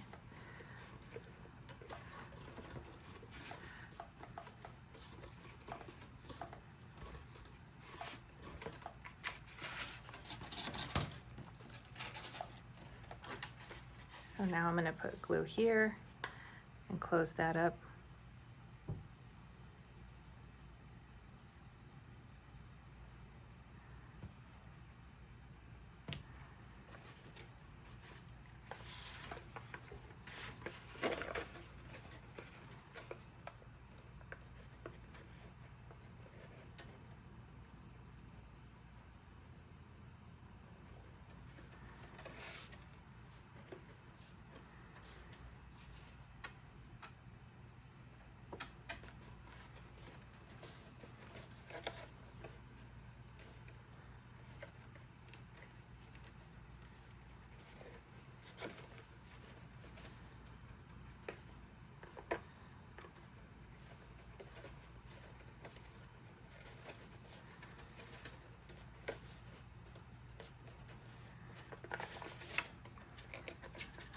gonna bend these bottom tabs in so I can set this thing down upright.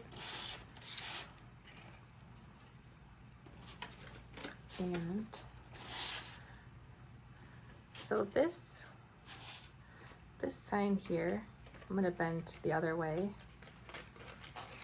AKA valley fold, as well as this one.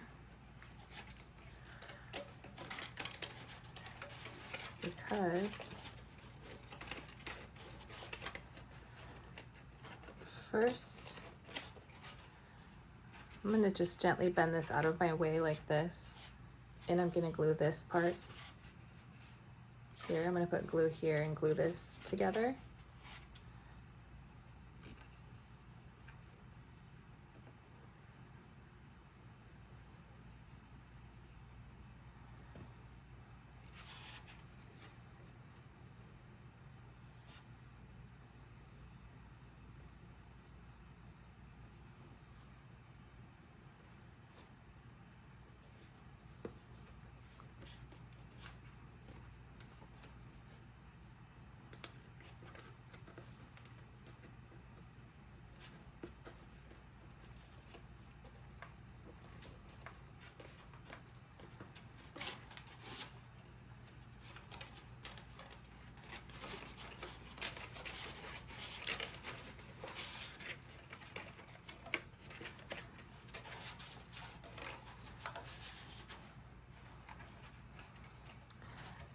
Okay, so we can start to see where this is going here.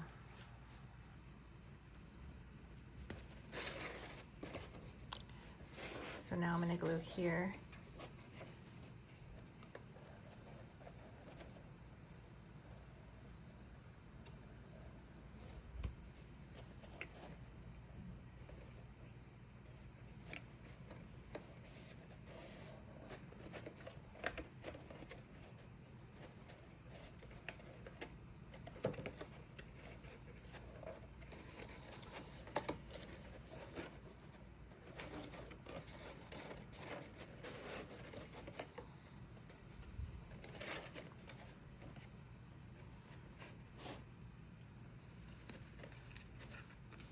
So this will be getting glued to the sign, the back of the sign. But first, let's glue down this tab and this one, these two here. So let's start with the hardest ones to kind of reach. We might have to just kind of do them all at once, honestly.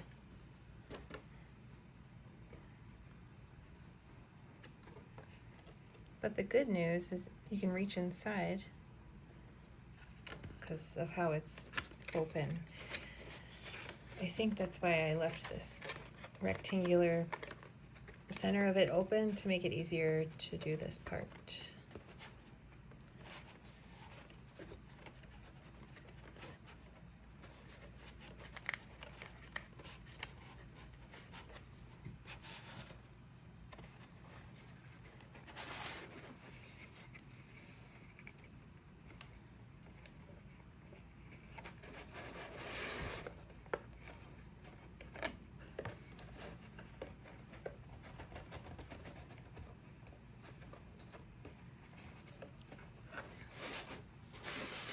Okay, so now I can put some glue here.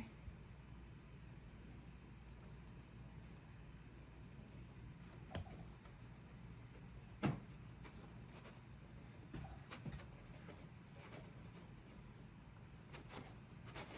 there we go, nice and straight, up and down.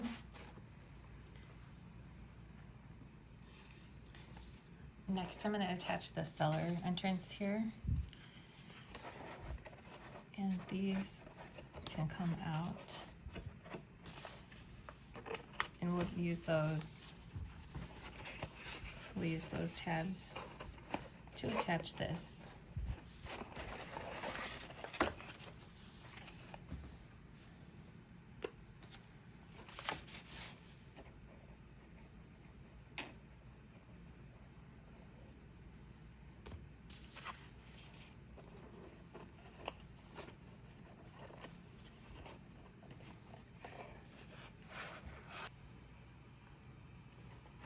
I'm just holding this so it can dry.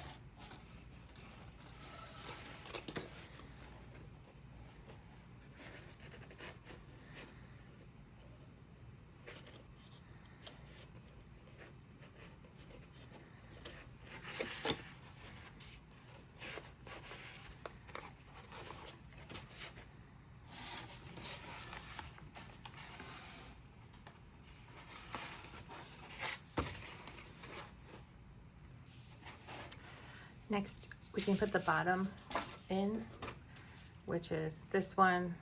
This one's gonna go in the large part, and then this one will go in the smaller part. So I am gonna grab some scrap paper because I might be getting some glue on my work surface. So if you wanna do that too, you can. So for the big part, I'm gonna bend some of these just gently a little out of the way.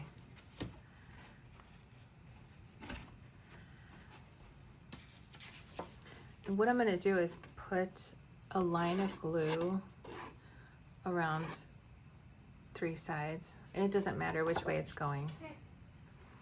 And then I'm gonna flip it over, glue side down, and I'm gonna put it right into the bottom. But before it dries, I'm gonna push the walls in to make sure that it's lined up nicely with the edge of the paper and the folds.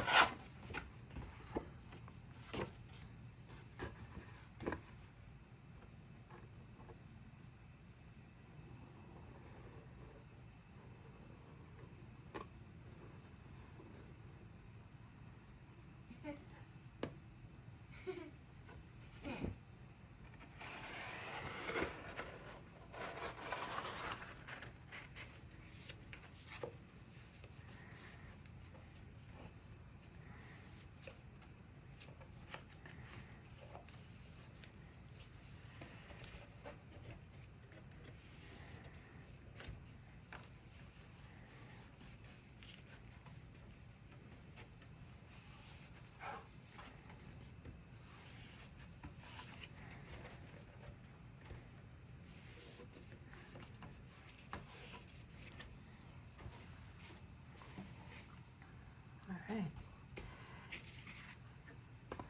Then I could technically do the same over here, but it's a little tricky getting in there. So I'm gonna turn this on its side, and I'll just start by gluing one here like this.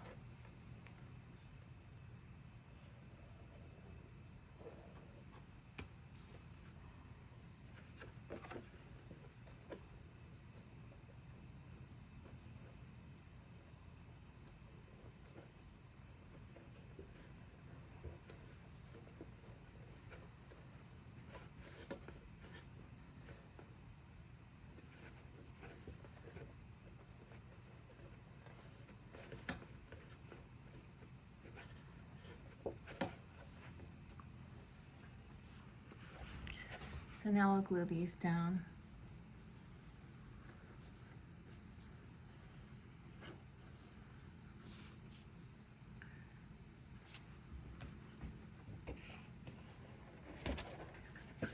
I'm gonna go from the top, go to push it, to press it down.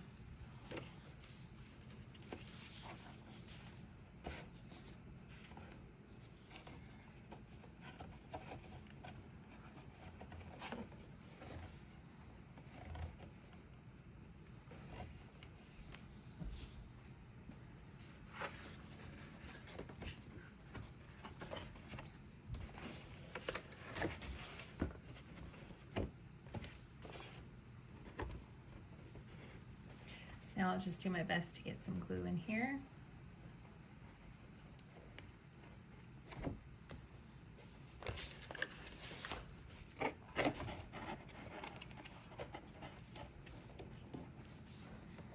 We got chip lady. Sorry everyone, we're still learning how to eat veggie straws with our mouth closed. But you know, it is kind of hard to put a whole veggie straw in your mouth and close it. So I understand. The sounds of little crunching shall live on in infamy. So I'm thinking that while this top is still open, perhaps we should put our little planter right here. Now I'd like to create the base. So for that, I have the pieces here. I have these panels. This big one's gonna go like on the floor of the base. And then these strips go around the side, around the edges, the sides.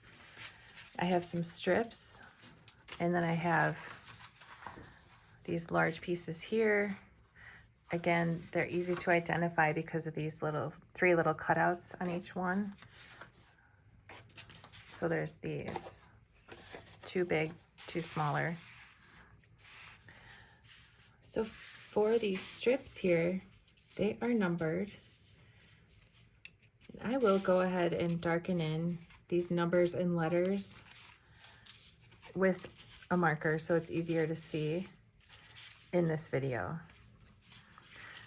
So one of the strips will be the same color as your roof. This is going to go on the inside. It's a support piece, as well as these 2 that have the hearts cut out of them. These go together, and this is another interior support piece. So that leaves these pieces here. So you don't need to do this too, but I will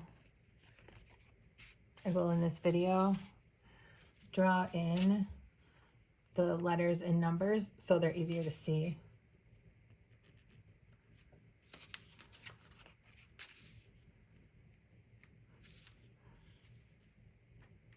There's 5, 6, and a B.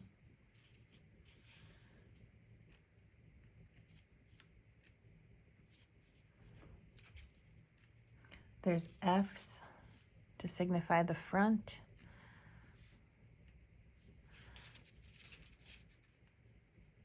And a 3. This one has R, F, and 4.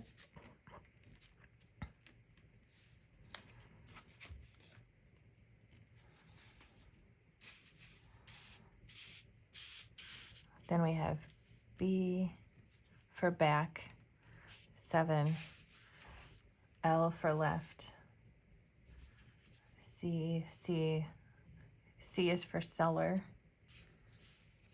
and then 1. So let's go ahead and put these in order here. So there's 1, 2, 3, 4, 5, 6, and 7. We can go ahead and fold these over.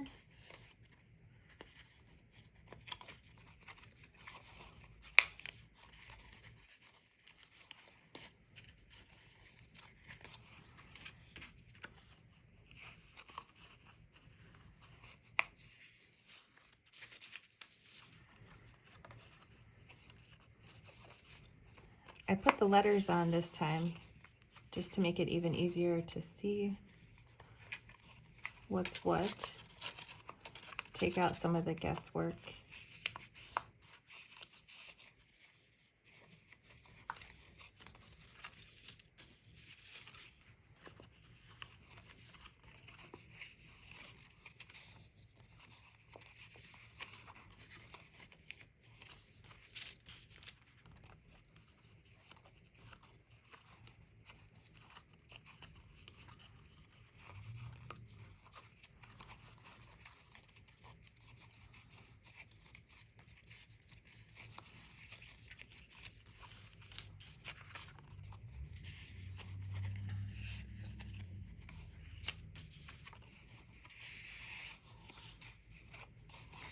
And then we're going to glue these together side to side in order.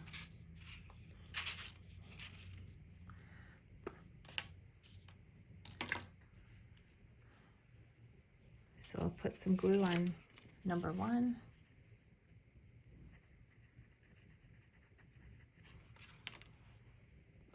So let's go ahead and put these in order here. So there's 1, 2, 3, 4, 5, 6, and 7. We can go ahead and fold these over.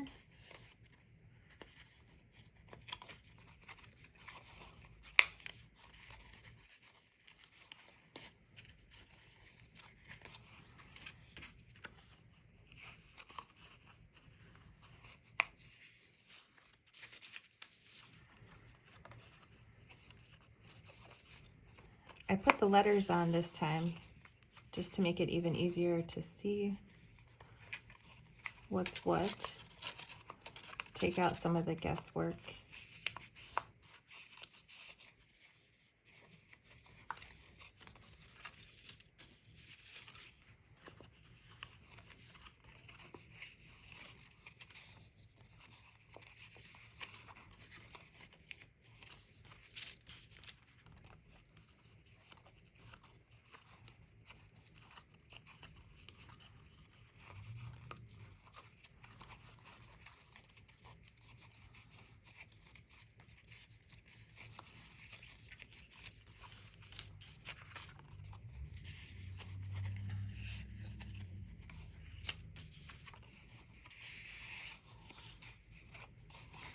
And then we're going to glue these together side to side in order.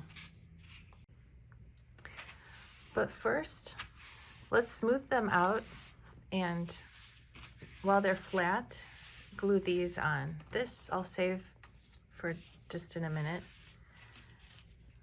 But I will put these strips probably in order, in size order, so I can see what I'm working with here.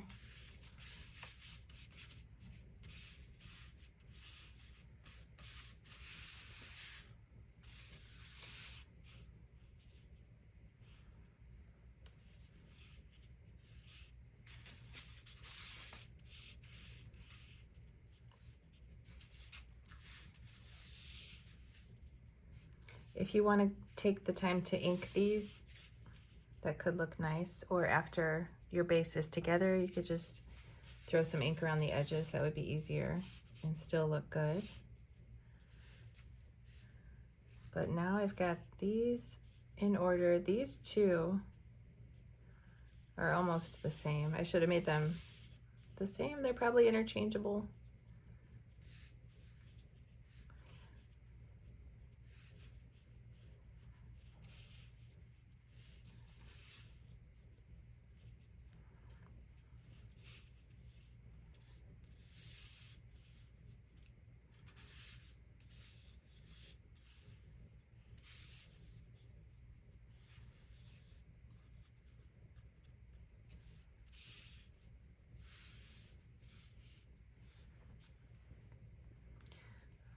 Some of these, however, are going to go on these elements that are on a long strip.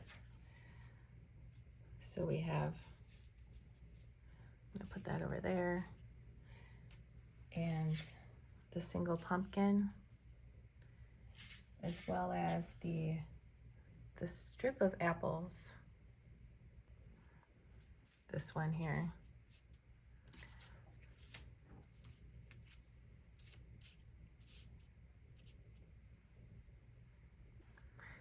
So let's make this easy and start with this obviously longest one here.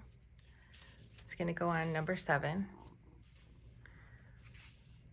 And then, let's see here.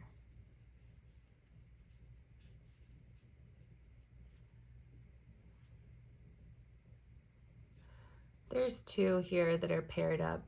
These 2 are the same. These 2 are the same, and these 2 are the same.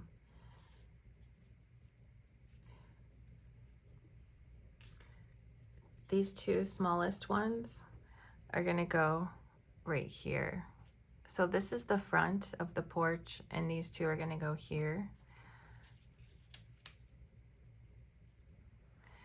And then this front piece here will be going here with a strip on it. So let's see, is it this next longest one? Yes. So this will be going here on the front.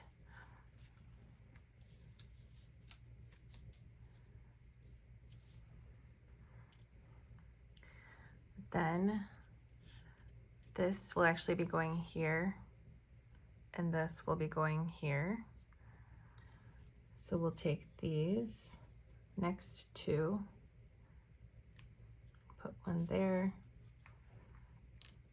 and put one here. So this will stay empty for now, this one and these two. Then this next longest one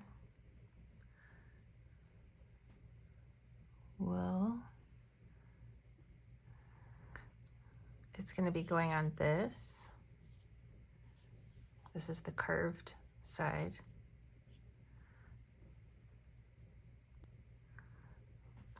And then this is going to be going here. So let's grab this one. That'll go there. Then these next two smaller ones are going to go on the sides of the cellar here.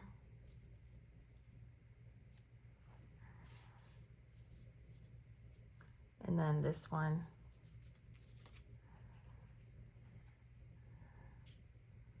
will go on the cellar. Oh, nope.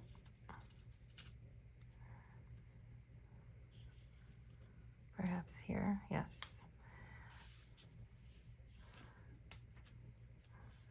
Then this smaller one here should go here. This will go there. Then there's just two left, this one and this one, I believe. Let's see. Yes. And yes. So that's a little tedious, but hopefully the labeling helps and being able to watch this helps. So just to confirm, the front here will be going on the front. The two sides, oopsies, will be going on these. These two will be going here. And then this will be going here, but not yet. So now what we want to do is glue these in place on where we've placed them. I really want to ink the edges of this, especially with that white core paper. But at this point, I think I'm just going to go ahead and put them on.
This one I'm going to grab my bone folder and just like gently curve it.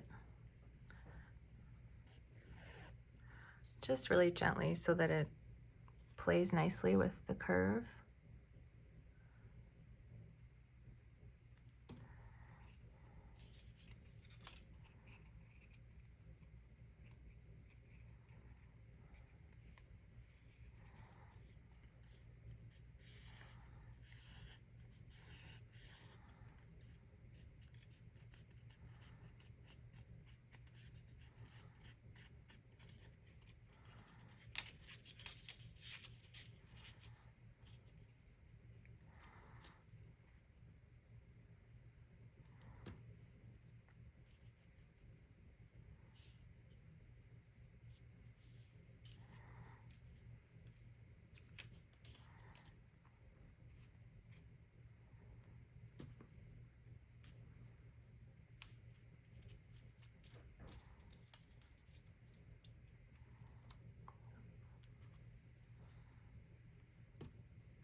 Okay. So now these I'm going to set aside, and I will start to glue these together side to side.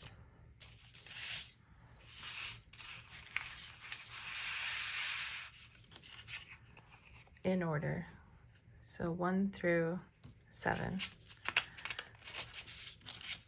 So 1 to 2.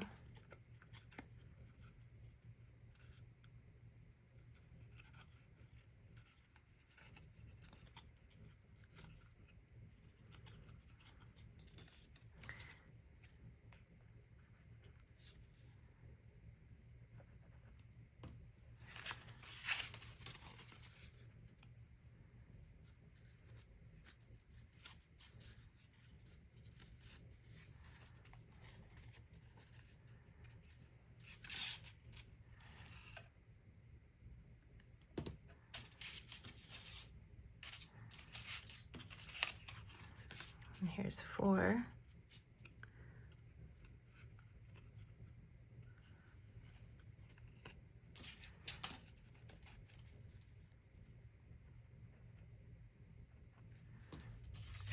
And here's 5.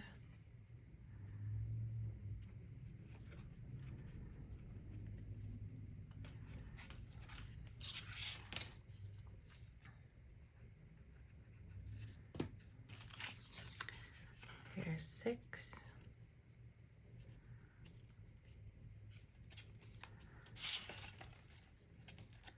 Oh, that one. This one doesn't get folded. It's the back.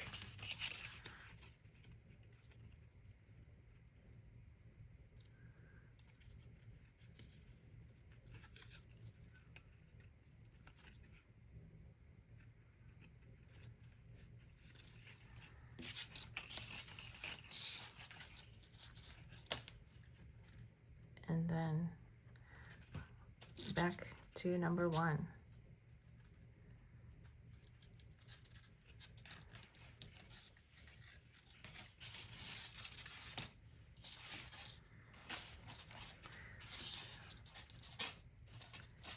So we can do this and this.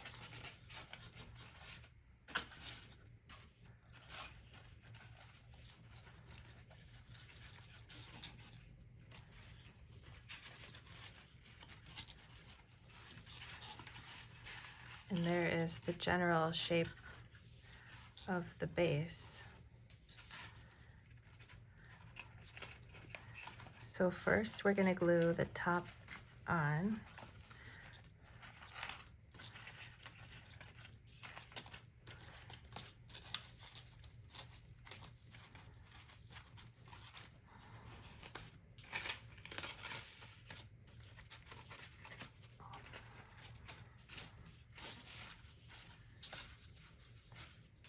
So let's put together the top and the bottom real quick, and then we'll glue the top on. So here are my top and bottom pieces. The cutouts are a little different.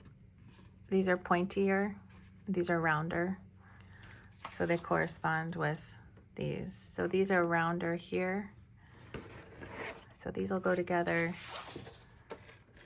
and then these are pointier.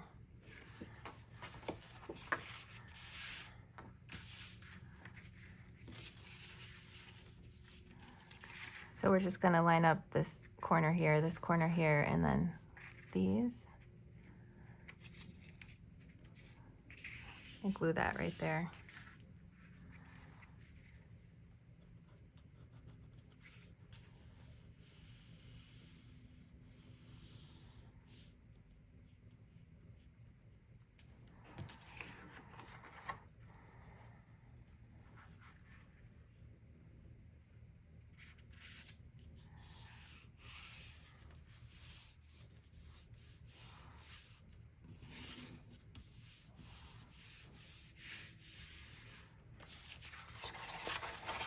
So this will be the bottom of the base, and this will be the top.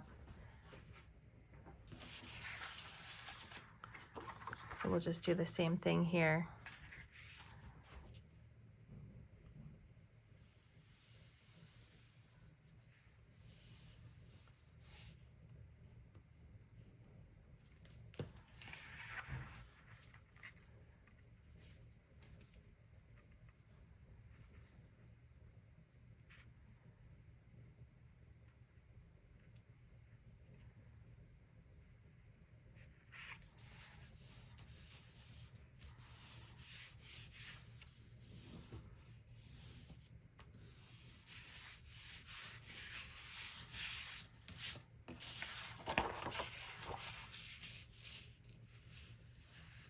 Okay.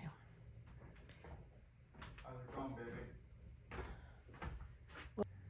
So here are my top and bottom pieces.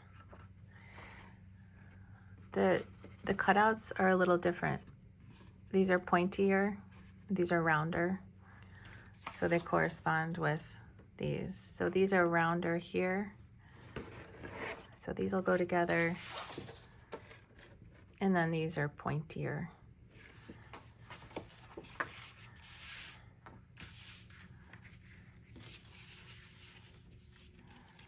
So we're just gonna line up this corner here, and then these. And glue that right there.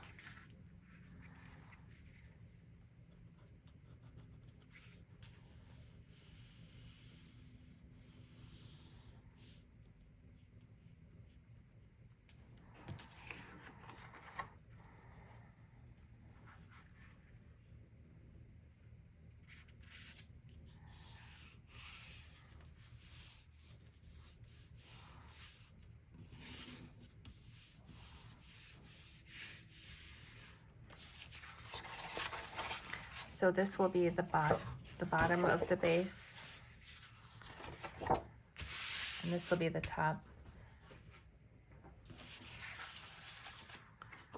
So we'll just do the same thing here.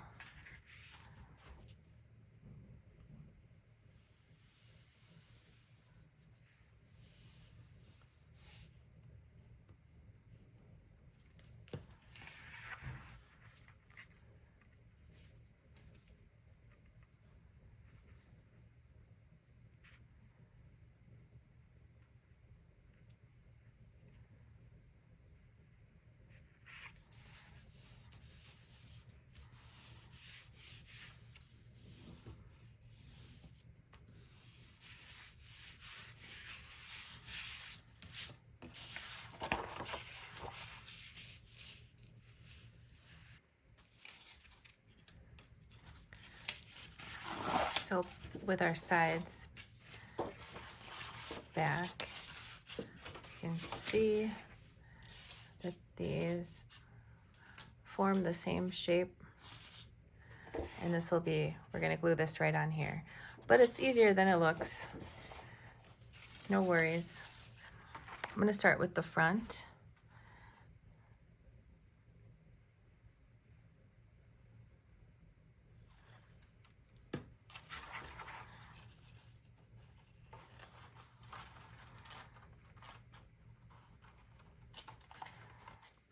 We're just going to go one part at a time,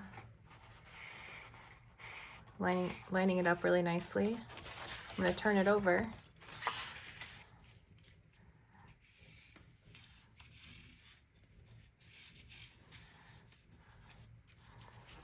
And then I'll just work from the inside here.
Next, I'm going to anchor the whole back side, and then I'll come back to that round part.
So I'm going to bend these out of the way and just do them all at once.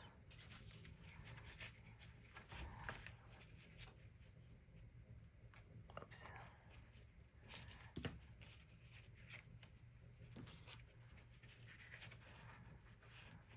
I got too much.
I didn't line that up the best.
You can always hit the side with a little sandpaper and some ink.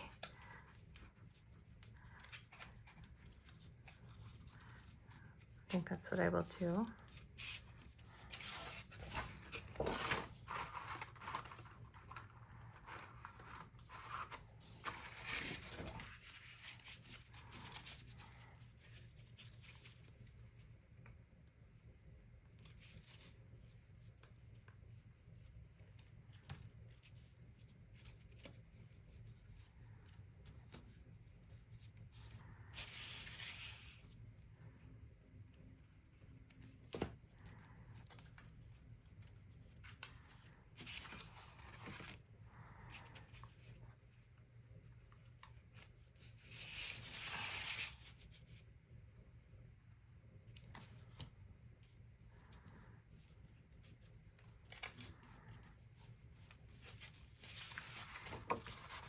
Okay, I don't think I missed any.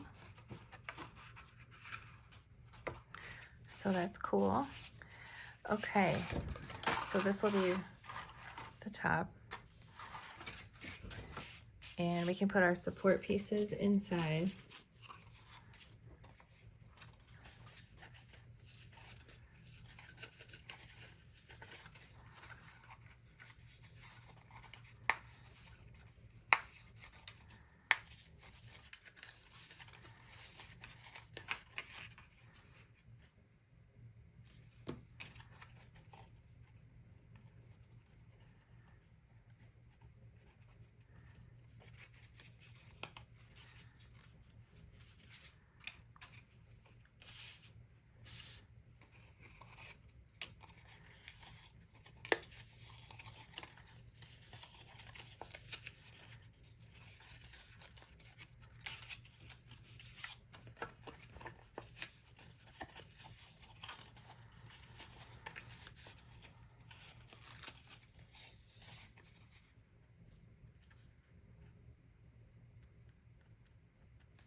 So just about here is good.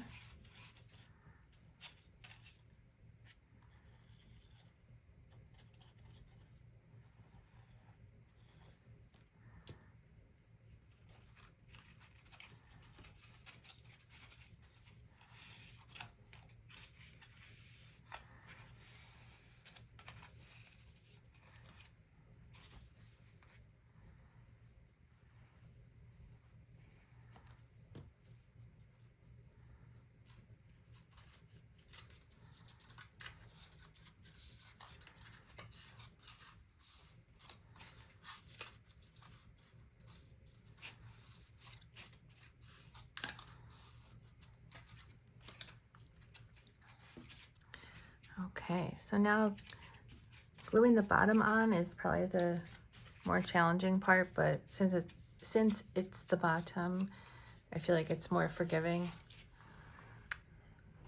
So I just like this.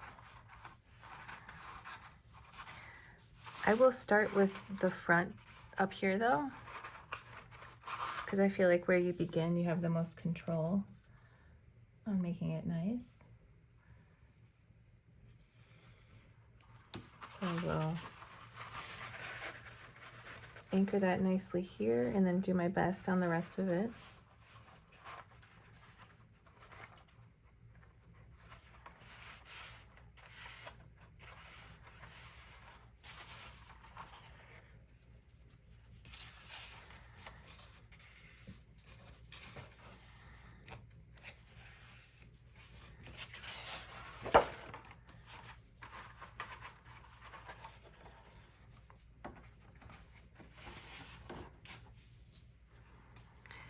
So we just want to make sure that these aren't folded down so far that they're below the fold line. You want it to be sticking up a little bit so it has a chance to make contact with the paper. These all look good.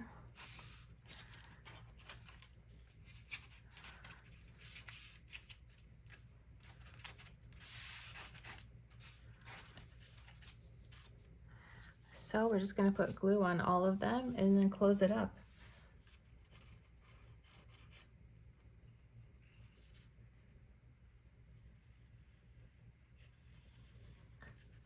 I'm sure I could make this more precise, but then it would be more pieces and more paper. So tell me your thoughts. Have we struck a good balance on that? Because, you know, I could make the bottom have like a large opening so that you can reach inside and glue it more precisely, like line it up more precisely. And then there would be another bottom to put on at the end. But it would be at least like probably 2 more pieces of paper. So I don't know. I thought this was good. This is usually how I do the bases of my structures, and it's worked out pretty well so far. I just feel a little apprehensive knowing that it is slightly challenging, but we're gonna be fine.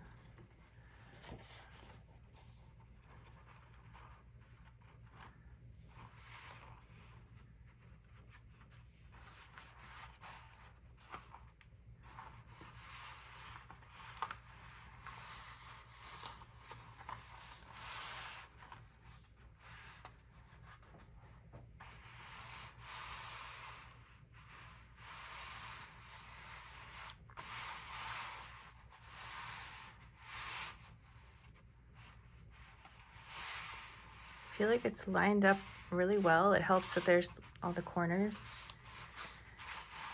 It's just a matter of the paper making contact there. I'll flip it over. Maybe gravity will help us out a little bit too.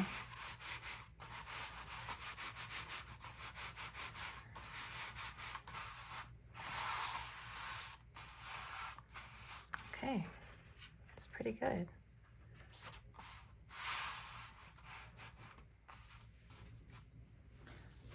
So now it's kind of fun to see right where it's going to be going.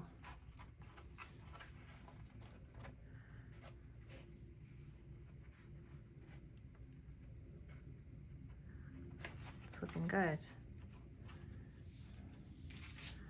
So this will be going here. And the porch parts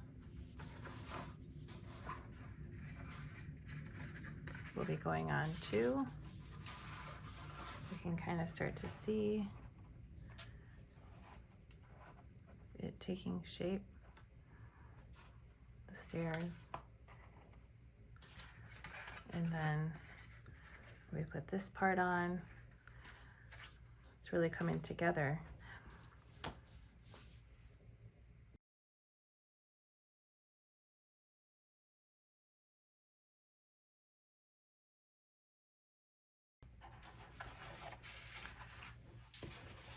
Next, I would like to put this porch part that we made right onto the front. And these holes are gonna line up with these holes. That way, if you want, when you put your fairy lights in, you can pull part of them through this hole and into that hole. So they're like cute little porch lights. So let's go ahead and glue this on.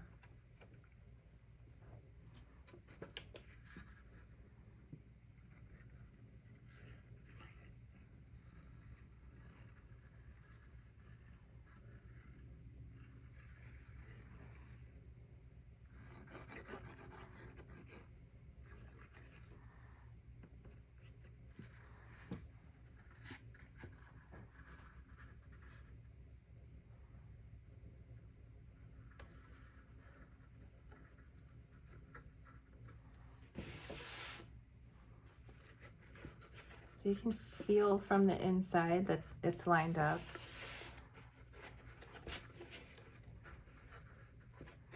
Because those shapes are the same size, those two rounded rectangular holes.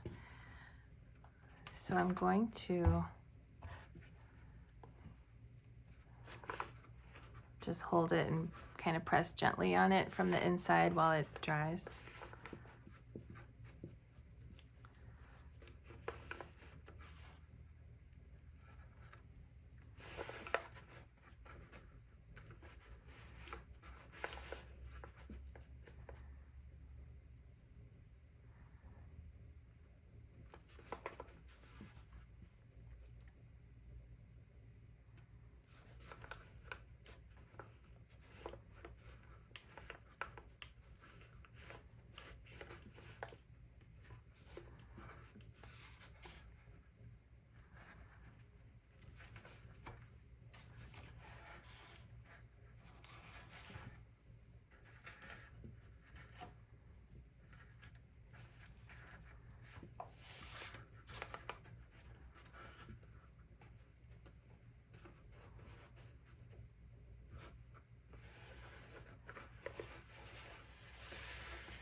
So now that we have really easy access to these two holes, it could be a good time to do the lights right now. You could wait until the end. When I made my first Cider Hill Market, I put the lights through the porch like this at the end, and it wasn't too difficult, so you could, but I want to make it easier. I think they won't be too much in your way at this point. It's probably the best option right now. So these are my favorite fairy lights for my projects that I light up. They're linked on my website.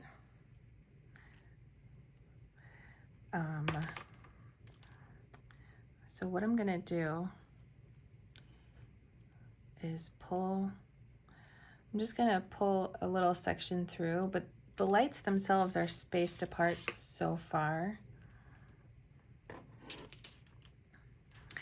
And they come like this. There's the lights, and then it ends with this thing that plugs into this. So I like not having to worry about batteries or anything. Let's stand this up. I'm gonna move the base out of the way.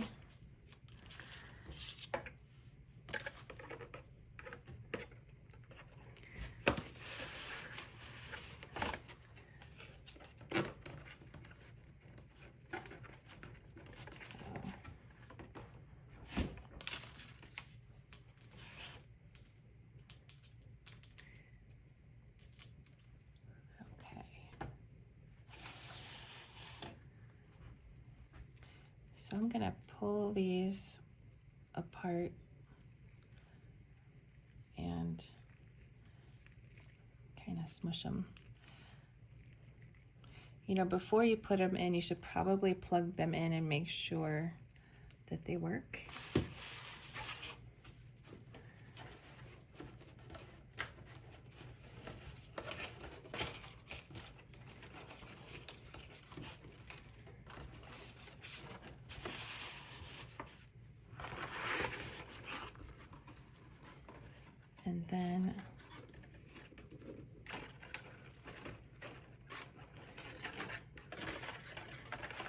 I will take a small section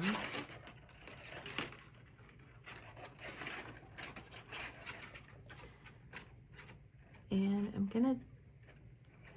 gonna do it so that the lights are sort of spaced apart. So there's one, and it's not a perfect system, clearly, but I will put this through. I think I'll create like a little hook shape.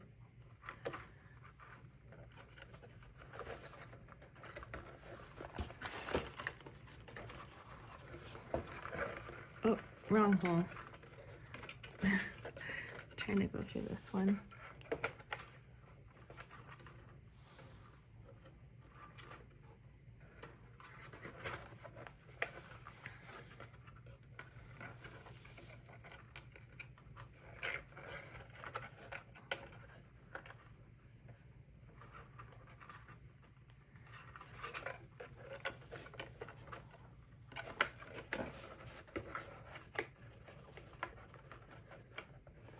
There we go. I'll go back through this hole.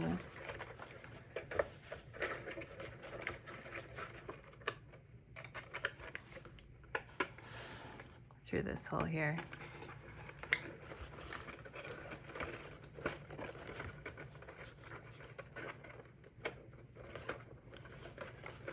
And I like the idea of them hanging down, but a little of that goes a long way. So just, I think like that is good. I've only got 4 lights showing.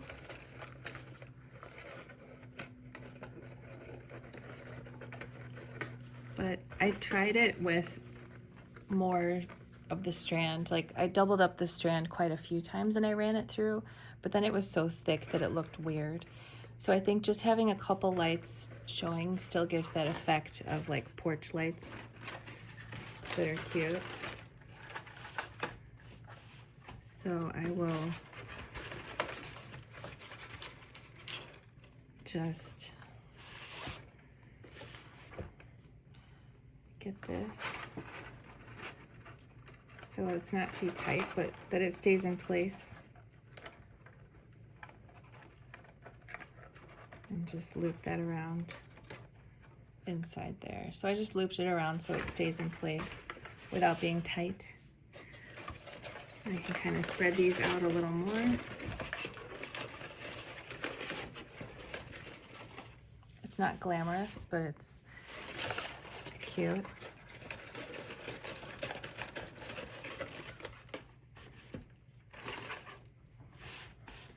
Okay. Next,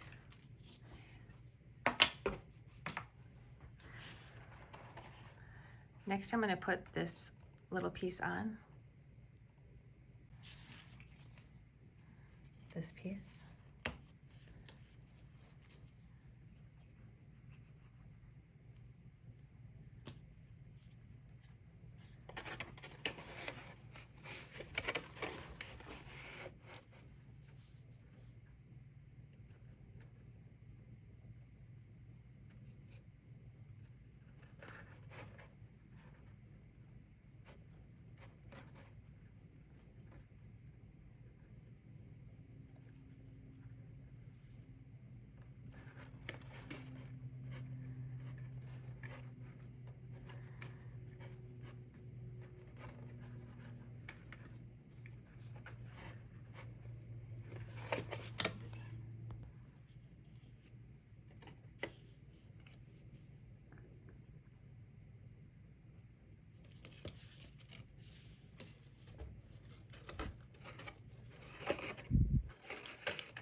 let's take our base.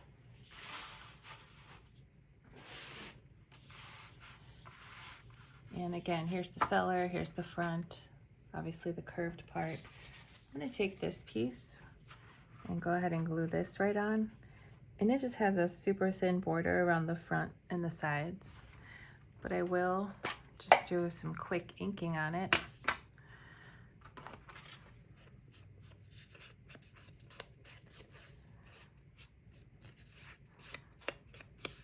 It's definitely a nice touch. I don't want to skip that, such a big piece. I'm so excited for the really fun part coming up here where we get to put all the cute stuff on. Really see it come together.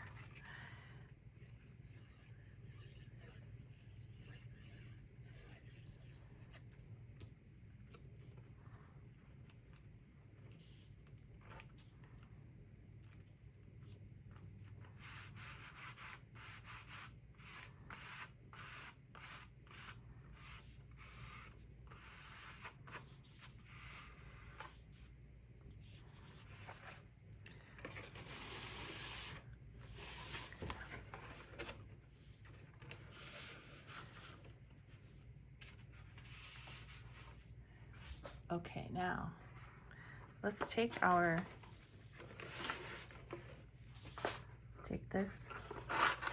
these out, and I'm gonna put a dot of glue on the top of each one.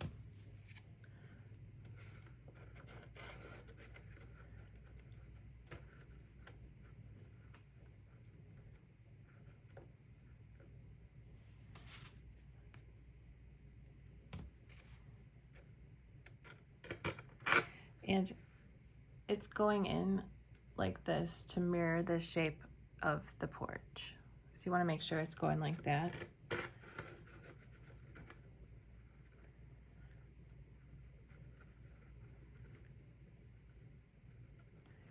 And I'm feeling that it's completely flat here. And we do want there to be a little bit of wiggle room, but we'll just center it as best you can. Make sure that it's flat.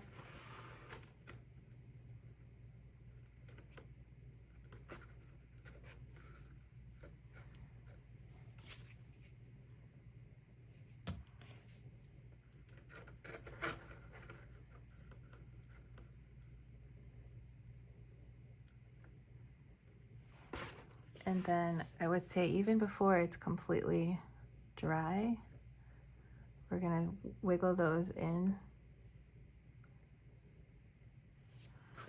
to this.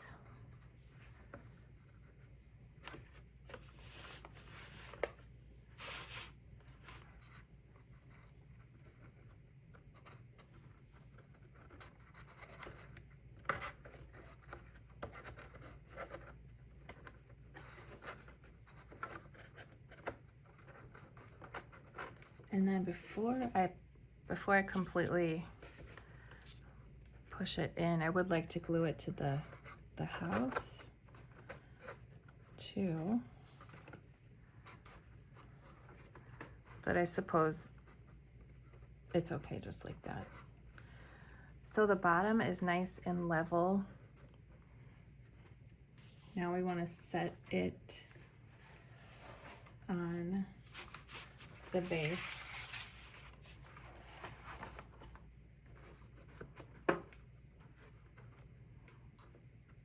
So I'm making sure it's nice and lined up over here, nice and flat. I'm going to put glue on this whole surface and carefully put it down on the base.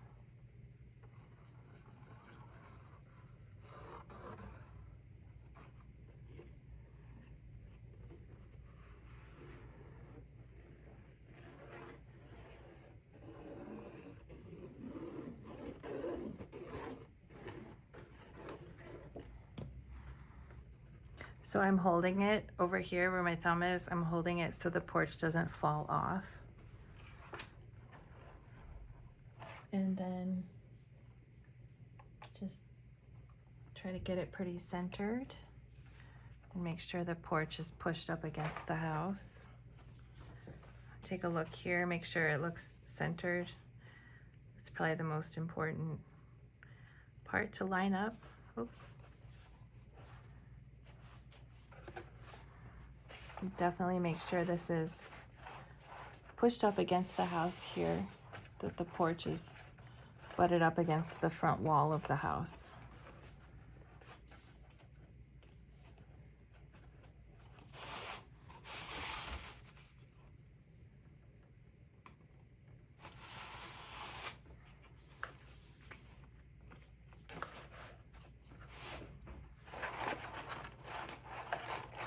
So I'm just pressing down gently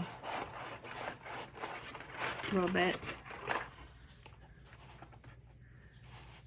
Okay, this is looking really cool.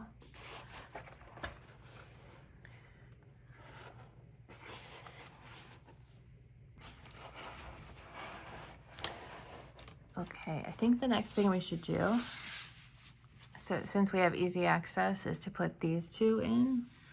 You can put them wherever you want, of course, but the idea is that they go here and here. And having some dimension with a pop dot, I think, is a good idea. So I'm gonna grab mine. I'll just pop dot those in there. I have these. I can't find, or I ran out of my larger black ones, which would be ideal, but that's okay.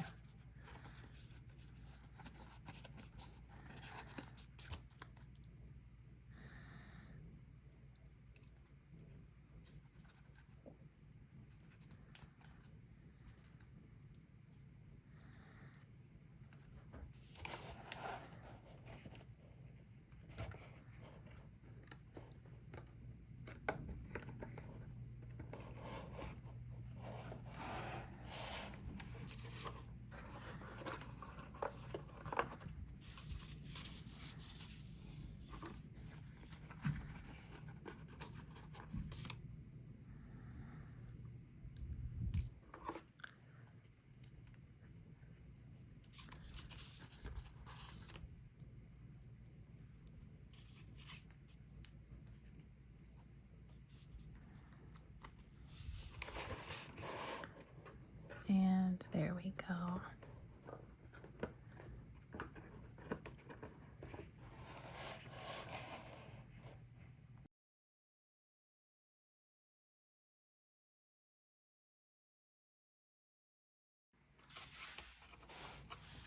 Next we can glue this on, which I think is probably the most fun part.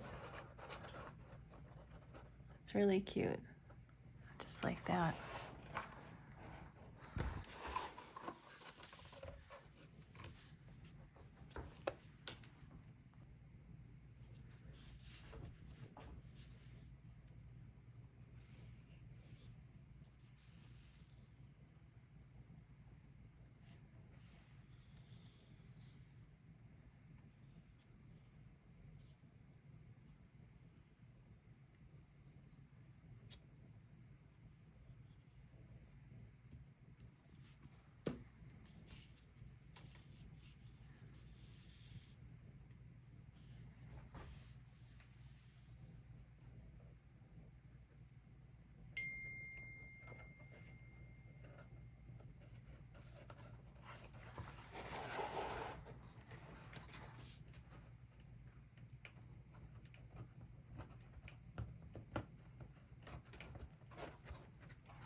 I'll just get this little bit of glue off, even though it dries clear and it's a rustic project.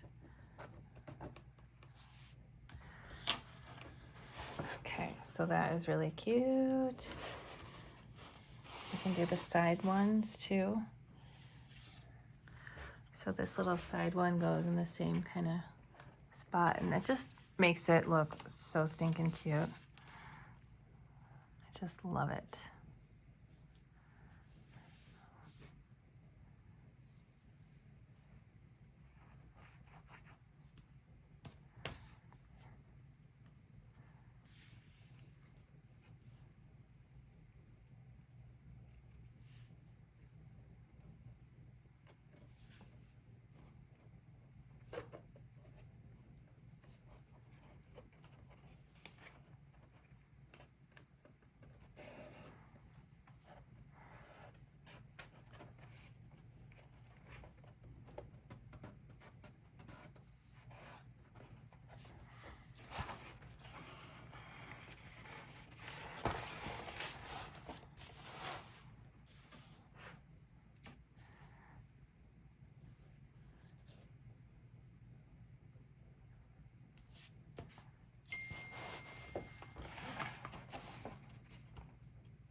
That looks so cool.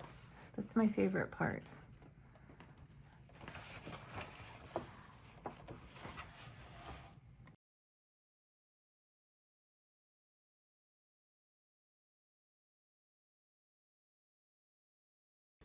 Okay, next we can glue the stairs on.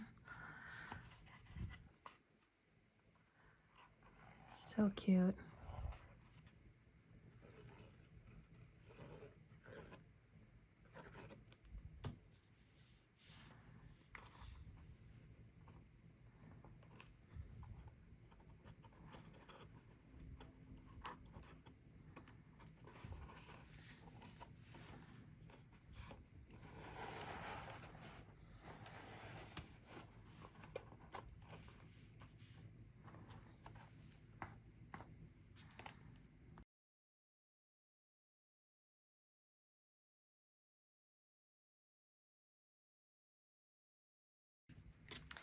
Next we can put this little porch roof on. Since I embossed it with this shape, it made it like narrower. So I think I'm gonna actually grab my bone folder and see if I can flatten it out a little bit.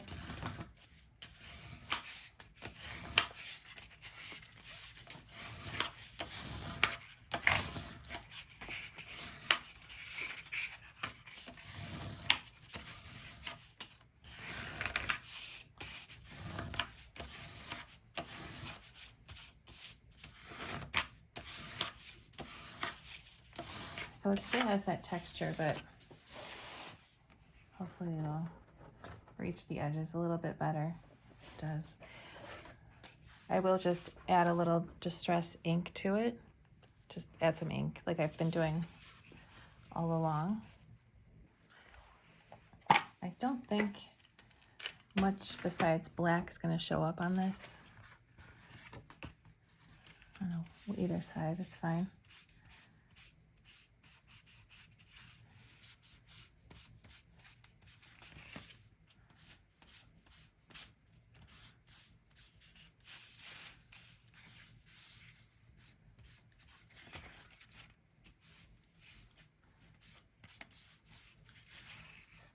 That looks a little better. I think I will also grab my piece of chalk and just add a little bit of highlight too. Just a little bit. That looks a little more rustic. And then I'll just glue that right onto the front.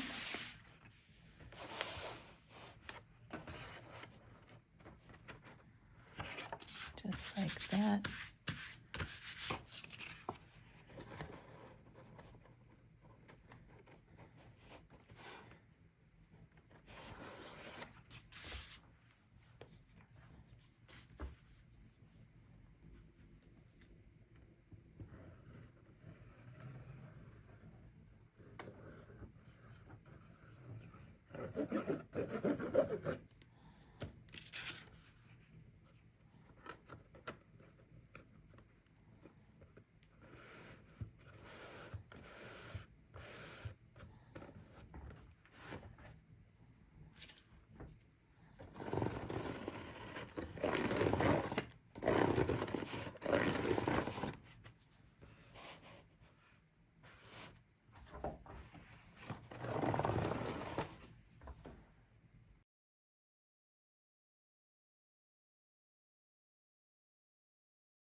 Next, I'm going to add this smaller roof, and I'll just move these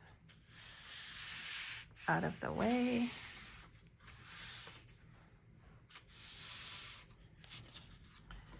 This is nice and easy, just fits right over, just like that.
Then we can add the side strip.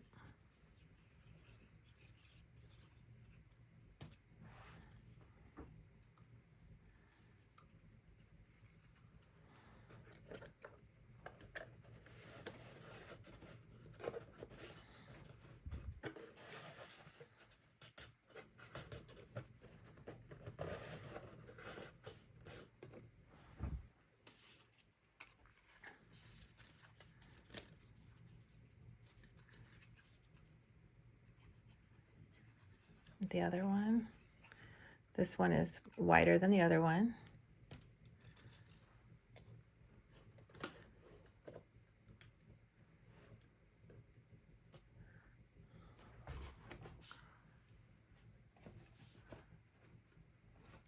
And it goes right up to the edge on the side.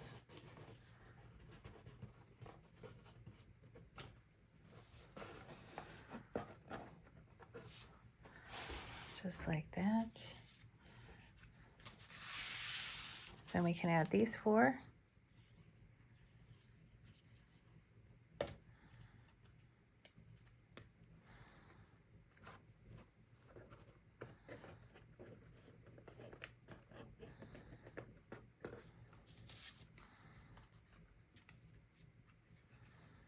Just the way that we lined them up before, where there's kind of a little line, like a design line across the top, and they just go side to side.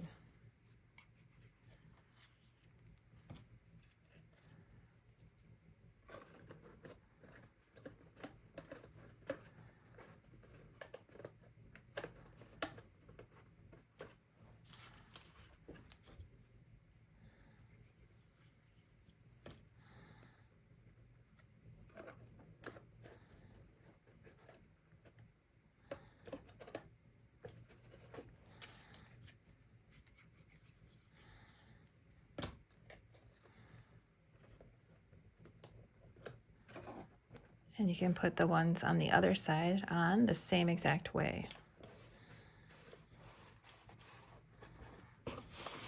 That is so cute.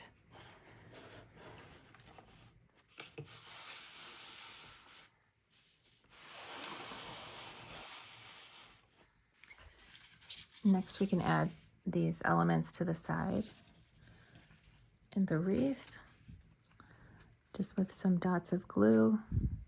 I'll just layer it I'm just going to use minimal glue for the wreath.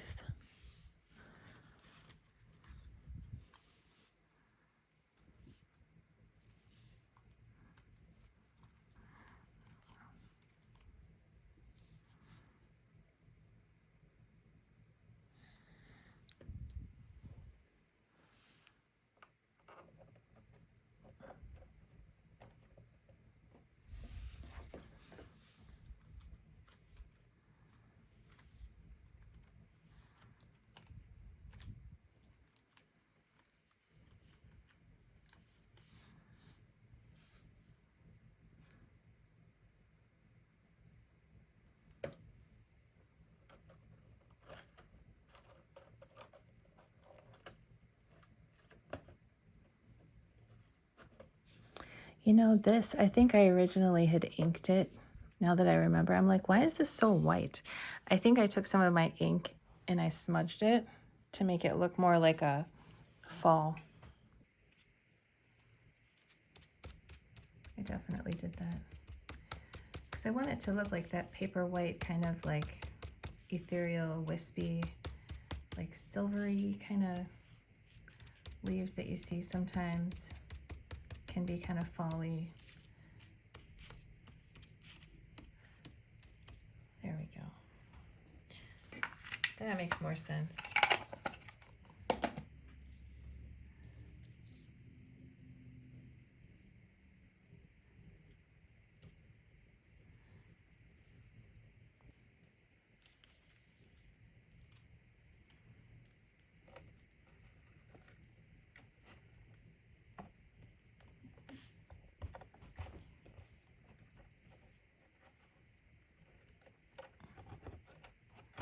I could fluff it up a little bit better, but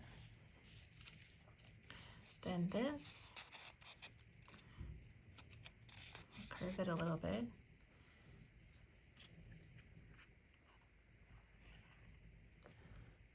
Just putting some glue here.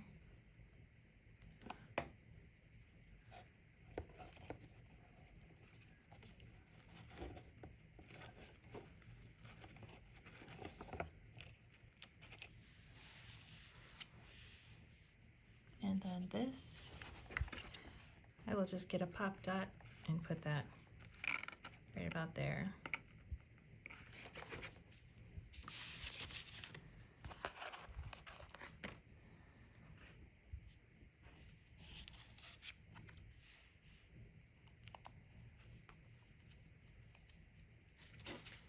Probably needs two.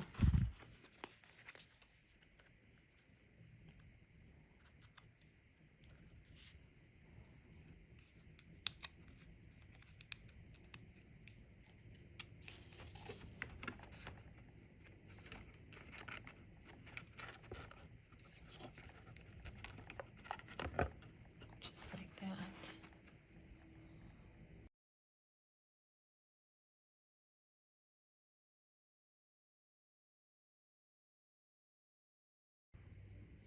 Next, let's put this top onto place, and I have some glue here because I started to glue it incorrectly. I was thinking that this could go either way, but in fact, it cannot. One side of this has a tab and it needs to go on this side.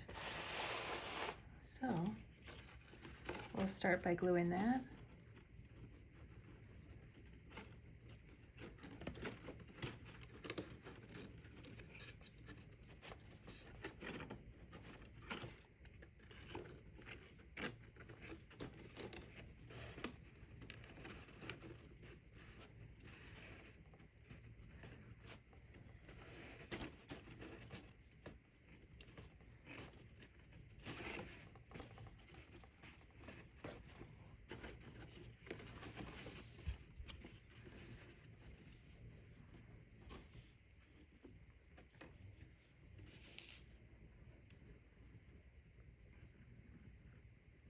Then I'll do two of these.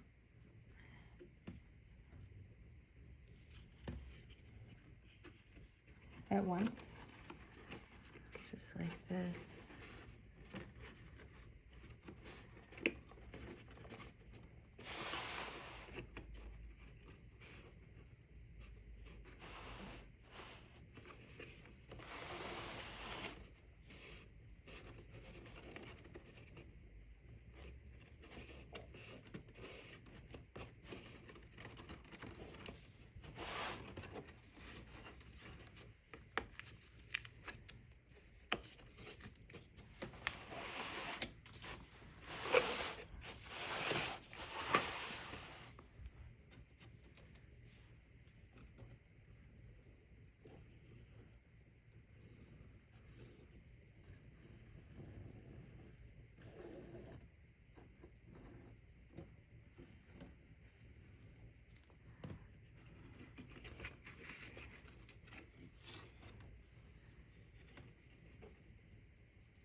So the nice thing about this roof is that we're not gluing this on, we're just setting it on there, and it can go on and off so you can access your lights or whatever.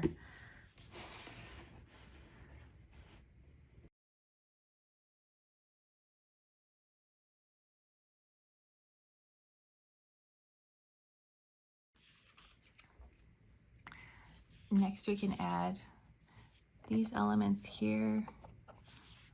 I've already put pop dots on them. And this one.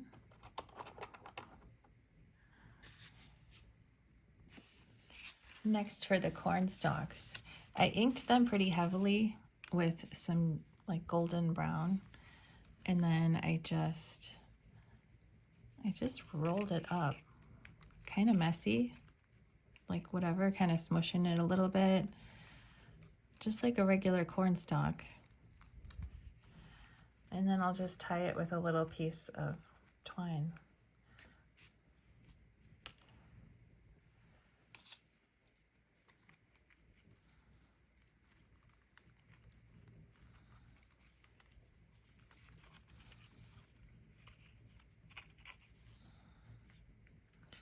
This might be like a hot glue situation. I don't know if my regular glue is going to cut it.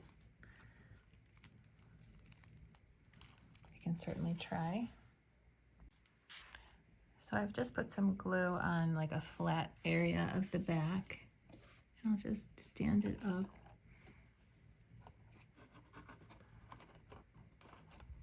And press it. That could probably work well enough. And if not, I'll get some hot glue going. So same here, this is the flattest area of the back on this one. So I will just wedge it in there.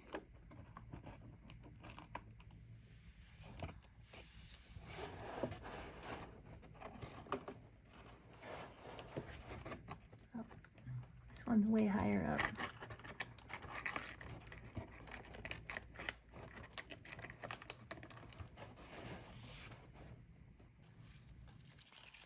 Next I can put this on, it's a little curved.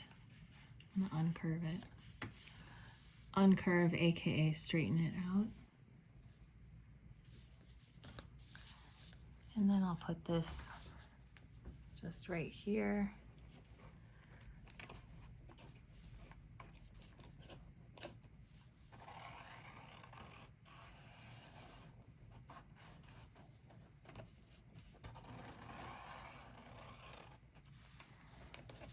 Just like that. And then same with this one, can go here.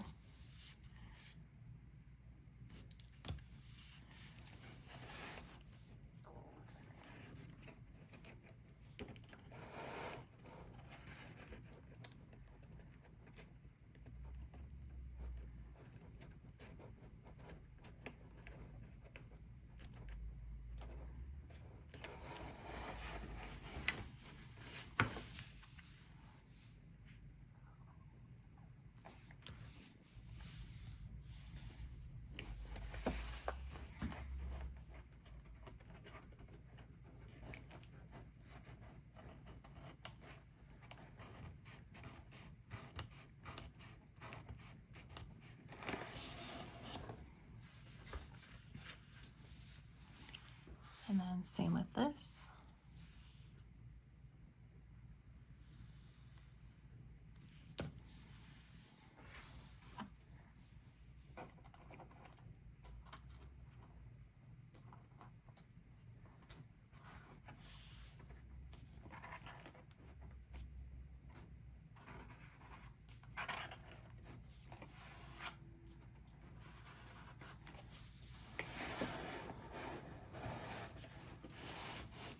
And I can put my little sign.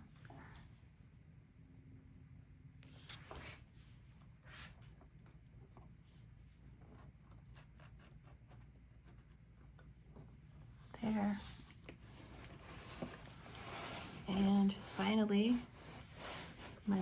wagon wheel.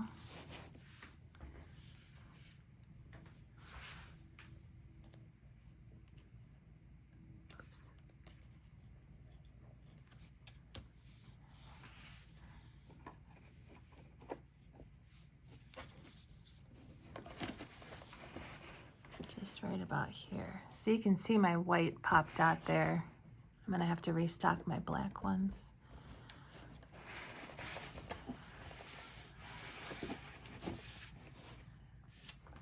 So it's looking amazing, and I'm just gonna plug it in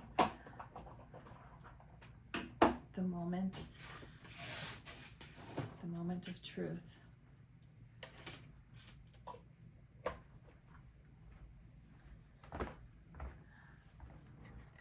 That's awesome.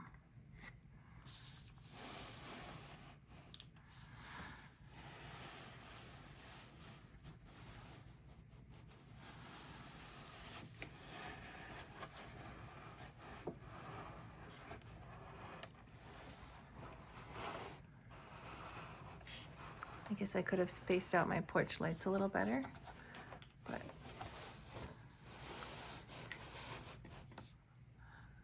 I love it. So I think it really looks best with my bright crafting light off, so you can really see the shadows and the light and all the texture and everything.